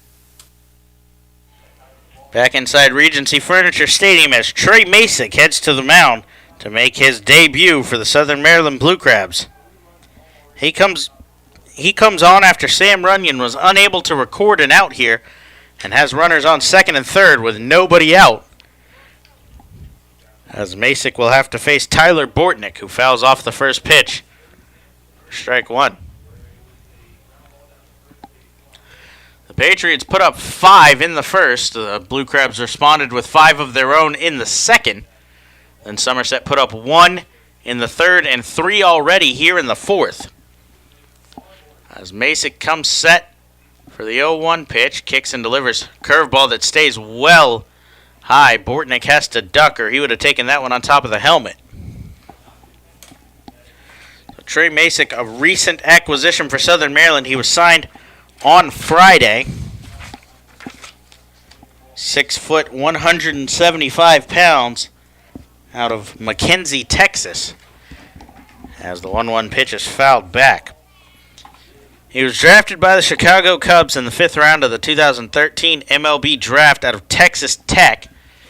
His junior year at Texas Tech, the year he was drafted, he went 5-2 with a 1.82 ERA as a starter. Masick spent 3 years in the Chicago Cubs organization after he got drafted, as the 1-2s fouled off down the line to the Blue Crabs bullpen. He only reached as high as the single-A level, struggling in his time with the Cubs.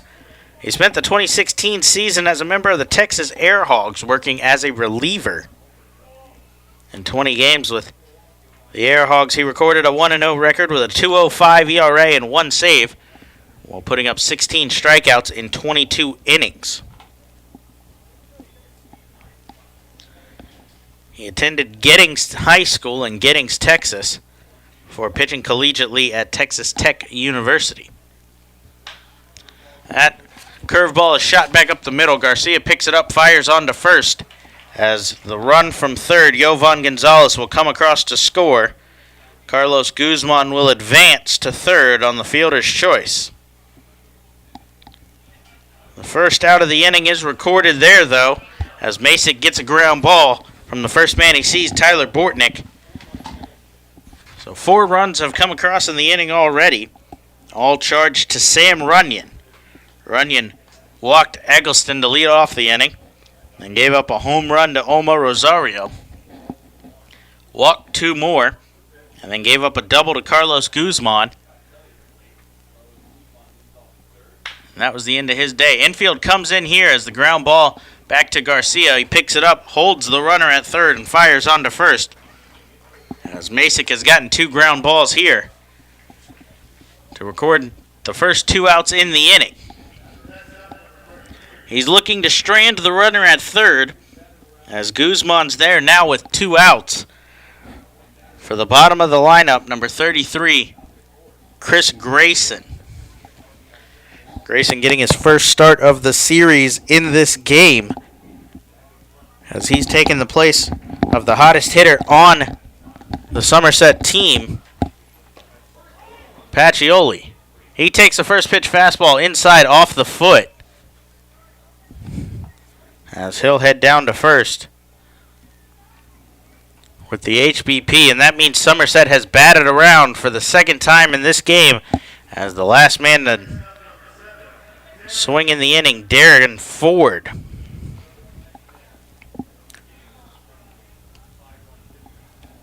Ford flew out in the third to end that inning. Darren Ford has now batted in every inning. He's the only player on the Somerset team to have recorded an at-bat in all 4 innings of play thus far. Masick working out of the stretch, kicks and delivers that one outside. He falls behind 1 ball and no strikes here to the speedy center fielder. Ford 0 for 2 with a walk and a run scored already in this game. So Masick kicks and delivers. Another one well outside. Ryan Wiggins makes a sliding stop.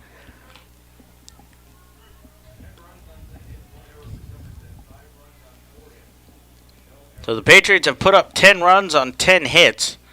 Blue Crabs have put up 5 of their own on 4 hits and an error from Somerset. They're preparing for an off day tomorrow as Trey Masick comes set behind 2 balls and no strikes here. That one in the dirt as the runner's off from first. Grayson will head into second standing up. He'll likely get credited with a stolen base. I will give him credit for a stolen base as he was off on the pitch anyway, and that one happened to land in the dirt and kick away. So runners on second and third here, and a 3-0 count to Darren Ford. First base now unoccupied as Masick comes set for the 3-0. Delivers a fastball outside as Darren Ford walks for the second time and loads the bases for the man who started this inning, Aaron Eggleston.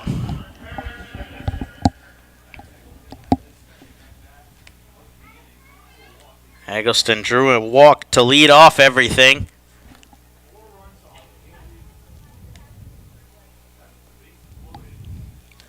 So they've already put up 4, and Somerset still has the bases loaded here with 2 outs as Aaron Eggleston comes in. Masick, first pitch curveball called strike over the outside part of the plate as action in the Southern Maryland bullpen once again. This time it's right-handed Cody Hebner. With the off day tomorrow, manager John Harris not afraid to turn to anybody and everybody out of that bullpen and tell them he'll make it up tomorrow. The 0-1 curveball stays away this time, 1-1 to the left-handed Aaron Eggleston.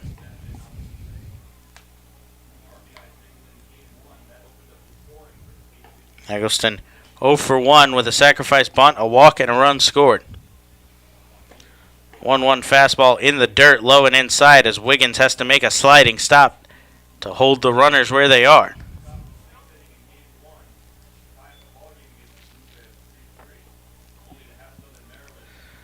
So Masick digs back into the mound. He's been relatively all over the place with his stuff so far. But he's got a 2-1 count here on Eggleston and 2 outs as that fastball stays outside. The count goes to 3-1 with nowhere to put him. Hebner frantically getting ready out in the bullpen in case he's needed here in this 4th inning. Another walk to Eggleston in the inning. Will walk in a run as Carlos Guzman will come across the plate. Grayson will advance to third and Darren Ford to second as the 2-out walk has put across the 5th run in the inning and extended the Somerset lead to 11-5 here in just the top of the 4th. So now the 11th batter of the inning, Olmo Rosario, digs back in. He homered earlier in the inning. A 2-run shot off of Sam Runyon. Fastball misses inside in the righty-righty matchup. And the count goes to 1-0.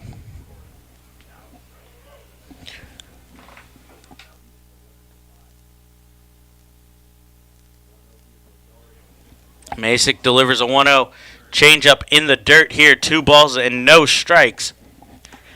As Somerset still threatening here in the inning as they have the bases loaded and 2 outs, having already put up 5 in the top of the 4th inning. Trey Masick digs back into the mound behind 2-0 to Rosario. Kicks and delivers a fastball that comes inside and catches Rosario as Masick hits his second batter and will put Rosario aboard. And manager John Harris heads out to the mound once again. It appears he'll make his second pitching change of the inning. Cody Hebner is on his way in from the bullpen after Trey Masick records just 2 outs in relief of Sam Runyon. We'll get you more on Hebner when we come back. You're listening to the Blue Crabs Baseball Network.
Back inside Regency Furniture Stadium as with the bases loaded, Jerry Sands digs in against the new pitcher, the third in the inning, Cody Hebner.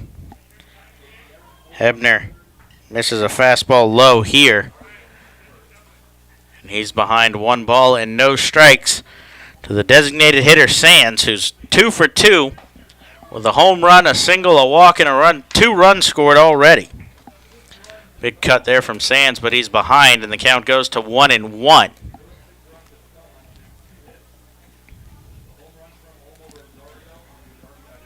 So Hebner comes set here.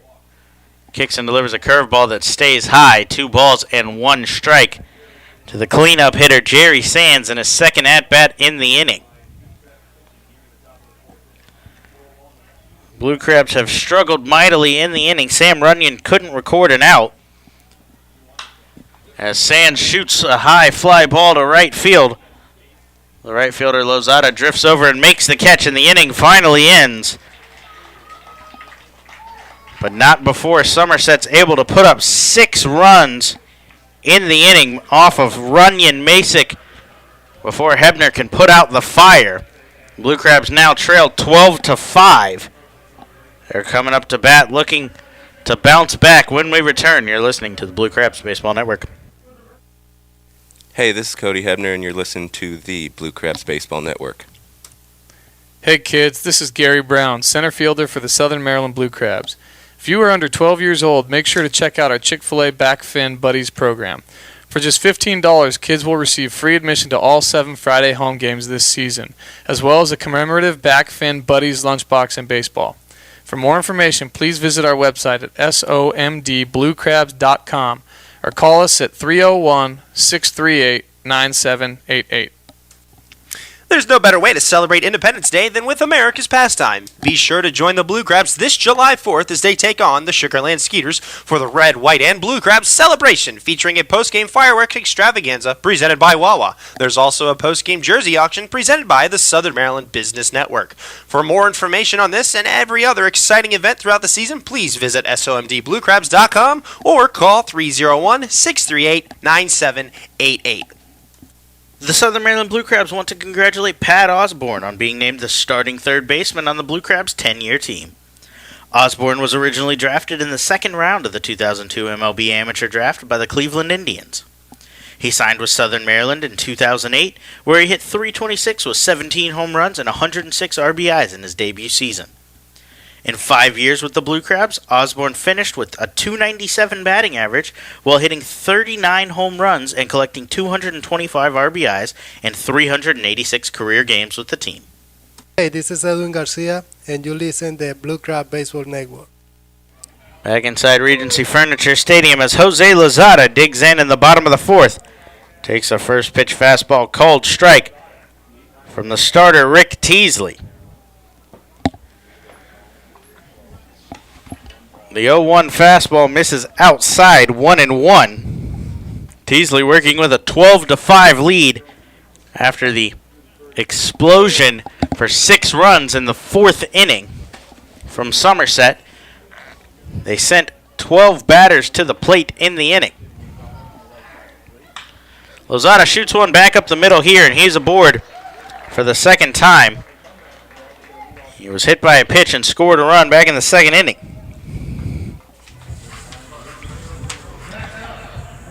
So that'll bring in Ryan Wiggins.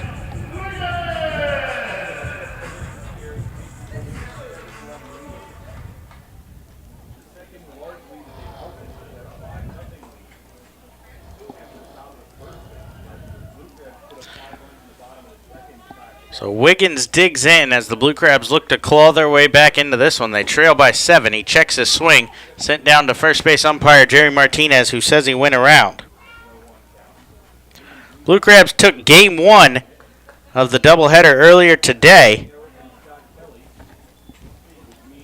They were tied at 3 in the bottom of the 6th when Patrick Palmero hit a 2-run homer to give them a 5-3 lead, and then a 2-run homer from Gary Brown clinched it 7-3. But they're behind 12-5 here in the series finale against Somerset. Pitch misses outside. The count goes to 2-1.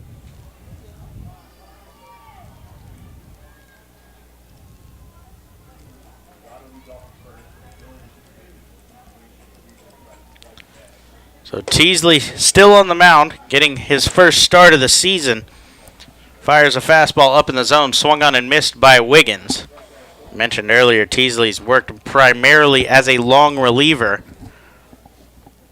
but is getting the start in this Sunday Game 2 of the doubleheader. Wiggins hits a high chopper down the third baseline, fielded by Rosario in foul territory, as the count will hold where it is, 2 balls and 2 strikes.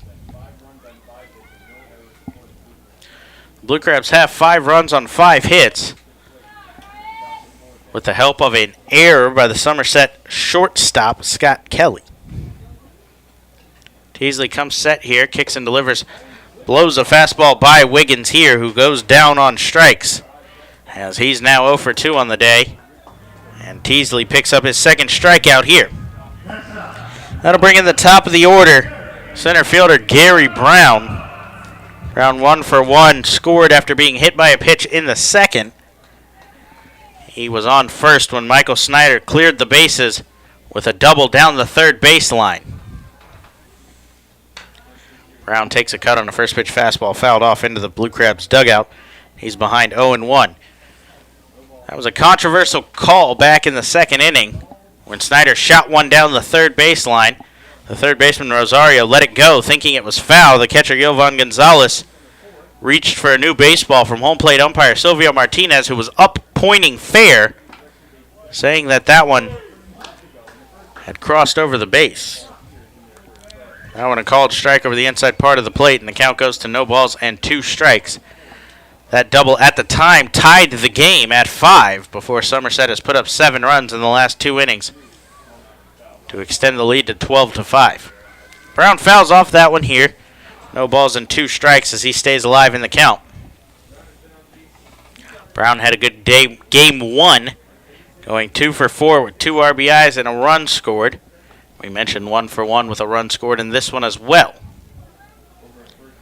The southpaw Teasley comes set, kicks and delivers. Brown fights one off and stays alive once again.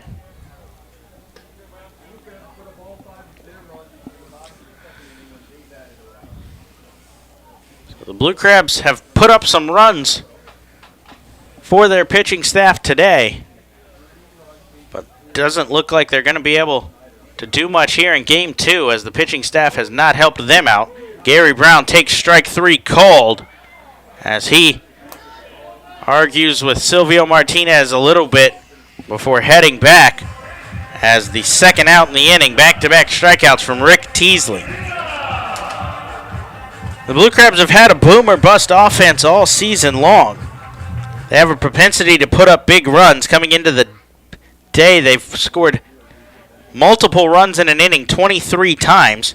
You can add to that total as they put up multiple runs in the second inning here.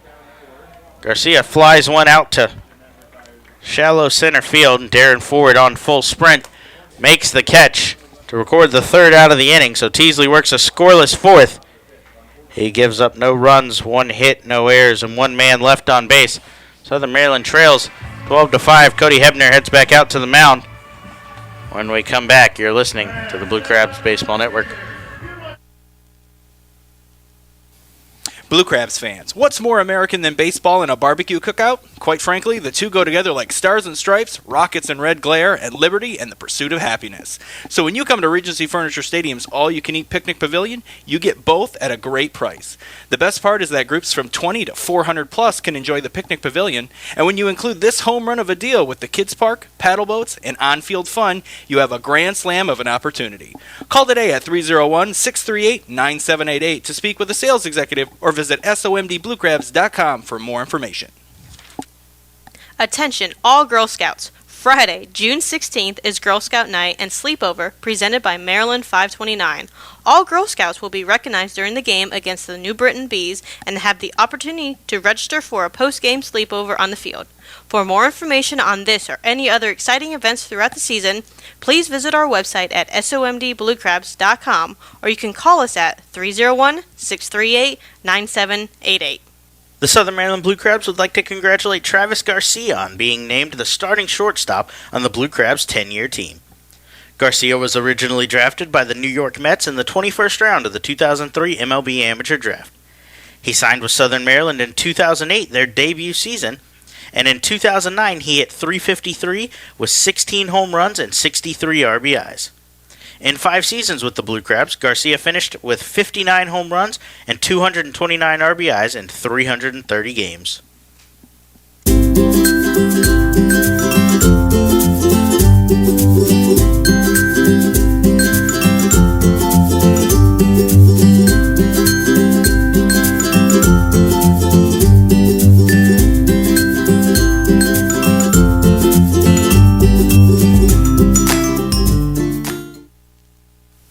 Hey, this is Patrick Palmero, and you're listening to Blue Crabs Baseball Network. Back inside Regency Furniture Stadium as Cody Hebner's back on the mound for the top of the 5th inning. He fires in a first pitch strike to the catcher, Yovan Gonzalez here, before missing a fastball outside 1-1. Hebner came in, he faced one batter in that long 4th inning. He got a fly ball from Jerry Sands to end the inning, stranding 3 runners. Hebner's ahead of Gonzalez here, 1-2.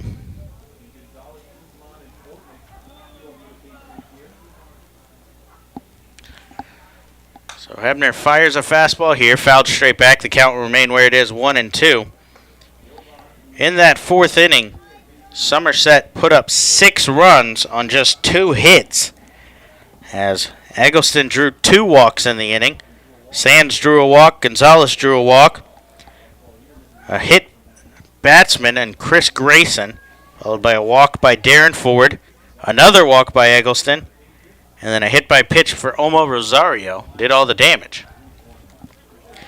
Hebner overthrows that 2-2 fastball a little bit, and the count goes high to run the count full. So 5 walks, 2 hits, and 2 hit by pitches in that 4th inning contributed to the 6-run outburst and the 7-run lead that Somerset holds right now in the top of the 5th, as that 3-2 pitch was fouled off straight back. So Hebner out of the windup here. Kicks and delivers a fastball. That one's fought off towards right field past the glove of KK for a single from Yovan Gonzalez.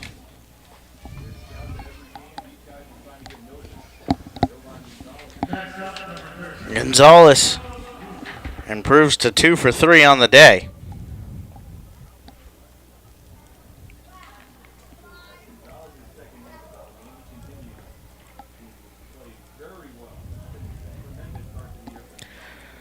So Guzman heads up to the plate. He's 3 for 3 on the day with 3 runs scored. He takes a big cut here and pops one towards foul territory in left field. Rodriguez makes the catch just 2 feet in fair territory and sets down Guzman for the first time today.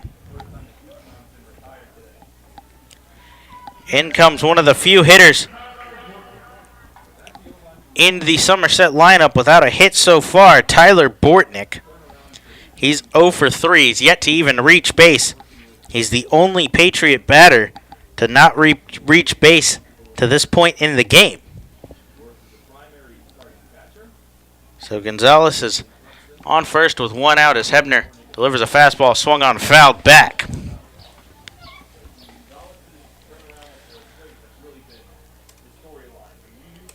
Bortnick comes into this game hitting .273. He's played in 16 games for Somerset this year, 55 plate appearances. He's yet to homer, but he had 4 RBIs and 5 stolen bases. That one kicks in the dirt away from Wiggins, as it'll go down as a wild pitch to advance Gonzalez into scoring position for Somerset here with just 1 out.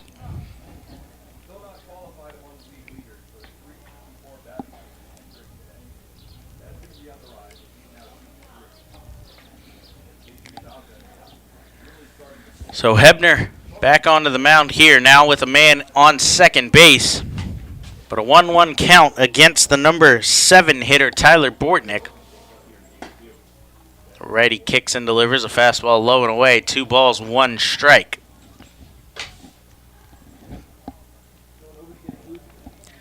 David Russo started the game for Southern Maryland. He struggled mightily in his one inning of work, giving up 4 hits, 5 runs. Hebner delivers a changeup there that misses low. Britt Robertshaw came in. He pitched relatively well. He threw 2 innings and gave up just 1 run, but unfortunately that 1 run in the third has him in line for the loss should this score hold where it is. That pitch was fouled off, and the count will remain where it is as Hebner heads back to the mound with a man in scoring position looking to strand Jovan Gonzalez.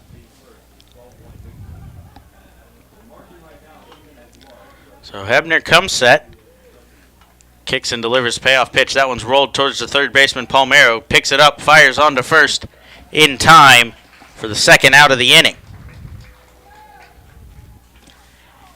Hebner came in and threw yesterday in Game 1. He struggled a little bit in that one as he threw the 7th inning. He gave up 3 runs on 2 hits.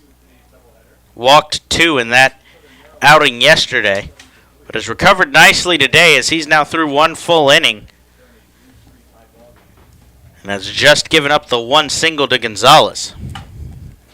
So with 2 outs, Scott Kelly digs in. Takes the first pitch curveball called strike. Kelly 1 for 3.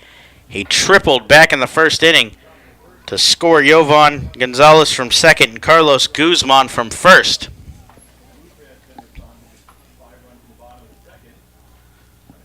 So Cody Hebner comes set here, ahead in the count, no balls and 1 strike. Kicks and delivers a fastball that kicks away from Wiggins again. Another wild pitch has advanced Gonzalez to third here, as he's now just 1 more wild pitch away from putting up the 13th run of the game for Somerset.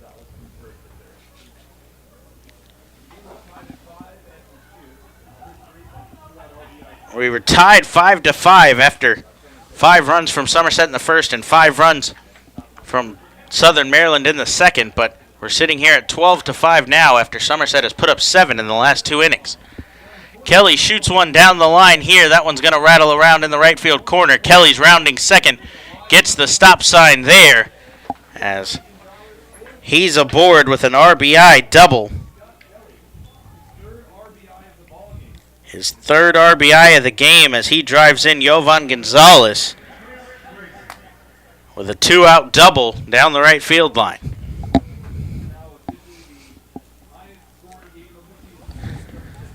This is the most runs Somerset has put up in a game this season. And now the most runs Southern Maryland has given up in a game. The previous high was 12 against Sugar Land back on the 3rd of May. So Hebner comes set here and delivers a first pitch fastball, swung on, grounded out to second. KK picks it up and fires on to first.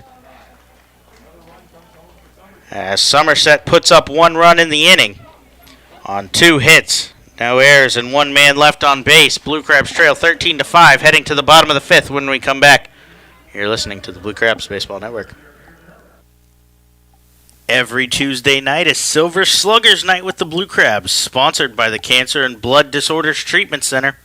Membership to the Silver Sluggers starts at just $25, and all members will receive tickets to every Tuesday home game, including our 4th of July Red, White, and Blue Crabs celebration, as well as a special Silver Sluggers t-shirt.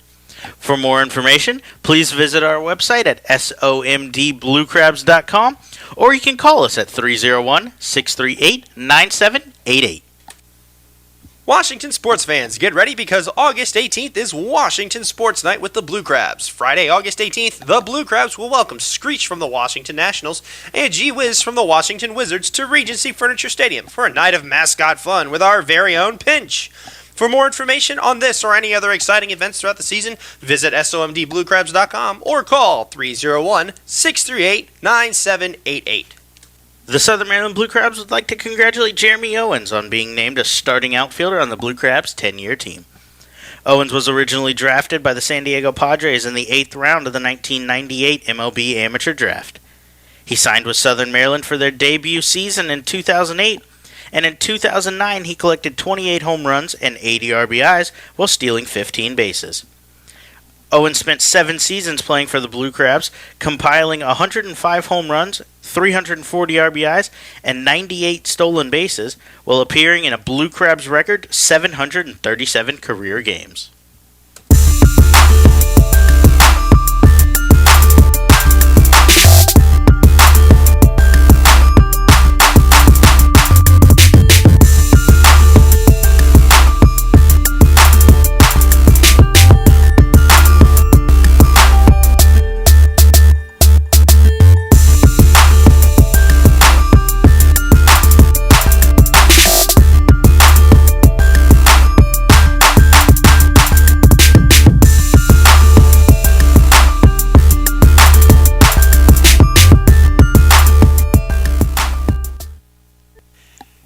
Hey, this is Austin, captain of your tie-dye crew, and you're listening to the Blue Crabs Baseball Network. Back inside Regency Furniture Stadium as Somerset turns to another lefty out of the bullpen. This time it'll be Justin Wright. Wright delivers a first pitch fastball swung on, fouled out of play by the designated hitter Michael Snyder. Snyder 1 for 2 on the day so far with 3 RBIs on a bases clearing double. Enfield has shifted over towards the third base bag as the second baseman a couple of steps to the left of the second base bag from our view. Shortstop deep in the hole and the third baseman hugging the line as that one misses low. So Wright comes on in relief of Rick Teasley in his first start of the season for Somerset. Teasley threw 4 innings, gave up 5 hits, 5 runs, 2 earned, struck out 3. All 5 of the Blue Crabs' run came back in the second inning. As Rob Carson is now up and throwing in the Blue Crabs bullpen. Snyder takes a big cut here and fouls it straight back. And is behind in the count, 1 ball and 2 strikes. So Wright, 5'9", 175 pounds. The southpaw's out of Chesterfield, Virginia. As he comes on here in the bottom of the 5th in Game 2 of 2 7-inning doubleheaders here. Blue Crabs took Game 1. So Wright ahead in the count 1-2. Comes inside, ball. 2 balls and 2 strikes.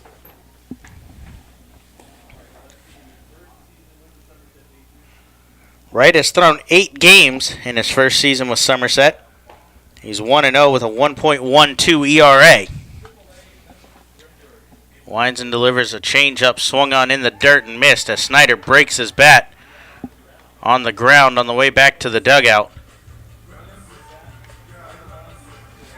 As he goes down on strikes. That'll bring in Zach Wilson. Wilson 0 for 2 on the game so far.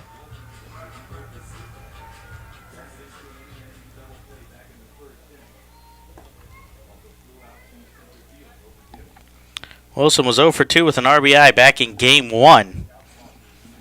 As he digs in to face the lefty right here. He rolls one towards the shortstop who makes a diving effort, but it's past the glove of Kelly. And Wilson's aboard with a 1-out single here in the bottom of the 5th.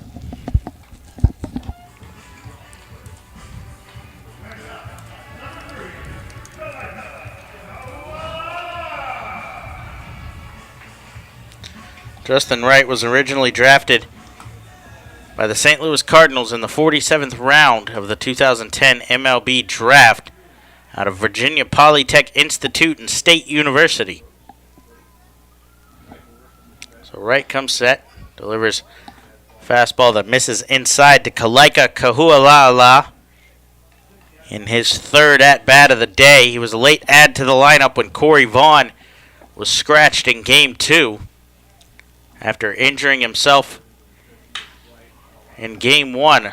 A line drive from KK here. Rips foul up towards the Legends Club. Good contact there from the second baseman. So when Vaughn had to get scratched, normal second baseman Jose Lozada was forced into right field. KK gets the start at second. This is just his 2nd start of the year. As he fouls another one down the third base line here. And the count goes to 1-2. So Wright, we mentioned, drafted by the St. Louis Cardinals. He spent 7 seasons in the Cardinals organization. All 7 of his professional seasons so far. He's in his 8th. First was Somerset, as we mentioned.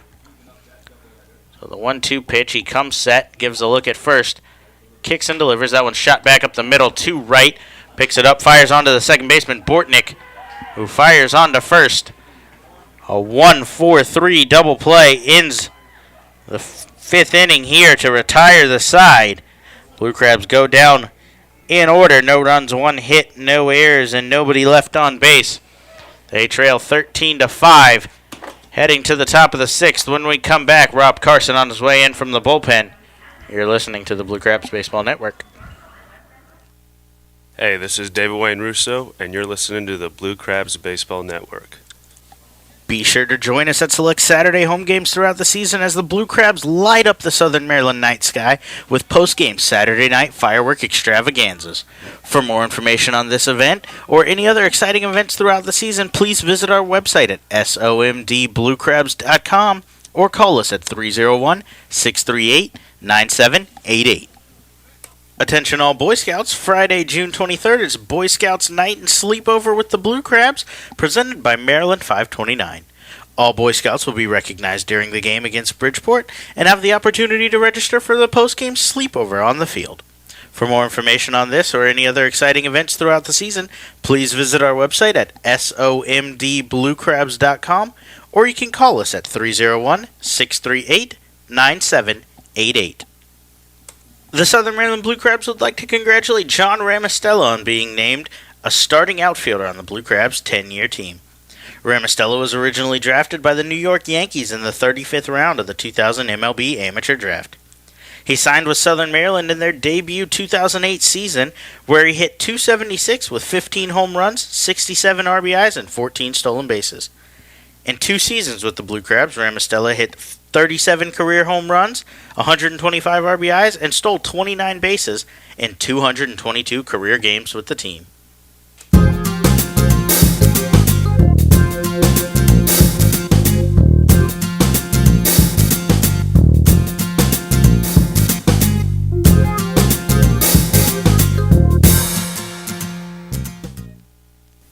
Hey, this is John Harris, and you're listening to the Blue Crab Baseball Network. Back inside Regency Furniture Stadium as we head to the top of the 6th. Southern Maryland down 13-5. New pitcher as Rob Carson has come on out of the bullpen to work the 6th inning. Carson winds and delivers to the leadoff man in the inning and the leadoff man in the lineup, Darren Ford, who shoots a first pitch fastball through the hole between short and third for a leadoff single. Ford has now reached base for the 3rd time today. That's his first hit, however, as Eggleston digs in as one of just 2 players in the Somerset lineup without a hit thus far. So, lefty-lefty matchup here for Carson, who delivers a fastball off the plate away. Carson comes in 2-0 with a 1.08 ERA. He pitched 1 inning yesterday in the 2nd game of that doubleheader as he pumps across a strike here, 1-1. He gave up no hits. He walked 1, and on a throwing error from the catcher, Ryan Wiggins, a run was scored. So it was 1 unearned run from Carson, who's now allowed 3 runs on the season, just the 1 earned coming in his first game.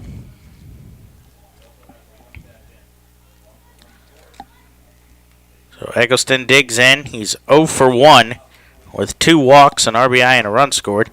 Takes a big cut here, swings and misses, and goes down on strikes for the first out here in the 6th inning. So 1 away in the top of the 6th. Somerset still leads 13-5 as Olmo Rosario digs in. He's 2 for 2. He's been on base in all 4 at-bats. He walked to lead off, he walked in his first at-bat, singled in the 2nd, hit a home run in the 4th, and then was hit by a pitch later in the 4th. He takes the first pitch called strike here and is behind no balls and 1 strike as Jesse Beal is up and stretching in the Southern Maryland bullpen. Carson misses a fastball inside here. Beal, one of the few Blue Crabs left that hasn't thrown today. Him and Austin Fleet, the only two yet to pitch. Time is called as Rosario steps out. It appears he might have had something in his eye there. So he resets himself as Carson resets on the mound as well. Time called again as Rosario's having a real issue with something. Signals to the dugout. Not sure what he needed. It appears the trainer is coming out with some eye drops to try to clear everything up for Rosario here.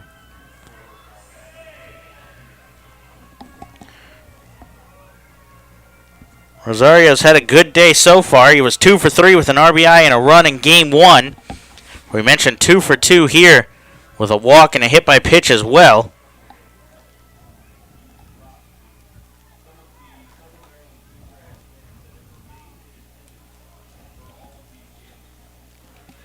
So Rosario seems to have recovered and digs back into the right-handed batter's box tied in the count 1-1. Hits a ground ball to the third baseman Palmero, who fires on to second. Turn on to first is in time, a 5-4-3 double play, and Rob Carson works a scoreless 6th inning. And he gives up no runs on 1 hit, no errors, and nobody left on base. Blue Crabs trail 13-5, running out of time here as we head to the bottom of the 6th. When we come back, you're listening to the Blue Crabs Baseball Network. Blue Crabs fans, the Blue Crabs are celebrating their 10th anniversary season in 2017, and they can't do it without you. Join the team all season long for special giveaways and ongoing 10-year tributes with group tickets starting at just $10. Regency Furniture Stadium's spacious and modern amenities include 16 luxury suites, an all-you-can-eat picnic pavilion with a great view overlooking left field, and the Legends Club, which can host your event of up to 160 people for a game. Call today at 301-638-9788 or visit us online at somdbluecrabs.com for more information. Attention all Jedis. Please report to Regency Furniture Stadium on July 29th for Star Wars Night as the Blue Crabs take on Lancaster.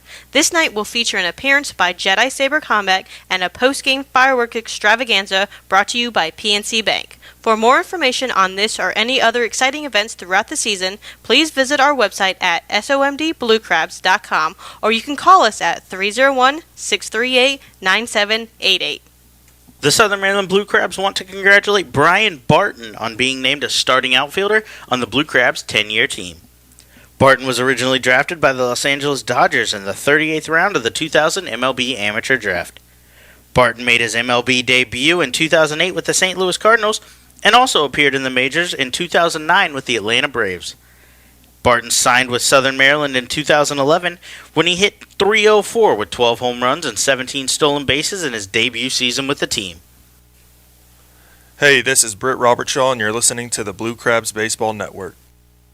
Back inside Regency Furniture Stadium, Blue Crabs trail 13-5, heading to the bottom of the 6th. Devin Rodriguez will lead off in a lefty-lefty matchup as Justin Wright returns to the mound for his second inning of work. Delivers a first pitch fastball over the outside part of the plate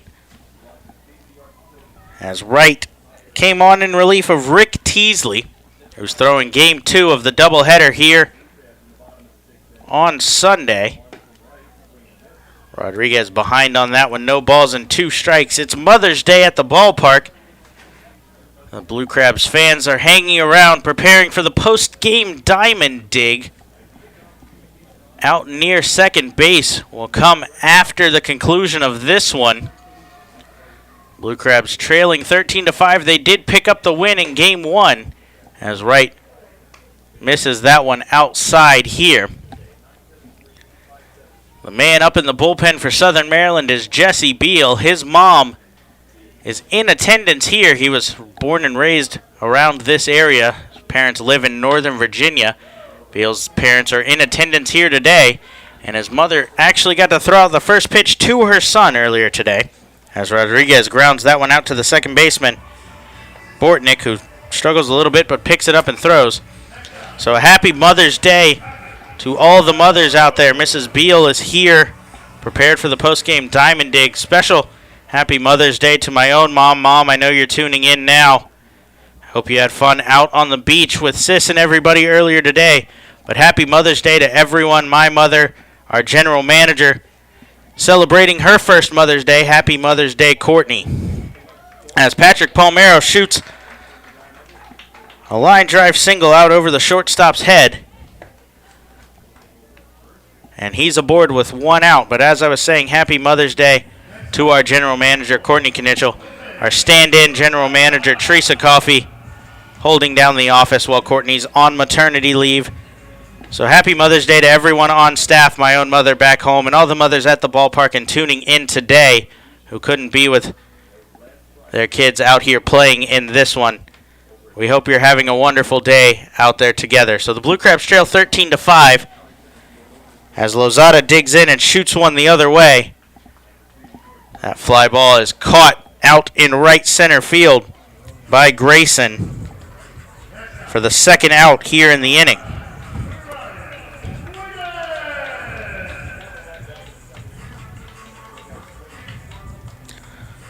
So 2 outs here in the bottom of the 6th inning. Ryan Wiggins digs in.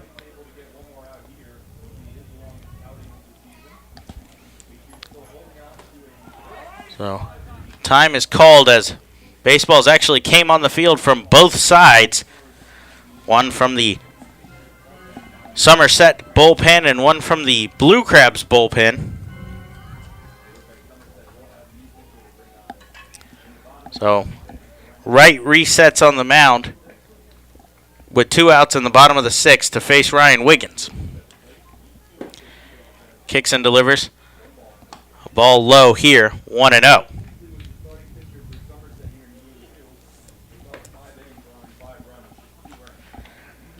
The lefty right comes set here. Kicks and delivers. That one's fouled straight back. Rick Teasley started the game for Somerset. He gave up 5 runs, just 2 earned, but left with a 12-5 lead. He's not eligible for the win, however, as he only pitched 4 innings. You have to go 5 as a starter to qualify for the victory. So the man on the mound, Justin Wright, is in line for the win should the score hold where it is.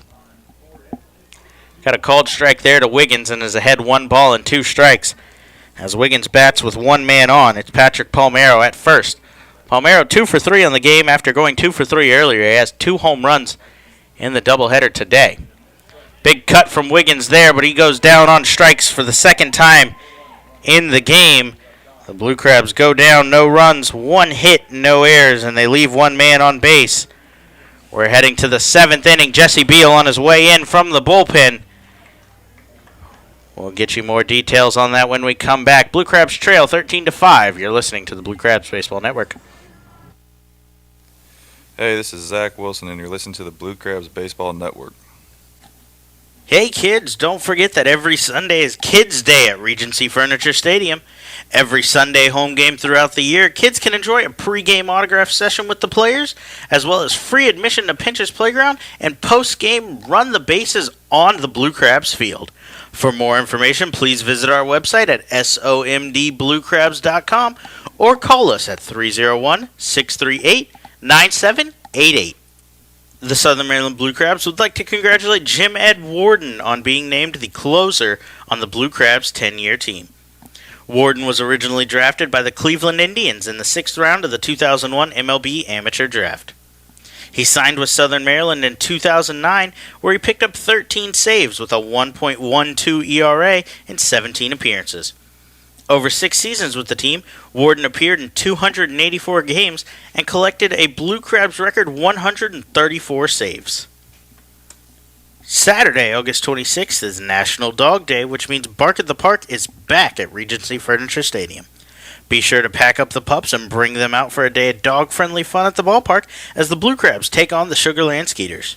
For more information, please visit our website at somdbluecrabs.com or you can call us at 301-638-9788.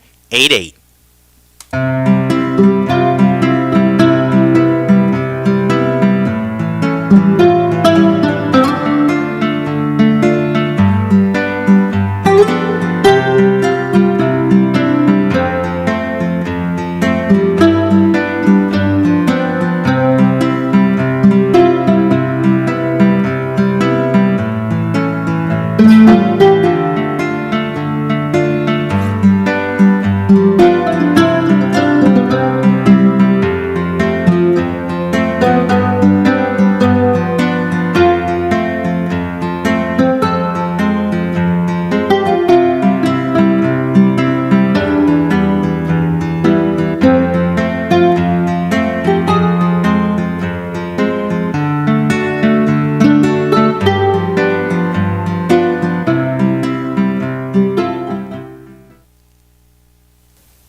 Hey, this is James Frisbee, and you're listening to the Blue Crabs Baseball Network.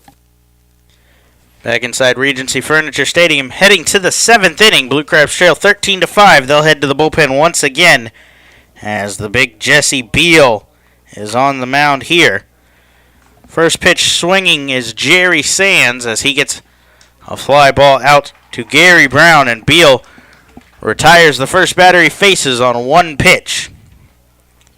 Beal comes on after Rob Carson came in. He threw 1 inning, gave up 1 hit, but got a 5-4-3 double play to end that 6th inning. Another scoreless outing for Rob Carson. So Beal is on the mound now, 6'6", 245 pounds. Born in Washington, D.C., but resides in Northern Virginia. We mentioned his mother actually in attendance here on Mother's Day to watch her son pitch. Got to throw out the first pitch to Jesse before Game 1 of the doubleheader earlier today. So Beal's ahead, no balls and 1 strike here to the catcher, Yovan Gonzalez. Fastball misses outside to Gonzalez here. The catcher's having a fantastic season for the Patriots. On the season, he's hitting .354. And that's going to go up as he's 2 for 3 with a walk and 3 runs scored here today in this one. Curveball there from Beal bounces up to the plate, and he's now behind Gonzalez 2-1. So Gonzalez had a good season last season. He led the Atlantic League in fielding percentage with a .998 fielding percentage. He made just 1 error.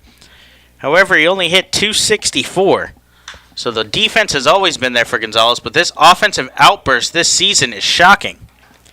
He hits a deep fly ball here to right, but Lozada makes the running catch a few feet short of the warning track for the second out here. That'll bring up Carlos Guzman. Guzman 3 for 4 on the day. He singled in the first, scored on a Scott Kelly triple. Singled in the third as well, scoring on a Chris Grayson single. Then doubled and scored back in the 4th inning before flying out to left field, finally being retired for the first time in the 5th. He's ahead of Beal here 1-0 as that one tailed out of the zone. Fastball blown by him here, and the count's even 1-1. This is the finale of back-to-back doubleheaders against Somerset. Thursday's game got rained out, was postponed to a doubleheader Friday. That doubleheader got rained out. We backed it up to Saturday. Played 2 yesterday. The team split those. Somerset taking the opener, and the Blue Crabs taking Game 2 last night before post-game fireworks. Then we played Game 1 earlier today. First pitch was at 1:05. The Blue Crabs were able to take the victory in that one, as they won 7-3 behind a couple of home runs from Patrick Palmero and Gary Brown.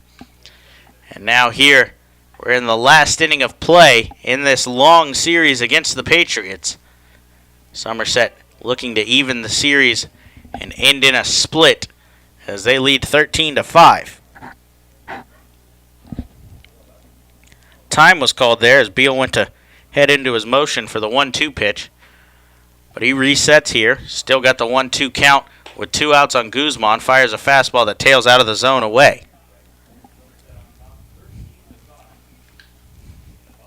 So the count's even 2-2 here. As Guzman digs back into the left-handed batter's box, Beal winds and delivers a curveball. Cold, strike 3 over the outside corner.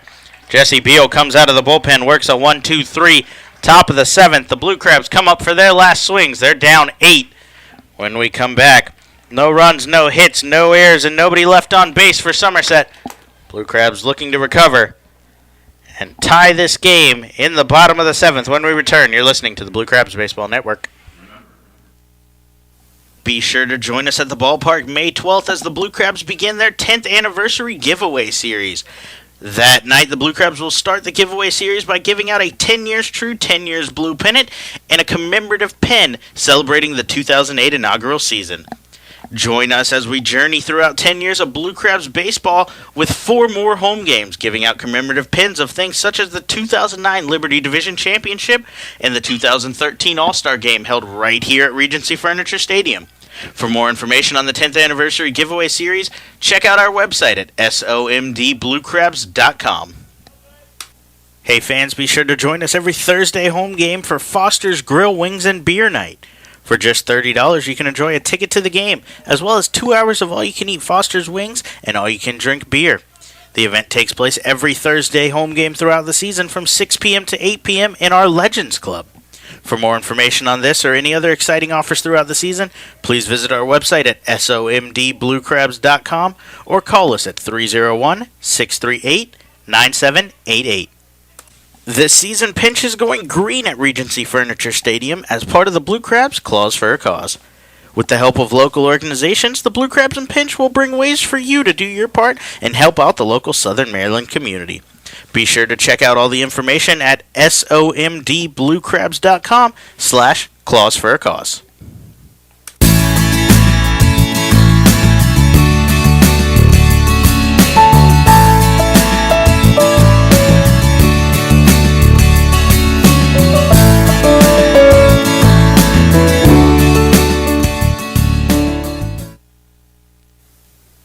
Hey, this is Sam Runyon, and you're listening to the Blue Crabs Baseball Network.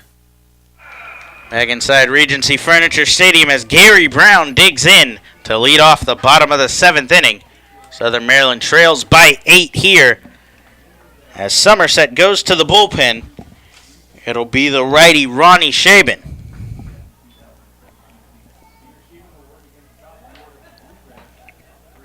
Shaben will be tasked with the top of the order here in the 7th as he delivers a first pitch strike to the leadoff man Brown. So Justin Wright came on in relief of Rick Teasley. Wright's in line for the win. He pitched 2 innings, gave up 2 hits but no runs, and struck out 2 batters. Counts even now 1-1 as that one tailed out of the zone. And Gary Brown digs back in. He's 1 for 2 on the day with a hit by pitch and a run scored in the 2nd inning. Takes a curveball here. 1 ball and 2 strikes. Brown's had a good day for Southern Maryland. He's 3 for 6 on the day so far with 2 runs, 2 RBIs, including the home run back in Game 1. It was a 2-run shot. That fastball stays up out of the zone, and the count goes to 2-2 to Brown here.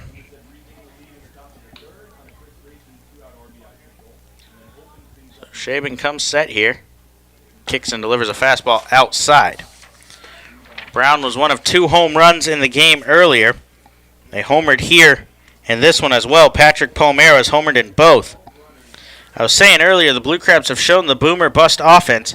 Coming into today, they'd put up multiple runs in 23 separate innings. They added 1 more inning to that here in this game as Brown hits a pop-up to shallow left field. The shortstop drifting back makes the catch for the first out. They put up 5, obviously, in the 2nd inning. And then in Game 1 earlier today, they put up 2 in the 2nd inning of that one and 4 in the 6th.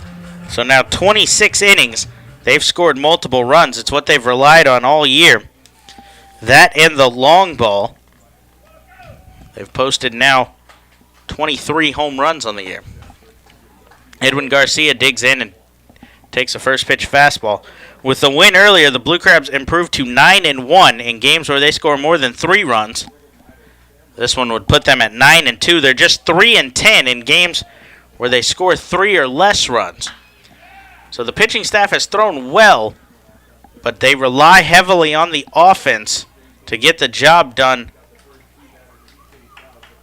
for the team. This is also the first series Southern Maryland has had where a game has not finished with a 2-run or less deficit. Garcia hits a high pop fly here to shallow center.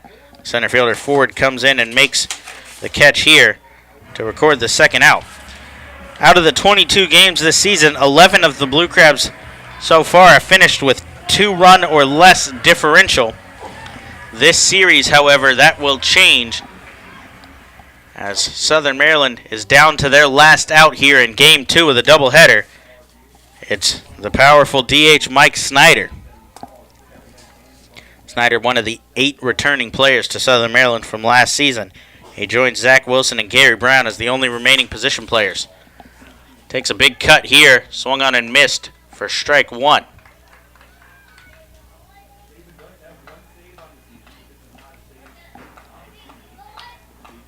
Shaben on the season has picked up a save for Somerset, so he's used to pitching late in games. This is obviously not a save situation in the 13-5 game as he snaps off a curveball here called strike 2.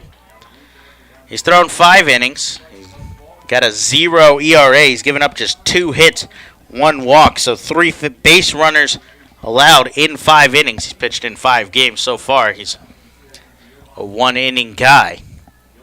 Ahead 0-2 here. Snyder rips one down the line, foul. Shaben threw yesterday against Southern Maryland in Game 1. He pitched the 7th inning of that game as well. He gave up a hit to Edwin Garcia, but a 6-4-3 double play and a Gary Brown flyout ended that one.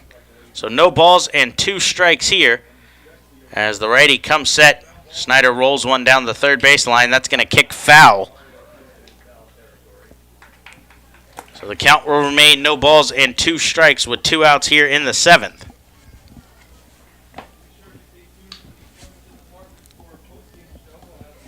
So Snyder heads back into the box, still behind in the at-bat. He's 1 for 3 on the day. After going 1 for 2 in Game 1 earlier, he had his 9-game hitting streak snapped in Game 2 yesterday, but is now back on a 2-game hitting streak. So the 0-2 pitch once again, a slider that tails off the plate but gets Snyder swinging as Shaben works a 1-2-3 inning. And Somerset takes the win here in Game 2, 13-5.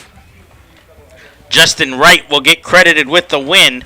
He came on in relief of Rick Teasley, who was able to work 2 scoreless innings before turning it over to Shaben, who picked up the game finish there, but not a save opportunity in a 13-5 victory. So Southern Maryland splits the series 2-2. They take the middle 2 with Somerset bookending wins in Game 1 of the doubleheader yesterday and this one here today. So recap of the day, Darrell Thompson picks up his 2nd win of the year for the Blue Crabs in Game 1. They took a 7-3 victory there. Thompson worked 6 innings, gave up 7 hits, 3 runs, 3 strikeouts in that one. The big blows came in the 6th inning. A Patrick Palmero 2-run homer put Southern Maryland ahead 5-3. And a Gary Brown 2-run homer extended that lead. Mitch Atkins was hit with the loss in that one. He threw 5.2 innings for Somerset. Gave up 9 hits, 7 runs, but struck out 7 batters. Game 2, the Blue Crabs sent David Russo to the mound, making his first start of the season. Russo struggled in 1 inning of work, giving up 4 hits, 5 runs, all earned, and walking 2. The team was able to tie the game up in the bottom of the second and get Russo off the hook. Britt Robertshaw is hit with the loss, although he pitched 2 innings, gave up 4 hits, but just 1 run, threw well in his work. The big damage came in the 4th inning when Somerset put up 6 runs on just 2 hits. 2 hit-by pitches in the inning as well to go with 5 walks. Opened the game up to 12-5. They added 1 more in the 5th to extend it to a 13-5 win in Game 2. Robert Shaw hit with the loss. The win's going to go to Justin Wright, as we mentioned. Still a positive series as Somerset came in leading the Atlantic League with a 14-6 record. The Blue Crabs are able to take 2 from them, and they'll go to 12-12. They currently sit a game out of Sugarland for the division lead. Sugarland is in action right now. As we take a look around the rest of the Atlantic League, the York Revolution won earlier today over Bridgeport. Sugarland did finish that game against Lancaster, so they'll jump to a 2-game lead over the Blue Crabs, who sit at 12-12. Sugarland at 14-10. With their victory earlier today, Somerset goes to 16-8. They have a 3-game lead over the Bluefish in the Liberty Division. So Southern Maryland splits the day and splits the series with the Atlantic League leading Somerset Patriots. They'll have the day off tomorrow after back-to-back doubleheaders before a 3-game set with the team in second place in that Freedom Division, the Lancaster Barnstormers. Southern Maryland just a game behind Lancaster as Lancaster comes to town for a 3-game series. Tuesday, 6:35 first pitch. Wednesday, we're back with baseball and education, and the series finale will come Thursday at 6:35 as well. So we'll be back on Tuesday after an off day tomorrow. 6:35 first pitch. Once again, we'll be on air right after the national anthem of that one, and we'll get you that 3-game series against the Lancaster Barnstormers as Southern Maryland looks to move into second place in the division by taking at least 2 out of 3 against Lancaster. So once again, split the day and split the series with Somerset. They go to 12-12 on the season. We'll see you Tuesday. Again, happy Mother's Day to everyone tuning in. My own mother and all the mothers out there, including our general manager. Happy Mother's Day. We hope you enjoy the rest of your day. Thank you for spending some of it with us on the Southern Maryland Blue Crabs. I'm Brandon Bulanda. Thank you for tuning in to Regency Furniture Stadium. You've been listening to the Blue Crabs Broadcasting Network.